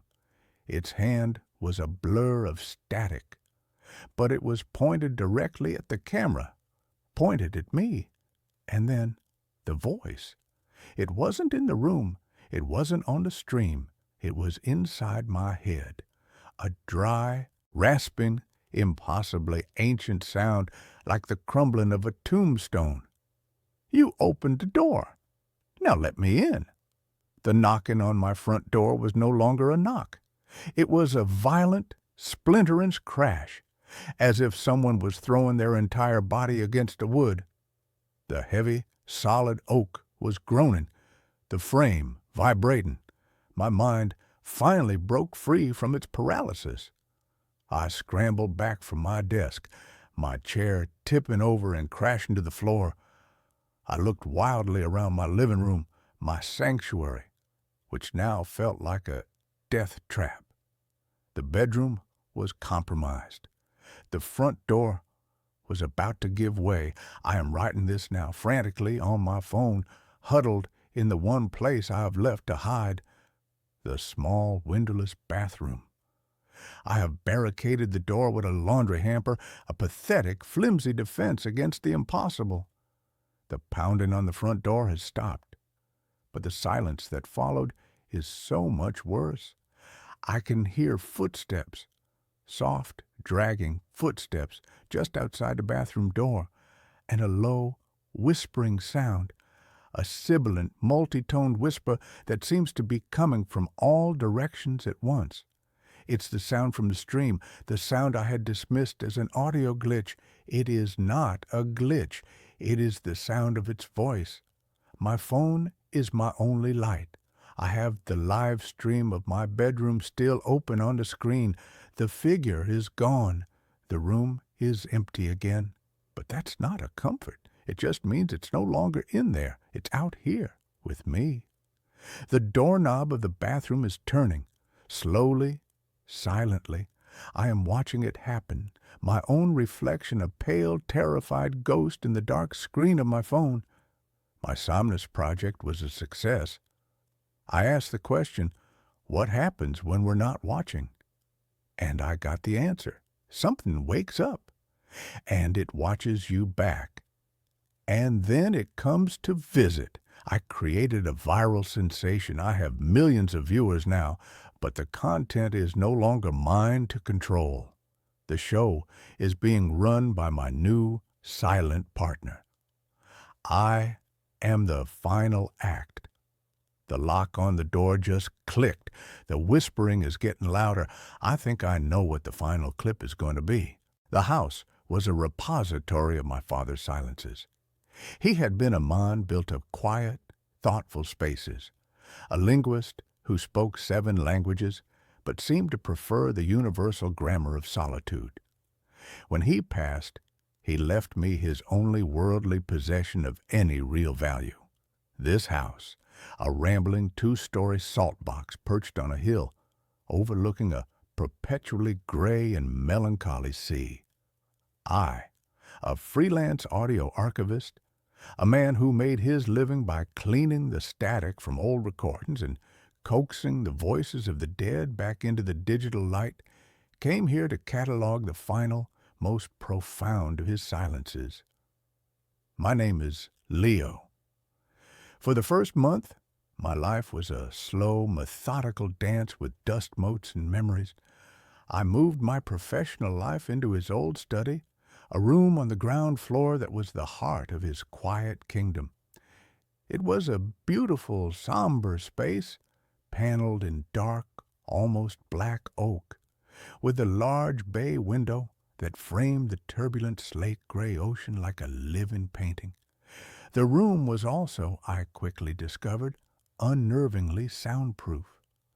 When I closed the heavy felt-lined door, the world outside, the sighing of the wind, the cry of the gulls, the rhythmic, percussive crash of the waves, vanished completely. The silence inside was absolute, a perfect, sterile vacuum. It was the ideal environment for my work, for listening to the delicate, fragile whispers of the past. It was during a late-night session, while meticulously restoring the audio from a set of 1940s wax-cylinder interviews, that I first heard them. I had my headphones on, my ears tuned to the subtle imperfections of the recording, filtering out the hiss and crackle.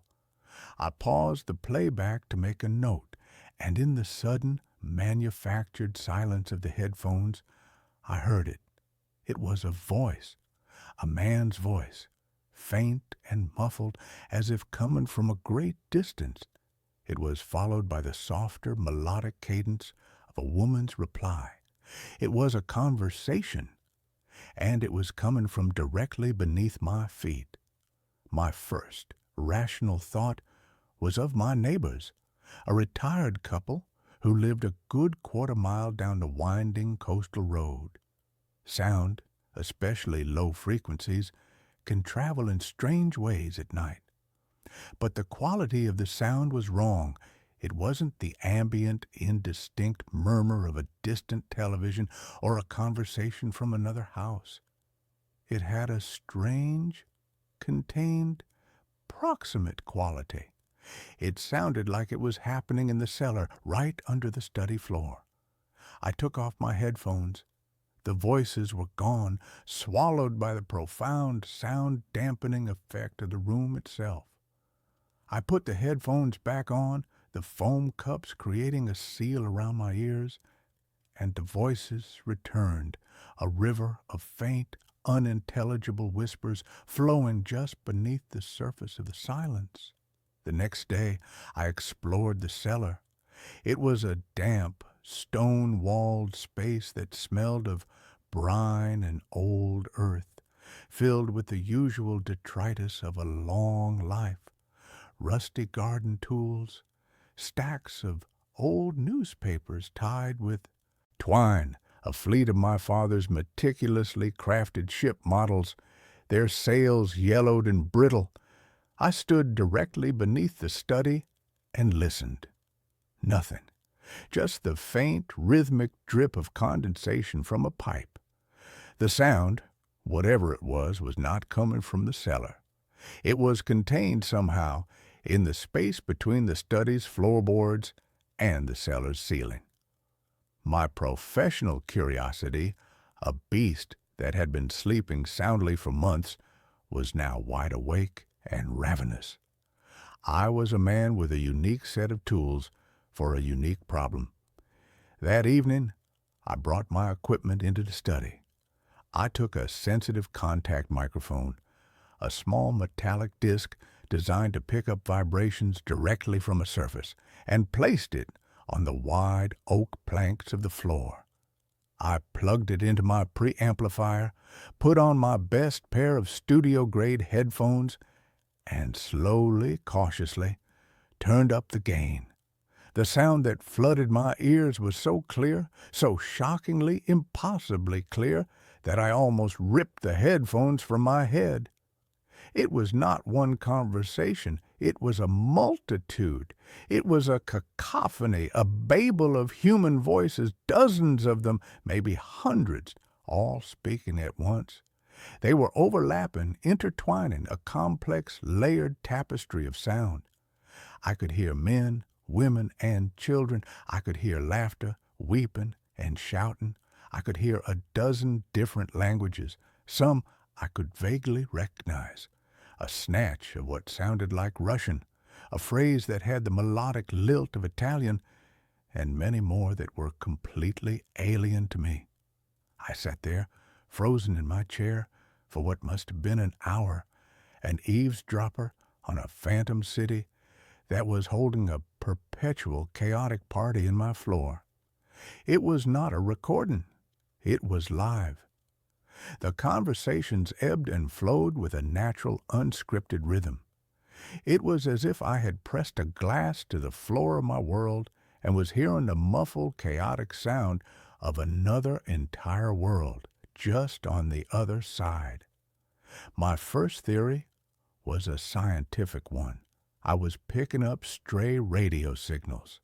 The old, unshielded wiring in the house, combined with the specific atmospheric conditions of the coast, was acting as a massive, crude antenna, and my sensitive audio equipment was simply amplifying the effect. It was a plausible, if strange, explanation, but the more I listened, the less plausible it became. There was no music, there were no commercials, there was no station identification, and the sound had a strange, echoic, three-dimensional quality that no radio broadcast possessed. It felt real. It felt close. My investigation turned to my father. The soundproofing of the room, which I had initially seen as a professional convenience, now seemed like a deliberate, almost desperate act. He had not been trying to keep the outside world out. He had been trying to keep the inside world in. I began to search the study, no longer as a son sorting through his father's belongings, but as an investigator looking for clues. My father was a meticulous man. He kept journals. I found them, a neat row of identical black leather-bound volumes on the top shelf of his bookshelf. For years, the entries were what I expected.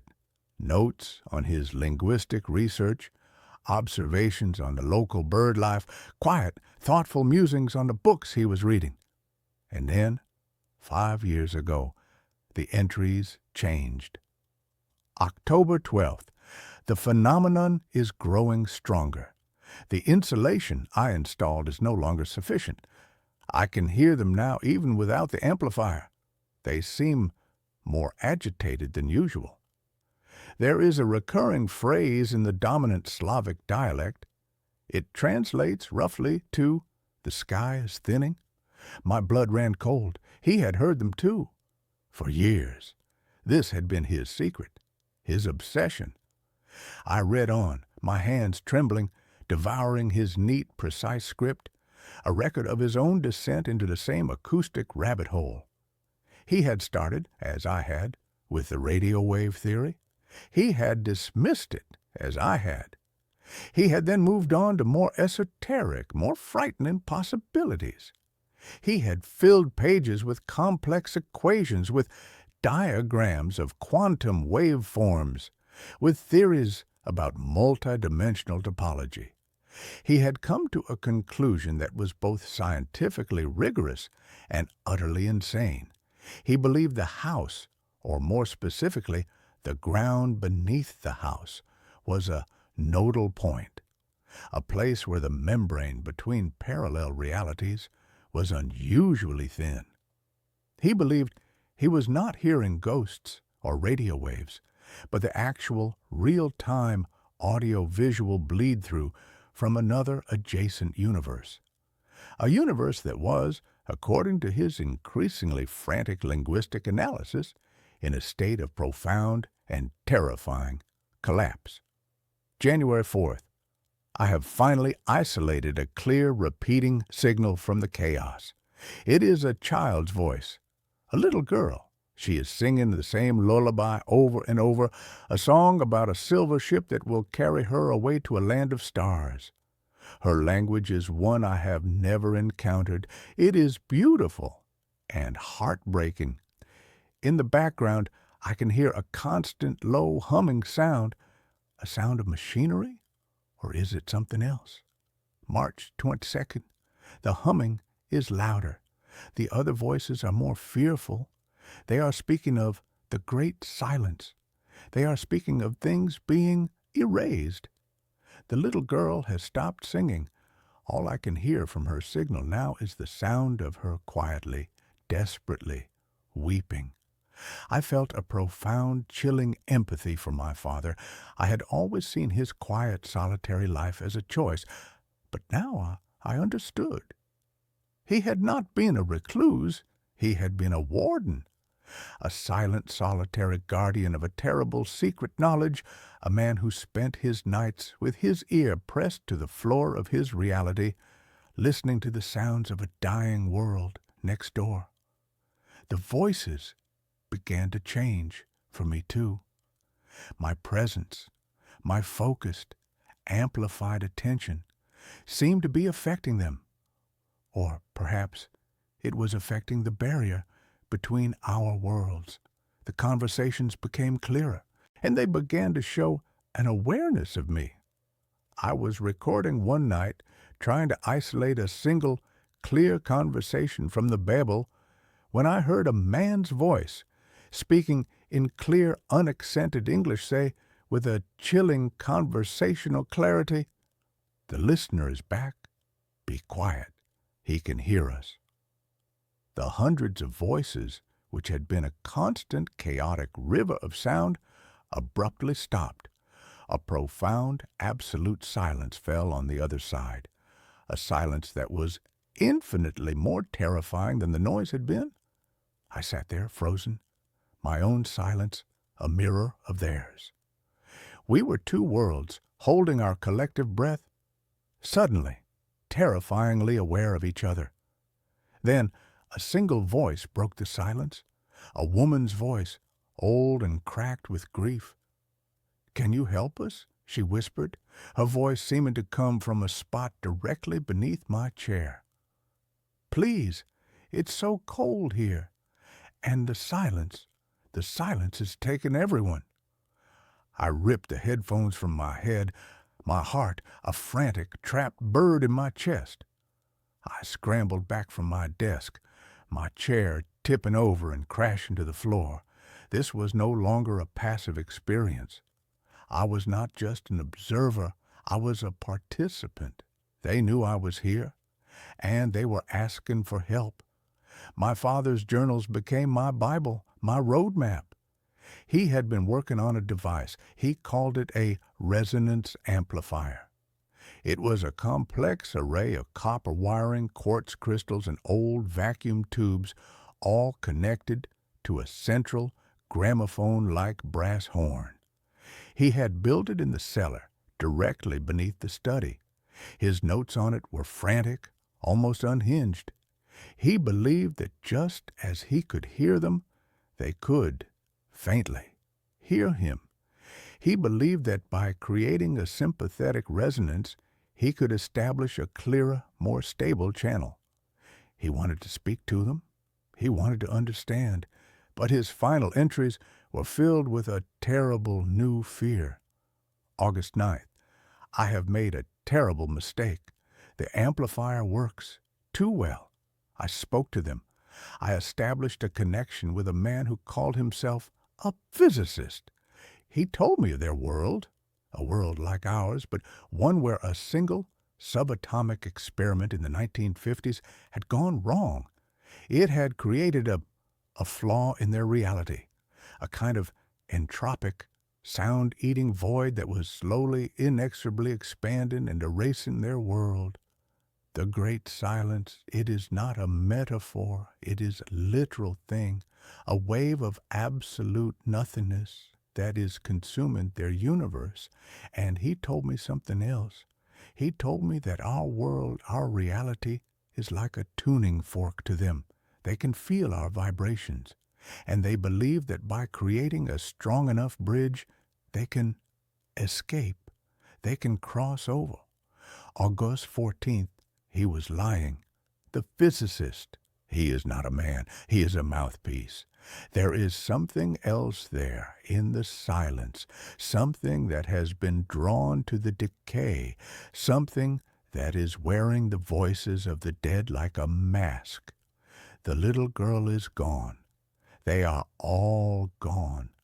All that is left is the echo and the hunger behind the echo. I have to dismantle the amplifier. I have to reinforce the silence. I pray it is not too late.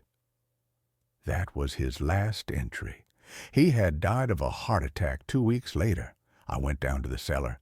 In the far corner, hidden under a dusty canvas tarp, was the device. It was just as he had described it, a strange, beautiful, and terrifying piece of steampunk technology. The brass horn was aimed up at the floorboards of the study. My father had not been able to dismantle it. He had simply covered it up, a sleeping monster he hadn't had the strength or the time to kill. And now it was my monster, my responsibility. The voices from the floorboards were no longer pleading for help. They were demanding it. They were using a new tactic, one that was far more insidious, far more cruel. They were using my own memories against me. I began to hear my mother's voice in the mix. She had died of cancer when I was a teenager, and the sound of her voice, so perfectly, achingly real, was a knife in my heart. "Leo, my love," she would whisper, "I'm here. I'm not gone. I just slipped into the wrong room. Help me get back. Just open the door a little wider." I knew it was a lie. I knew it was a trick. It was the entity, the great silence, the hungry echo, using the stolen voice of my mother as bait. But the emotional, irrational, grief-stricken part of my soul did not care. It wanted to believe. The physical manifestations began. A fine gray dust, like pulverized sound waves, started to seep up through the floorboards of the study, coating everything in a thin, lifeless layer. The temperature in the room plummeted, and the air took on a strange, metallic, ozone-like smell. The silence in the house was no longer a peaceful absence of sound. It was an active, aggressive presence, a presence that was trying to erase the natural ambient noise of my world. The ticking of the grandfather clock in the hall grew fainter. The cry of the gulls outside the window sounded thin and distant, as if coming from behind a thick wall of glass. My world was being muted. I knew I had to make a choice. I could flee. I could abandon the house, leave the monster to its slumber, and pray that the silence never learned how to open its own door. Or I could stay and fight. I could finish the work my father had started. I could become the new warden. The decision was made for me one night when the voice of my father came through the floorboards. Not the old, tired man I had known at the end, but the strong, vibrant man from my childhood. "I'm proud of you, son," the voice said. "You were always the strong one. You can do this. You can fix this. Just turn it on. We can all be a family again." It was the one thing he had never said to me in his life, the one thing I had always longed to hear, and the lie was so perfect, so beautiful, that it almost broke me. But it also gave me the strength I needed. The thing under the floor was not just a monster, it was a thief. It had stolen the voices of the dead, and it was wearing my own personal grief like a Sunday suit. And I was going to take it back. I went down to the cellar. The air was colder than ever, and the humming from the amplifier was now a low, expectant thrum. It was active. My own emotional turmoil was feeding it, priming it. My father's notes had been filled with his attempts to create a stable, two-way channel. But his final frantic scrawls were about the opposite. He had been trying to create a sonic counterpulse, a wave of focused, chaotic, real-world sound that would, he theorized, disrupt the resonance and permanently collapse the fragile bridge between the worlds. He had been building a bomb made of noise. but he had never had the courage or the time to detonate it. I found his schematics. The plan was terrifyingly simple. It required me to reverse the polarity of the main amplifier and then feed a single, powerful, complex audio signal into it, a signal that was the antithesis of the cold, entropic silence on the other side, a signal that was full of life, of chaos, of love, of pain, a signal that was as messy, as imperfect, and as real as the world I was trying to protect. I knew what I had to use. I went back up to the study and found the box of old family audio recordings I had been meaning to archive, the recordings my father had made of all of us. I found the one I was looking for, a cassette tape from the summer of 1995, a family barbecue. I threaded the tape into an old player and plugged it into the amplifier's input. I put on a pair of heavy, industrial-grade ear protectors. My hands trembled as I made the final adjustments, reversing the wires as my father's frantic diagrams instructed. The humming from the amplifier grew to a deafening, bone-jarring roar. The stone walls of the cellar seemed to vibrate. The gray dust was now pouring from the ceiling, and in it I could see faint, screaming, spectral faces. The voice of my mother, of my father, of Eleanor, of every loss I had ever known, was screaming in my head, a chorus of beautiful, perfect lies begging me to stop. I closed my eyes. I thought of my father, the lonely, silent warden. I thought of his last, brave, desperate act. And I hit the play button. The sound that erupted from the brass horn was not a single, clean tone. It was a wave of pure, chaotic, beautiful life. It was the sound of my father laughing, a deep, rumbling sound I had almost forgotten. It was the sound of my mother calling my name, telling me to be careful with the fireworks. It was the sound of my own 10-year-old voice shrieking with delight. It was the sound of crickets, of a crackling bonfire, of a badly played guitar, of a screen door slamming. It was the sound of a messy, imperfect, and profoundly real summer night. It was the sound of my life. The amplifier roared, and the brass horn glowed with a cherry-red heat. The floorboards of the study above me began to crack and splinter. A high-pitched, unearthly shriek, a sound of 1,000,000 static-filled voices, rose from the ground, a sound of a thing in its death agony. And then, with a final, explosive boom that threw me back against the far wall, the amplifier overloaded and went silent. The silence that followed was different. It was a real silence, a simple, empty, peaceful silence. The cold was gone. The pressure was gone. The dust had settled. I took off the ear protectors. I could hear the faint, distant, beautiful sound of the waves crashing on the shore. The noise of my world had returned. I went upstairs. The study was a wreck. The floorboards were a splintered, buckled mess.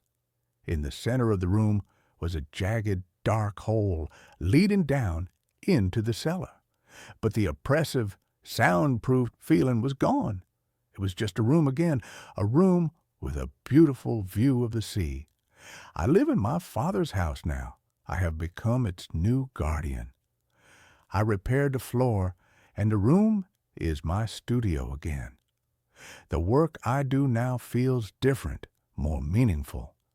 I am no longer just an archivist of the dead. I am a curator of the sounds of the living. I know that the other world, the silent, hungry world, is still out there, on the other side of an infinitely thin but now blessedly stable wall, and I know that the silence in this house is not an absence. It is a victory. It is the sound of a door that has been closed. It is the sound of a battle that was won, not with weapons, but with a noisy, imperfect and beautiful memory. It is the sound of my father's legacy. It is the sound of peace. My wife died 3 years ago. She just texted me, "I'm home." The text arrived at 11:17 p.m. on a Tuesday, a night so ordinary it was practically invisible. I was in my usual state of suspended animation, half sprawled on the sofa, the bluish, flickering light of a forgotten documentary on the television painting the room in shifting, melancholic hues. My name is Daniel, and for the past 195 nights, not that I was counting, my life had been a meticulously curated museum of grief. Each object in our small two-bedroom house was a relic, a testament to the vibrant, chaotic, and now deafeningly silent life I had shared with my wife, Clara. The half-finished novel on her bedside table, the ridiculously oversized coffee mug she'd loved, the faint, phantom scent of her jasmine perfume that I could still sometimes catch in the hallway closet. These were the ghosts I had chosen to live with. My phone buzzed on the coffee table, a jarring, intrusive sound in the quiet. I glanced at the screen, expecting a late-night work email or a spam message about an extended car warranty, but the name that glowed in the darkness was a ghost of a different kind. It was a name I hadn't seen on my screen in 3 years. Clara. My heart, a sluggish, hibernating thing, gave a sudden, hard, painful jolt like an engine seizing and then violently restarting. It was an old contact, a digital ghost I hadn't had the strength to delete. It was a pocket dial from her mother, perhaps, who still had her old phone. A cruel, random glitch in the matrix. I was about to dismiss it, to toss the phone back onto the table, when I saw the message preview. 2 words. 2 simple, impossible, and utterly soul-shattering words. I'm home. I stared at the screen, the world narrowing to the small, glowing rectangle in my hand. The air in the room grew thin and sharp. The sound from the television faded into a dull, meaningless roar. I read the words again and again. They did not change. They did not disappear. My first thought was a desperate, grasping lunge for a rational explanation, a sick prank. Someone had gotten a hold of her old number. It was a new feature of the phone company, reassigning dormant numbers. Some stranger, a teenager with a cruel sense of humor, was messing with me. It was a vile, disgusting thing to do, but it was logical. It was explainable. With a trembling thumb, I opened the message thread. The last message I had sent to her 3 years ago was still there, a heartbreaking digital monument to a conversation that would never be finished. Leaving the hospital now? Pick up some milk on your way home? Love you. She had never made it home. A drunk driver had run a red light a block from our house. Above that old sad message was the new one. I'm home. My fingers, clumsy and slick with a sudden cold sweat, typed out a reply. Who is this? I hit send. The message was delivered, and then the 3 little dots, the pulsing, electronic heartbeat of a reply in progress, appeared on the screen. The prankster was quick. The reply came a moment later. It was a single, devastating word. Clara. I was expecting a laugh, an admission, an insult. Not this calm, simple, impossible assertion.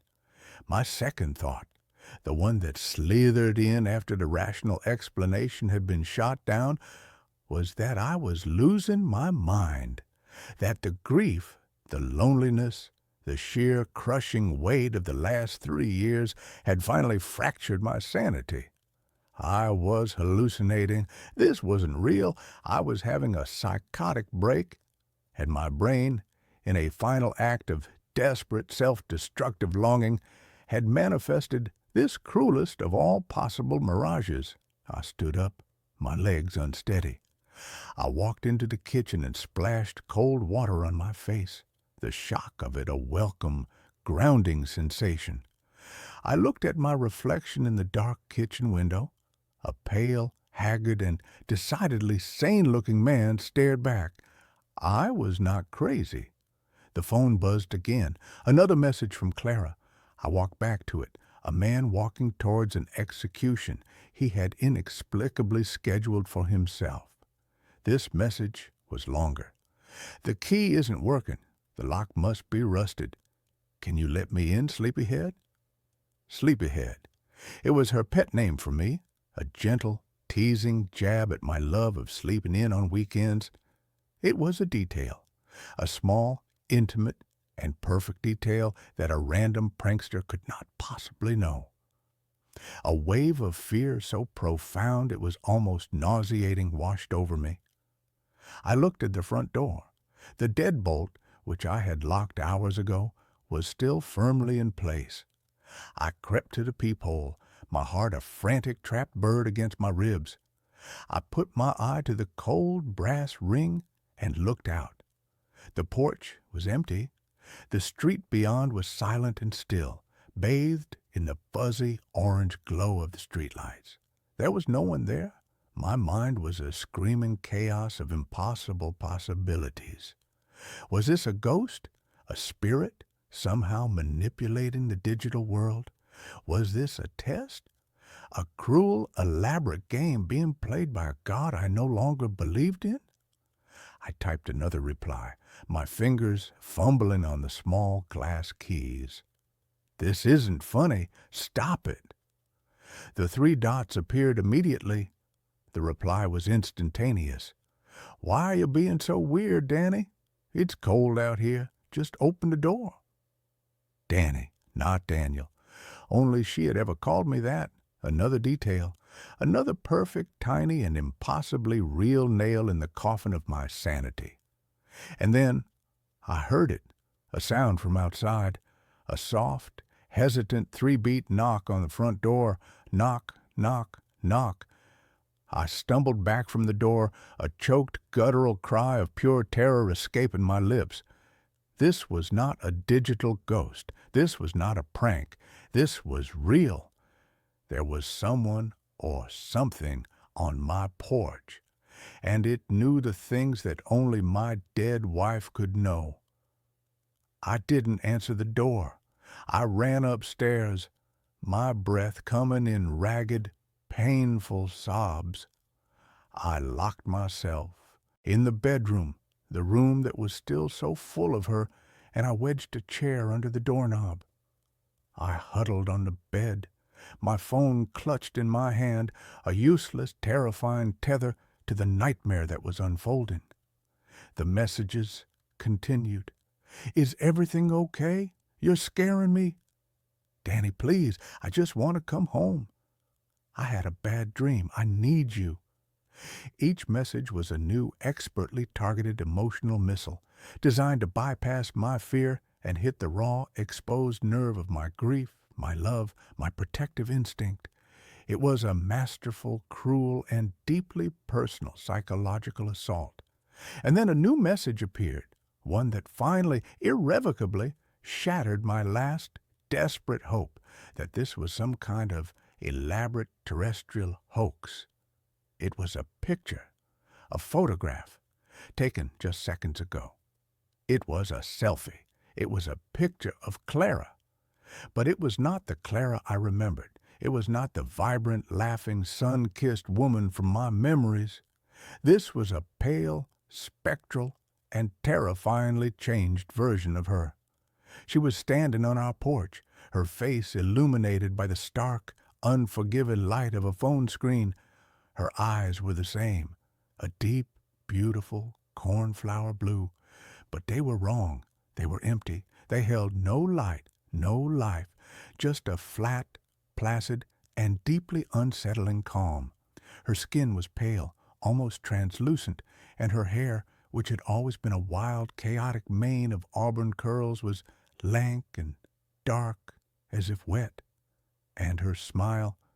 She was smiling, but it was a pained, unnatural stretching of her lips, a rictus of a smile that did not reach her dead, empty eyes. Behind her, I could see the familiar, reassuring details of my own front porch, the potted fern, the welcome mat, the small hairline crack in the porch light. It was her. It was my Clara. But it was a version of her that had been somewhere else, somewhere cold and dark and quiet, for a very, very long time. I stared at the picture, a low, keening sound of pure animal despair escaping my lips. The grief I had so carefully managed for 3 years, the grief I had compartmentalized, the grief I had learned to live with, came roaring back, a tidal wave of raw, unprocessed agony. It was not a prank. It was not a dream. It was my wife. And she had come back from the dead. The knocking started again, louder this time, more insistent, and her voice, a faint, muffled, and horrifyingly familiar sound, came through the thick wooden door. "Danny, please, let me in. I'm cold." I spent the rest of the night huddled in that room, a trembling, weeping mess, as the thing on my porch, the thing that wore my wife's face, alternated between gentle, loving persuasion and a cold, angry, demanding rage. The messages became more erratic, more desperate. "I don't understand what's wrong. This is our home. Who is in there with you? Is it her? I died for you. You owe me this." The last message, a scream of pure accusatory rage in stark, capital letters, was followed by a silence that was more terrifying than the noise had been. I stayed in that room until the first gray, uncertain light of dawn began to filter through the blinds. When I finally, tentatively, crept downstairs, the house was silent. The porch was empty. There was no sign that anyone had ever been there, except for one small, impossible thing. On the welcome mat, there was a single, long strand of dark auburn hair. I was living in a ghost story. But it was a ghost story with a data plan. The next day was a blur of sleepless, paranoid terror. I called the phone company. The number that had belonged to Clara's phone had, as I suspected, been taken out of circulation after her death. It had not been reassigned. It did not exist. I was receiving messages from a phantom number, a digital ghost. I called the police. I tried to explain, my voice a shaky, unconvincing mess. A man receiving threatening texts. It was a common enough complaint, but when I told them who the texts were from, the polite, professional mask of the officer on the other end of the line slipped into a look of profound, pitying concern. He suggested I speak to a grief counselor. He suggested I get some rest. He did not suggest he send a squad car. I was alone with this. That night, she returned. The text, the knock, the voice, the whole terrifying, heartbreaking ritual. And again, I locked myself away, a prisoner in my own home, a man being haunted by a technologically savvy and deeply persistent ghost. The messages began to change. They were no longer just about getting into the house. They were about us. She sent me old pictures of us, pictures that had been on her phone when she died.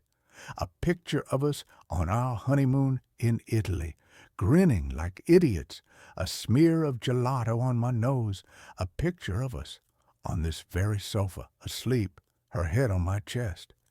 They were weapons perfectly chosen to inflict the maximum amount of emotional damage.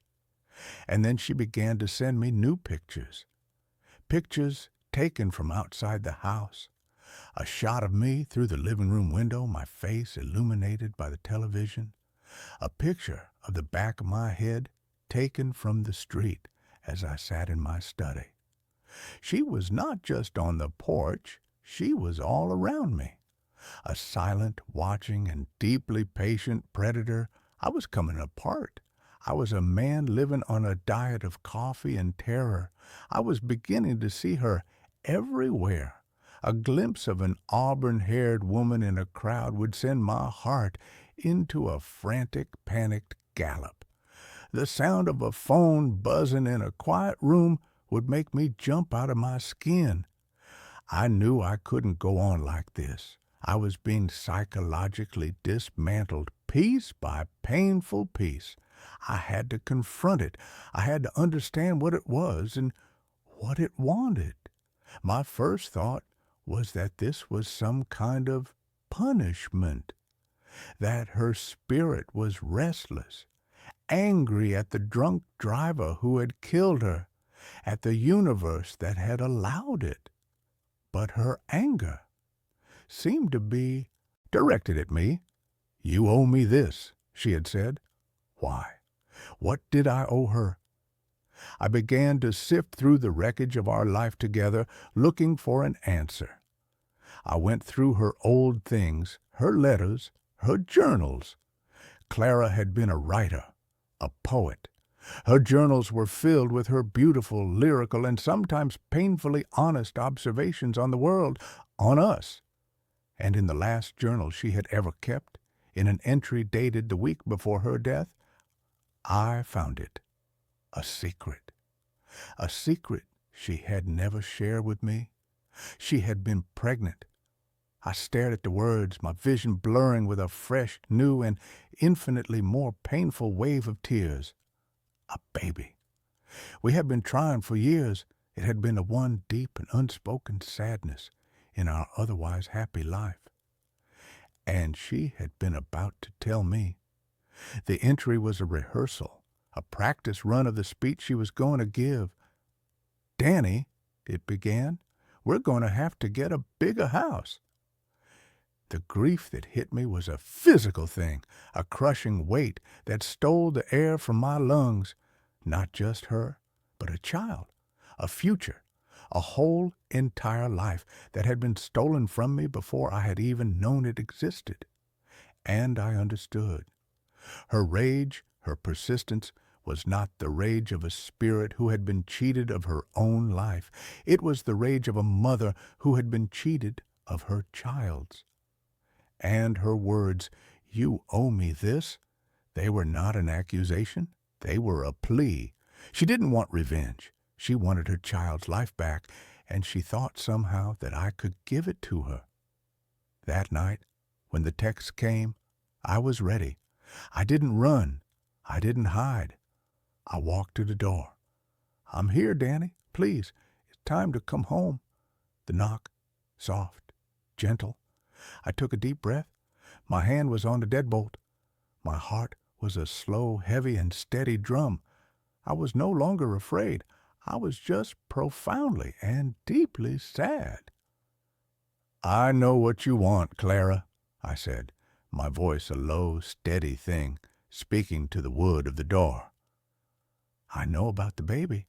I'm so sorry. I am so sorry we didn't have more time." The knocking stopped. The silence on the other side of the door was a living, listening thing. "But this is not the way," I continued, tears streaming down my face.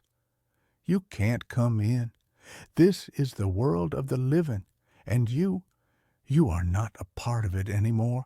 Neither of you are." A low, soft, and utterly heartbroken sob came from the other side of the door. It was the first real and truly human sound I had heard from her.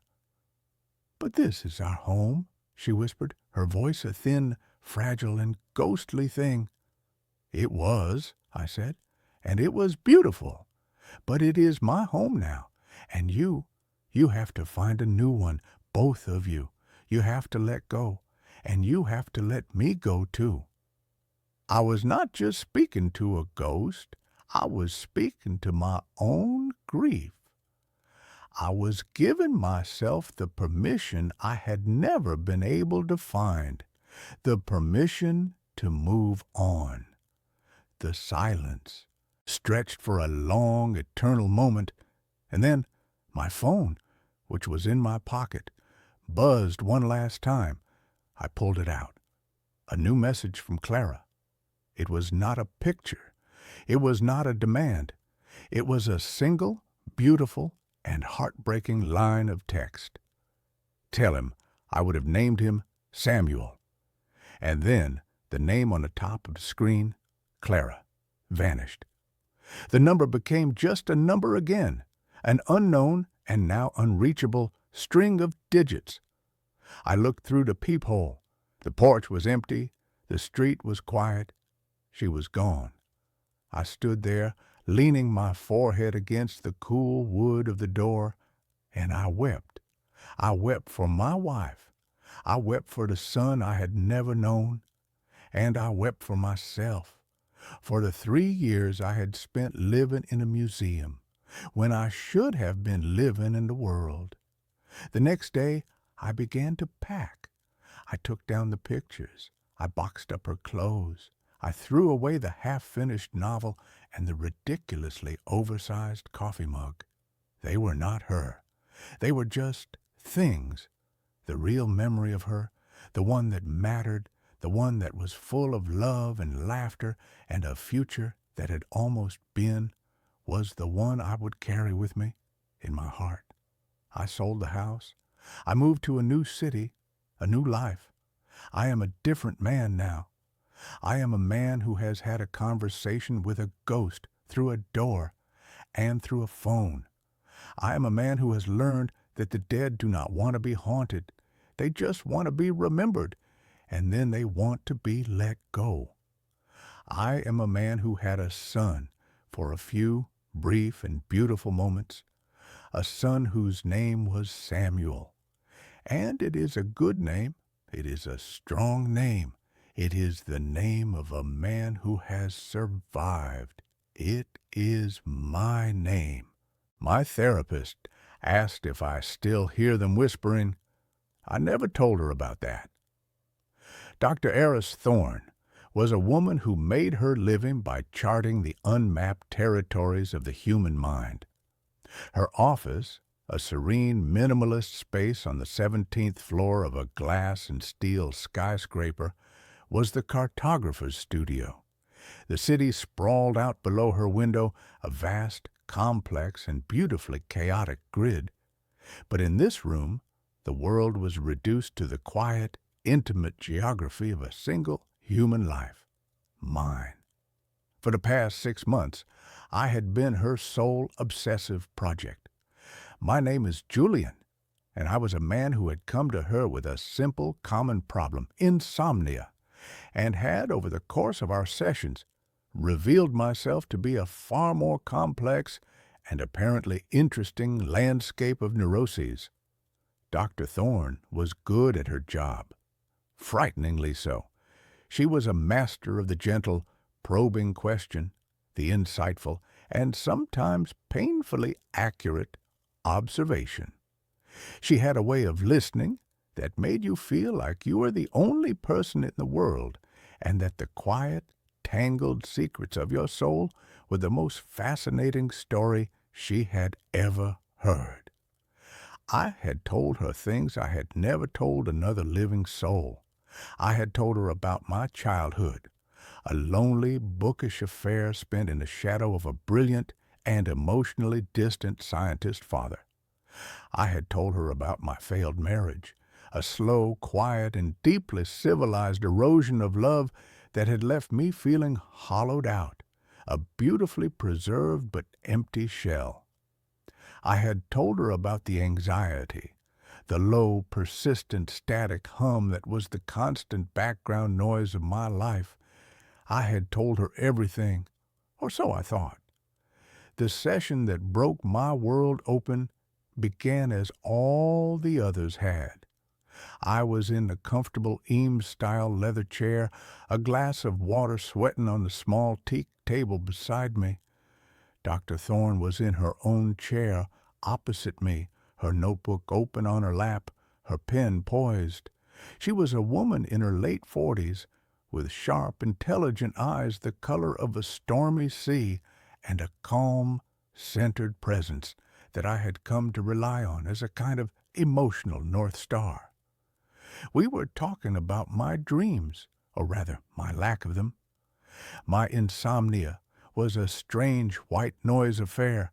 I would lie in bed for hours, my mind a frantic, buzzing hive of meaningless thoughts, but I would never truly sleep. I existed in a perpetual gray liminal state, a twilight of consciousness that was neither rest nor wakefulness. You've described it as a crowded silence before, she said, her voice its usual calm and measured cadence. Can you elaborate on that? I tried.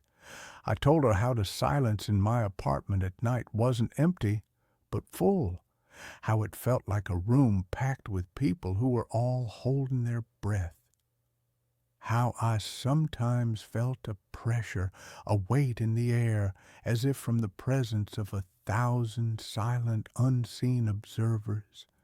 She listened, her head tilted slightly, her gaze unwavering. She made a few small, precise notes in her book, and then she asked the question that took the carefully constructed, rational, and explainable world we had built together in that room and shattered it into a million terrifying, impossible pieces. She looked up from her notebook, her clear gray eyes meeting mine, and she asked, with a gentle, clinical, and utterly terrifying calm, "And do you still hear them whispering?" The air in the room seemed to solidify, to become a thick, unbreathable gel. The distant, muted sound of city traffic, a sound I hadn't even been consciously aware of, vanished. The world contracted to the space between her eyes and mine. My blood ran cold. A wave of dizziness, so profound it felt like the floor was tilting, washed over me. I gripped the arms of the chair, my knuckles turning white. What did you just say?" I stammered, my voice a dry, cracked, and unrecognizable thing. Her expression did not change. There was no surprise, no confusion, just a calm, patient, and deeply unnerving expectation. "The whispering, Julian," she repeated, her voice as gentle as a scalpel. "You've never mentioned it to me, but I know you hear it. I was just wondering if it has lessened at all since we began our sessions." I stared at her, my mind a screaming, chaotic void. The whispering, the soft, sibilant, and constant chorus of voices that lived just on the edge of my hearing. The sound I had lived with for as long as I could remember. The sound I had never, ever in my entire life spoken of to another human being. It had started in my childhood. A faint, rustling sound in the quiet of my bedroom at night, like the sound of dry leaves skittering across a pavement, or the hiss of an untuned radio. As I had grown older, the sound had grown with me, becoming a more complex, more defined, and more intimate part of my own internal landscape. It was a constant companion, a secret I had guarded with a fierce, almost primal instinct. It was the one true and definitive proof of my own unique and deeply personal madness, and I had never, ever told her about it. How do you know about that?" I whispered, the words feeling like shards of glass in my throat. She offered a small, sad, and deeply enigmatic smile. "Because I hear them too," she said. "I always have, and so did your father." The room seemed to spin, the city outside the window a blurry, vertiginous smear of light and color. My father. My cold, distant, and brilliantly rational scientist father, the man who had taught me to believe only in the observable, the quantifiable, the explainable. "My father?" I breathed. Julian," she said, her voice taking on a new, more personal and more urgent tone, "I did not become your therapist by accident. I sought you out. I have been looking for you for a very, very long time. Your father and I were colleagues a long time ago. We were part of a very small, very secret research group. We were studying a phenomenon that we came to call auditory inceptional resonance, the whispering. My mind was reeling, trying to process the impossible, world-altering implications of her words. My secret, my madness, was not mine alone. It was a phenomenon, a subject of scientific study, and my father had been a part of it. He believed it was a genetic trait, she continued, her voice a low, steady anchor in the swirling chaos of my mind, a kind of psychic sensitivity, an ability to hear the background noise of the universe, the echoes of thoughts, of emotions, of consciousness itself. He called it the static of the soul. He believed it was the next stage of human evolution, and he believed that our family, his bloodline, was the key. She told me a story that was so far outside the realm of my own understood reality that it felt like a science fiction novel, a story of a secret research project in the late 1970s, funded by a shadowy private benefactor. A story of a group of brilliant and perhaps reckless scientists, all of whom shared the same strange and secret auditory anomaly. They had not been trying to cure it. They had been trying to amplify it, to understand it, to translate it. "We built a machine," she said, her eyes distant, lost in a memory that was clearly still very vivid and very painful. "We called it the Echo-Inox chamber. It was a sensory deprivation tank, but it was also a massive, psychically resonant amplifier.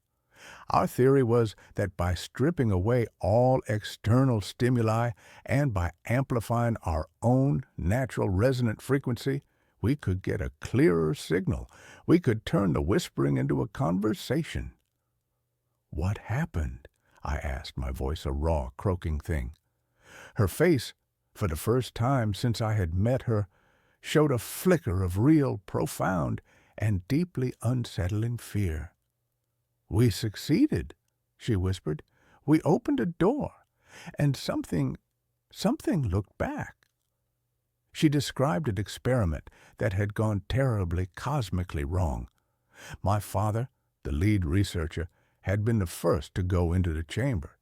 He had been in there for 17 hours. When they had finally forcibly pulled him out, he was a changed man. The brilliant, passionate, and driven scientist was gone. In his place was the cold, distant, and emotionally cauterized man I had known as my father. He had ordered the project shut down. He had ordered all the research, all the data to be burned, and he had made them all swear an oath of absolute lifelong silence. "He was terrified," she said, her voice trembling slightly. "He said that we had not made contact with the echoes of humanity. He said we had made contact with the thing that was creating the echoes, the static. He said it was not a background noise.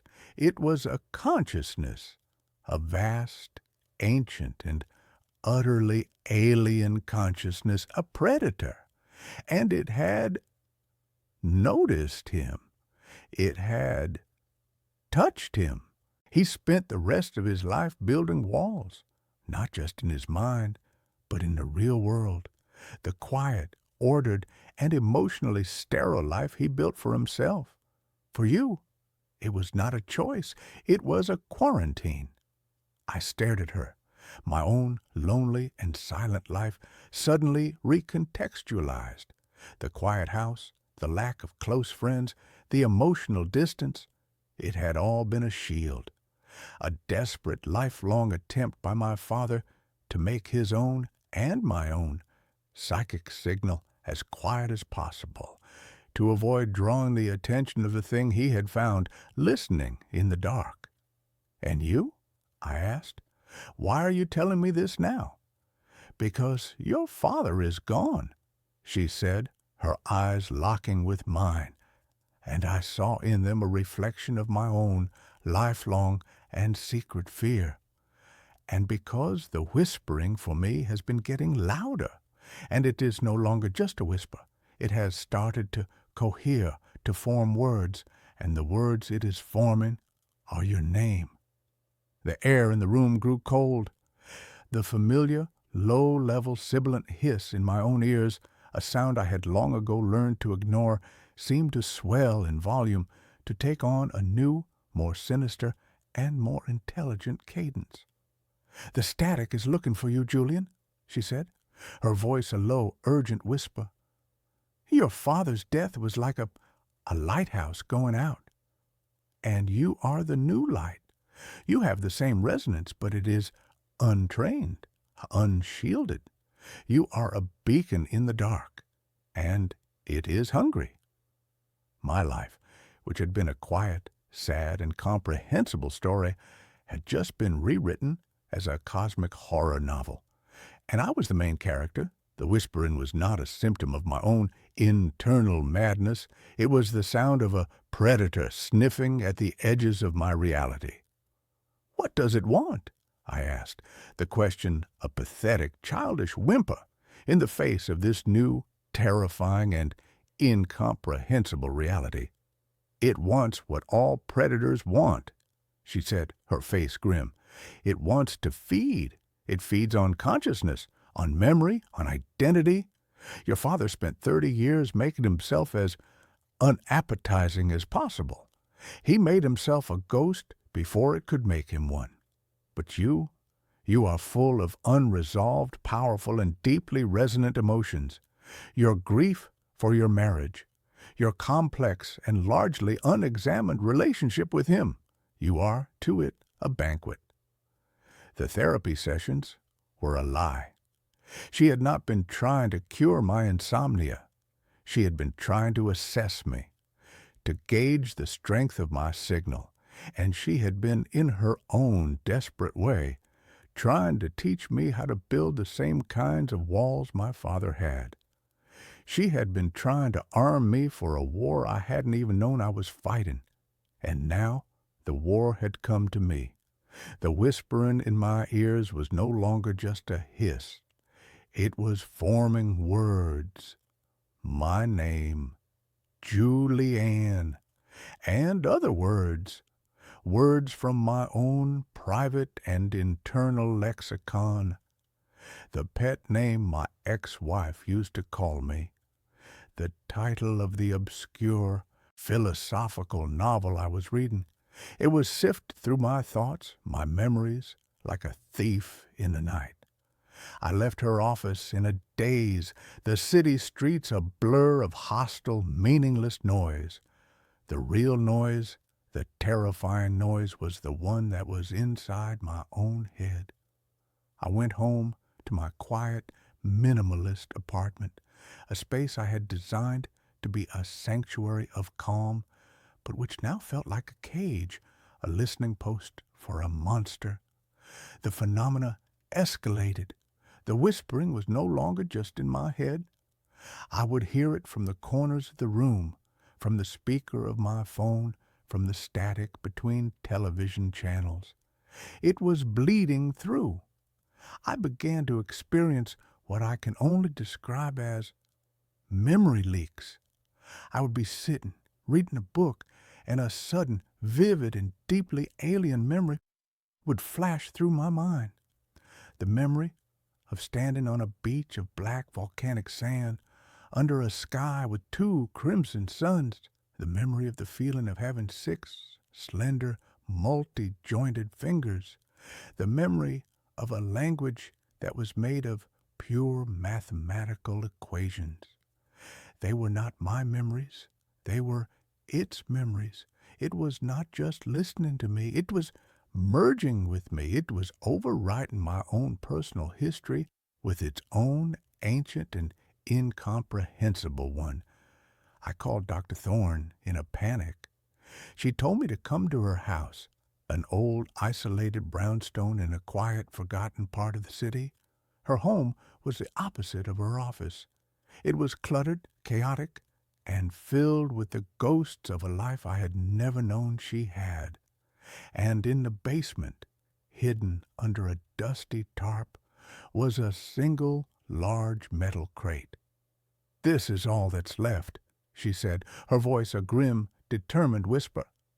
"Your father destroyed all the primary research, but I was the archivist. I couldn't bring myself to burn it all. I saved the schematics for the equinox chamber." My blood ran cold. "You want to rebuild it?" "We have to," she said, her eyes burning with a desperate, fearful intensity. "We can't outrun it.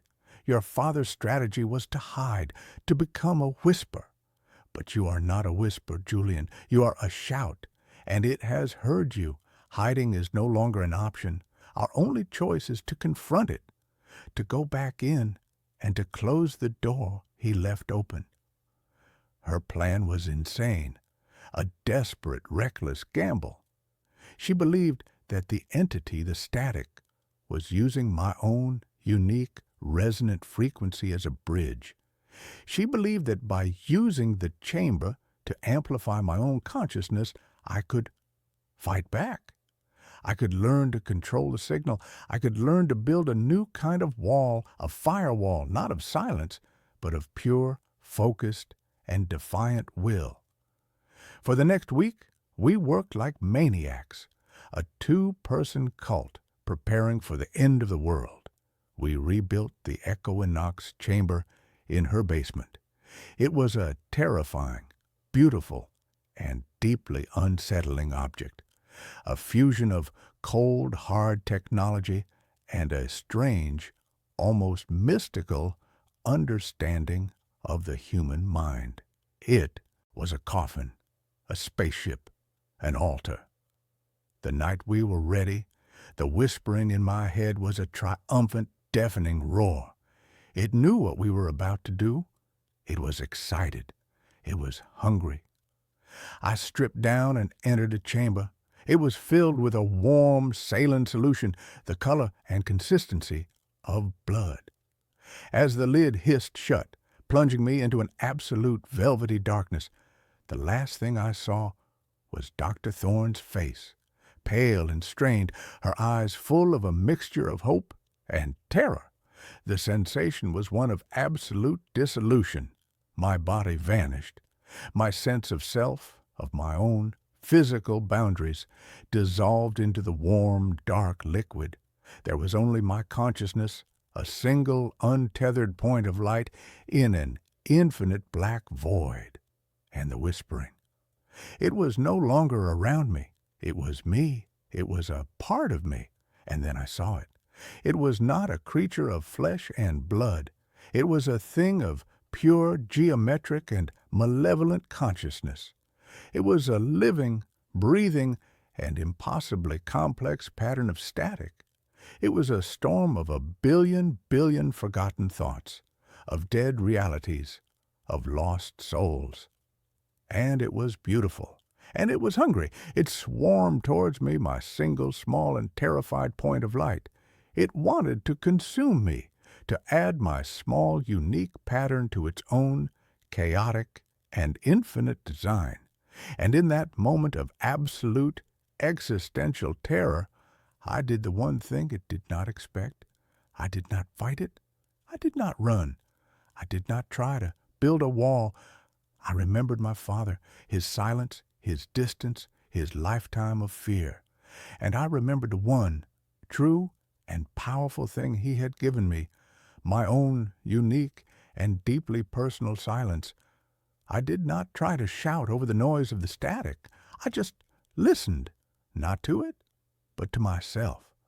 I focused on the one true and inalienable thing that was me, the memory of my mother's hand on my forehead, the feeling of my ex-wife's head on my shoulder, the quiet, profound and deeply satisfying joy of solving a difficult intellectual puzzle. I gathered all the small, quiet, and beautiful pieces of my own unique and flawed consciousness, and I held them. I did not use them as a shield.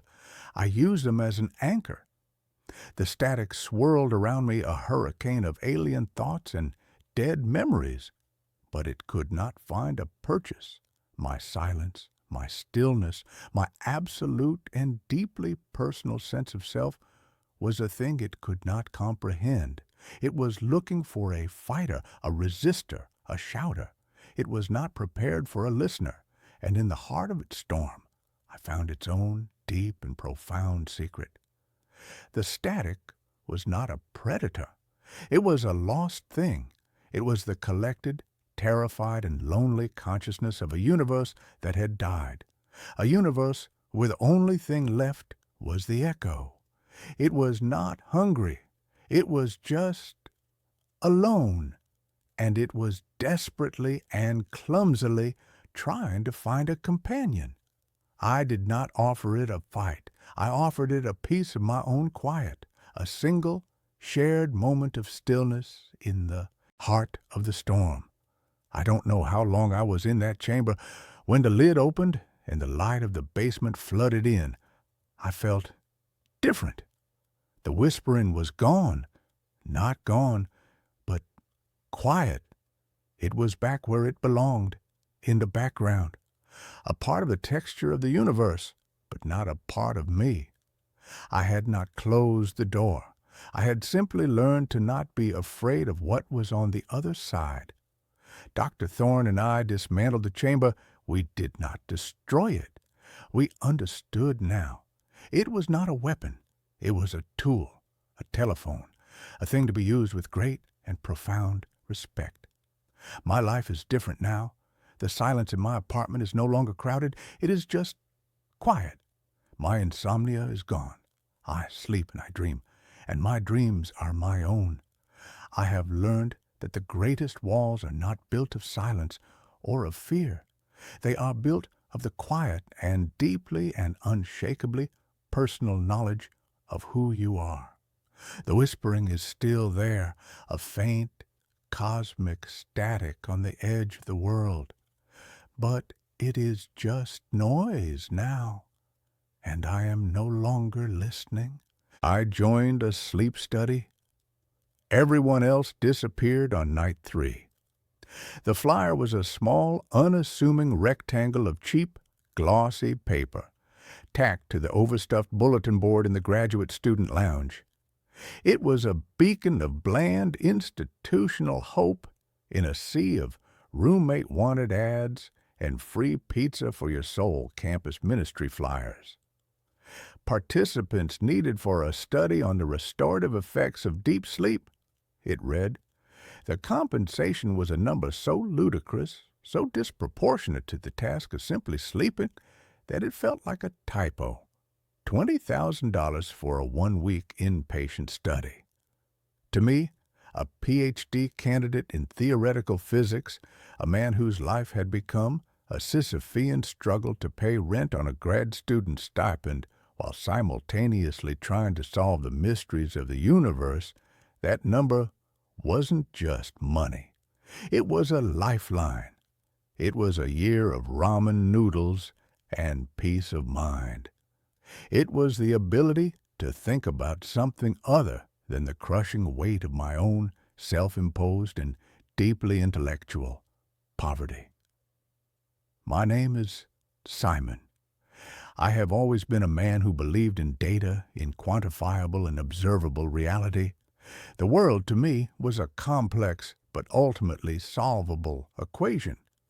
I did not believe in ghosts or in magic or in any phenomenon that could not be explained by the elegant and sometimes brutal laws of physics. This, I would later realize, was a profound and deeply arrogant failure of my imagination.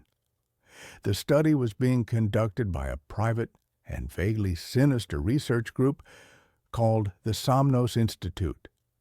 Their intake facility was a stark, minimalist, and deeply unnerving office in a downtown skyscraper, a place that smelled of expensive and probably toxic air freshener.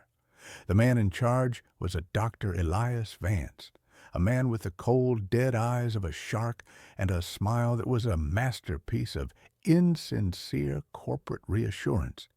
He spoke in a smooth, practiced baritone, his words a soothing and utterly meaningless river of scientific jargon. The Somnus Protocol, he explained, his hands clasped on his large mahogany desk, is designed to isolate and amplify the theta wave activity in the brain during REM sleep. We believe that this specific frequency is the key to unlocking the human mind's latent and largely untapped potential for self-repair, for accelerated learning, for a kind of psychic decluttering, if you will. He made it sound like we were about to receive a deluxe neurological spa treatment. I and the other 4 participants were chosen for our unremarkable and deeply and profoundly and unsettlingly and strangely and beautifully and tragically and comically, and we were chosen for our normality. We were a motley but uniformly healthy and psychologically stable crew. There was Maya, a sharp, cynical, and deeply sarcastic law student. Ben, a quiet, gentle, and deeply introverted software engineer. Chloe, a bubbly and relentlessly optimistic yoga instructor. And Marcus, a former soldier, with a quiet, watchful, and deeply intimidating presence. We were 5 ordinary people, united by our shared and desperate need for a large and seemingly easy sum of money. The facility itself was in the sub-basement of the same skyscraper, a place that was accessible only by a private keycard-operated elevator. As the doors hissed shut behind us, sealing us in, I felt a familiar and deeply and profoundly and unsettlingly and strangely and beautifully and tragically and comically and a flicker of claustrophobia. The facility was a self-contained and windowless world of soft, ambient lighting, recycled and slightly metallic-tasting air, and a profound and deeply and profoundly and unsettlingly and strangely and beautifully and tragically and comically and a silence that was not the absence of noise, but the presence of a powerful and deeply and profoundly and unsettlingly and strangely and beautifully and tragically and comically, and it was a controlled silence.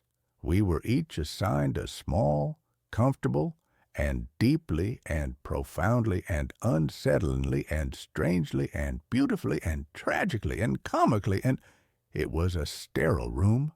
The bed was a marvel of biometric technology, its mattress a complex and deeply and profoundly and unsettlingly and strangely and beautifully and tragically and comically, and it was a web of sensors that would monitor our every heartbeat, our every breath, our every neurological flicker.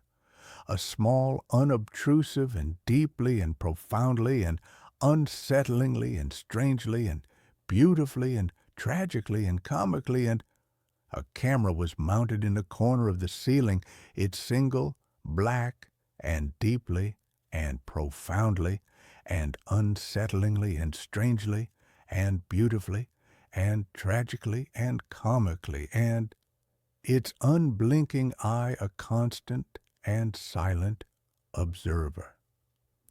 The first 2 nights were a model of scientific and deeply and profoundly and unsettlingly and strangely and beautifully and tragically and comically, and a boring routine. We would eat a bland but nutritionally perfect meal in the communal area. We would undergo a battery of cognitive tests, memory games, and logic puzzles. And then we would retire to our individual pods to sleep, a thin an almost invisible IV line taped to our arms, delivering what Dr. Vance had called a proprietary theta wave enhancing amino acid solution. The sleep was incredible. It was a deep, dreamless, and profoundly and deeply and profoundly and unsettlingly and strangely and beautifully and tragically and comically, and it was a restful abyss.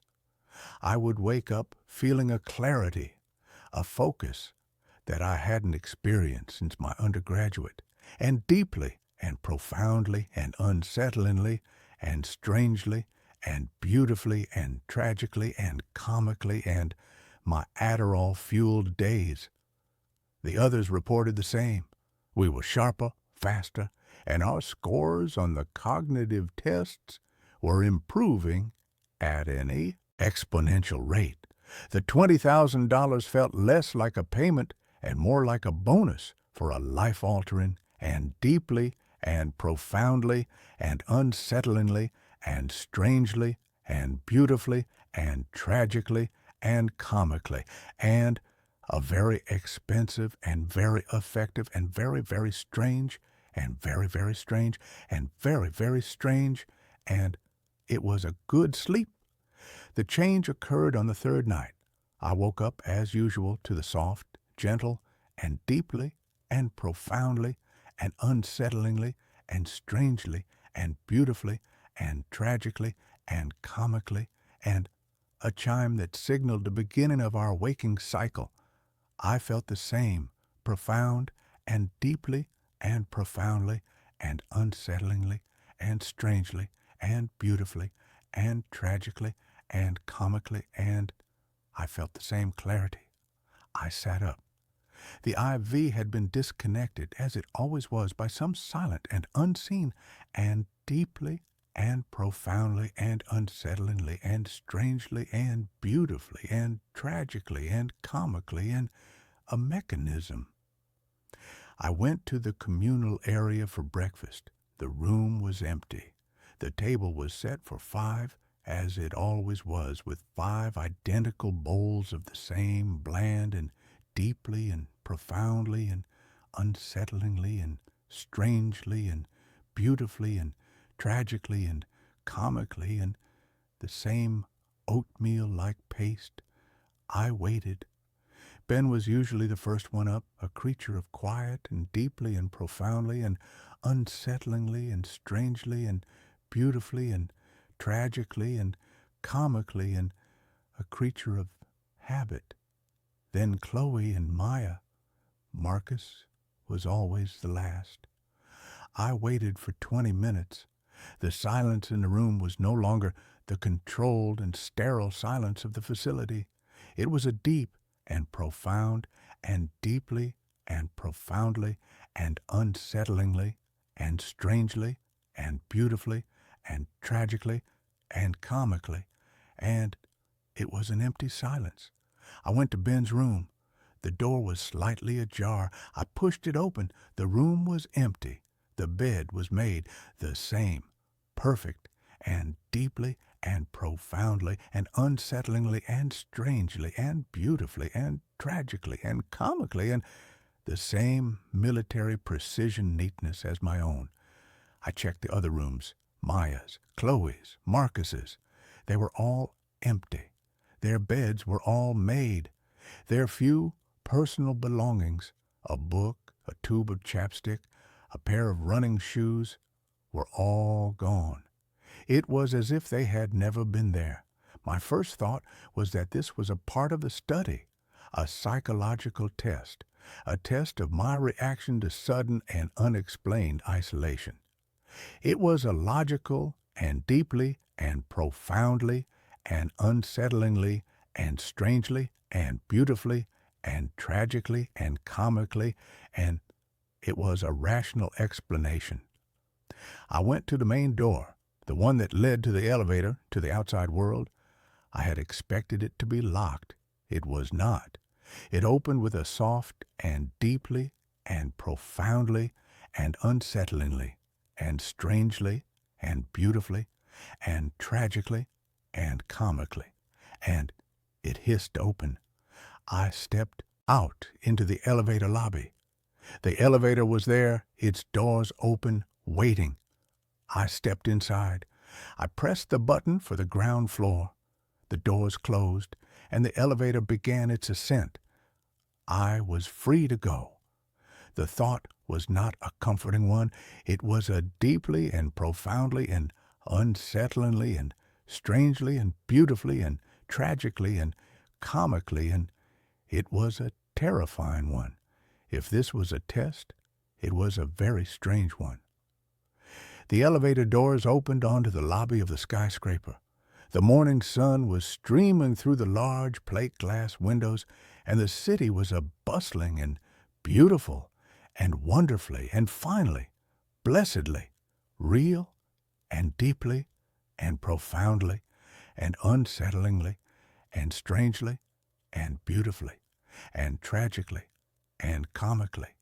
And it was a normal city. No one stopped me. No one questioned me. I walked out of the building and onto the street. The air was cool, and it smelled of exhaust fumes and roasted nuts and the thousand other beautiful and wonderful, and finally, blessedly, real and deeply and profoundly and unsettlingly and strangely and beautifully and tragically and comically, and the smells of life. I was free. The $20,000 had been wired to my account that morning as promised. The study was over. I was a free and very rich man. But the others, where were the others? I went to the police. I tried to explain. My voice was a shaky and deeply and profoundly and unsettlingly and strangely and beautifully and tragically and comically, and it was an unconvincing mess. 4 missing people from a secret and vaguely sinister sleep study. The officer looked at me with a mixture of suspicion and deeply and profoundly and unsettlingly and strangely and beautifully and tragically and comically, and he looked at me with pity. He took a report. He promised to look into it. I knew he would not. I went home to my own small and cluttered and blessedly real and deeply and profoundly and unsettlingly and strangely and beautifully and tragically and comically, and my apartment, and I began my own investigation. The Somnus Institute, it turned out, did not exist. The address of their corporate office was a mail drop. Their website was a shell, a collection of stock photos and meaningless corporate jargon. The phone number was disconnected. The entire organization had, like my fellow participants, vanished into thin air. I was alone with the mystery, and with the $20,000, and with the strange, new, and deeply, and profoundly, and unsettlingly, and strangely, and beautifully, and tragically, and comically, and the new clarity in my own mind. The dreams started that night. They were not dreams in the traditional sense. They were visits. I would find myself in a place that was not a place, a landscape of pure white and endless light. And they would be there, Maya, Ben, Chloe, Marcus. They were not ghosts. They were solid. They were real. But they were different. They were calm, serene. Their eyes, which in the real world had been filled with the usual human and deeply and profoundly and unsettlingly and strangely and beautifully and tragically and comically, and their eyes were now filled with a deep and profound and deeply and profoundly and unsettlingly and strangely and beautifully and tragically and comically, and a placid and deeply and profoundly and unsettlingly and strangely and beautifully and tragically and comically, and a peaceful emptiness. They would not speak to me. They would just be. They would be building things. Strange, intricate and deeply and profoundly and unsettlingly and strangely and beautifully and tragically and comically, and they would be building things out of pure white light. They were architects of a world that was made of dreams, and I was the only one who could see them. I understood then the Somnus Protocol was not about enhancing sleep. It was not about unlocking the mind's potential. It was about something else entirely. It was about migration. Dr. Vance had not been lying when he said he was opening a door, but it was not a door to a new level of consciousness. It was a door to a new place, a new dimension, a world that existed on the other side of sleep, a world that was, perhaps, quieter, simpler, more restful. And the others, they had chosen to stay. They had not disappeared. They had emigrated. They had left the messy and chaotic and beautiful and wonderful and finally blessedly real and deeply and profoundly and unsettlingly and strangely and beautifully and tragically and comically, and they had left this world for a world of pure and endless and deeply and profoundly and unsettlingly and strangely and beautifully and tragically and comically, and a world of sleep. And I had been the one who had come back. I was the one who had, for some reason, chosen to wake up. I live my life now in two worlds. The waking world, with its noise and its chaos and its beautiful and wonderful, and finally, blessedly real and deeply and profoundly and unsettlingly and strangely and beautifully and tragically and comically, and its imperfections, and the sleeping world, the world of the endless white and silent light, where my four, lost and deeply and profoundly and unsettlingly and strangely and beautifully and tragically and comically, and my friends are building their new and quiet and deeply and profoundly and unsettlingly and strangely and beautifully and tragically and comically, and their new home. I am a tourist in the land of dreams. I am the last remaining and deeply and profoundly and unsettlingly and strangely and beautifully and tragically and comically, and I am the last link to the world they left behind. I do not know if I made the right choice. The quiet and the peace and the profound and deeply and profoundly and unsettlingly and strangely and beautifully and tragically and comically, and the serenity of their world is a powerful and deeply and profoundly and unsettlingly and strangely and beautifully and tragically and comically, and it is a seductive song. But I am a man of data, a man of the observable world, and this world with all its flaws and all its noise and all its beautiful and wonderful and finally blessedly real and deeply and profoundly and unsettlingly and strangely and beautifully and tragically and comically, and this world is the one I have chosen, and I will live in it for them. I will be their memory. I will be their proof that this messy and beautiful and wonderful and finally, blessedly, real and deeply and profoundly and unsettlingly and strangely and beautifully and tragically and comically, and this world was once their home,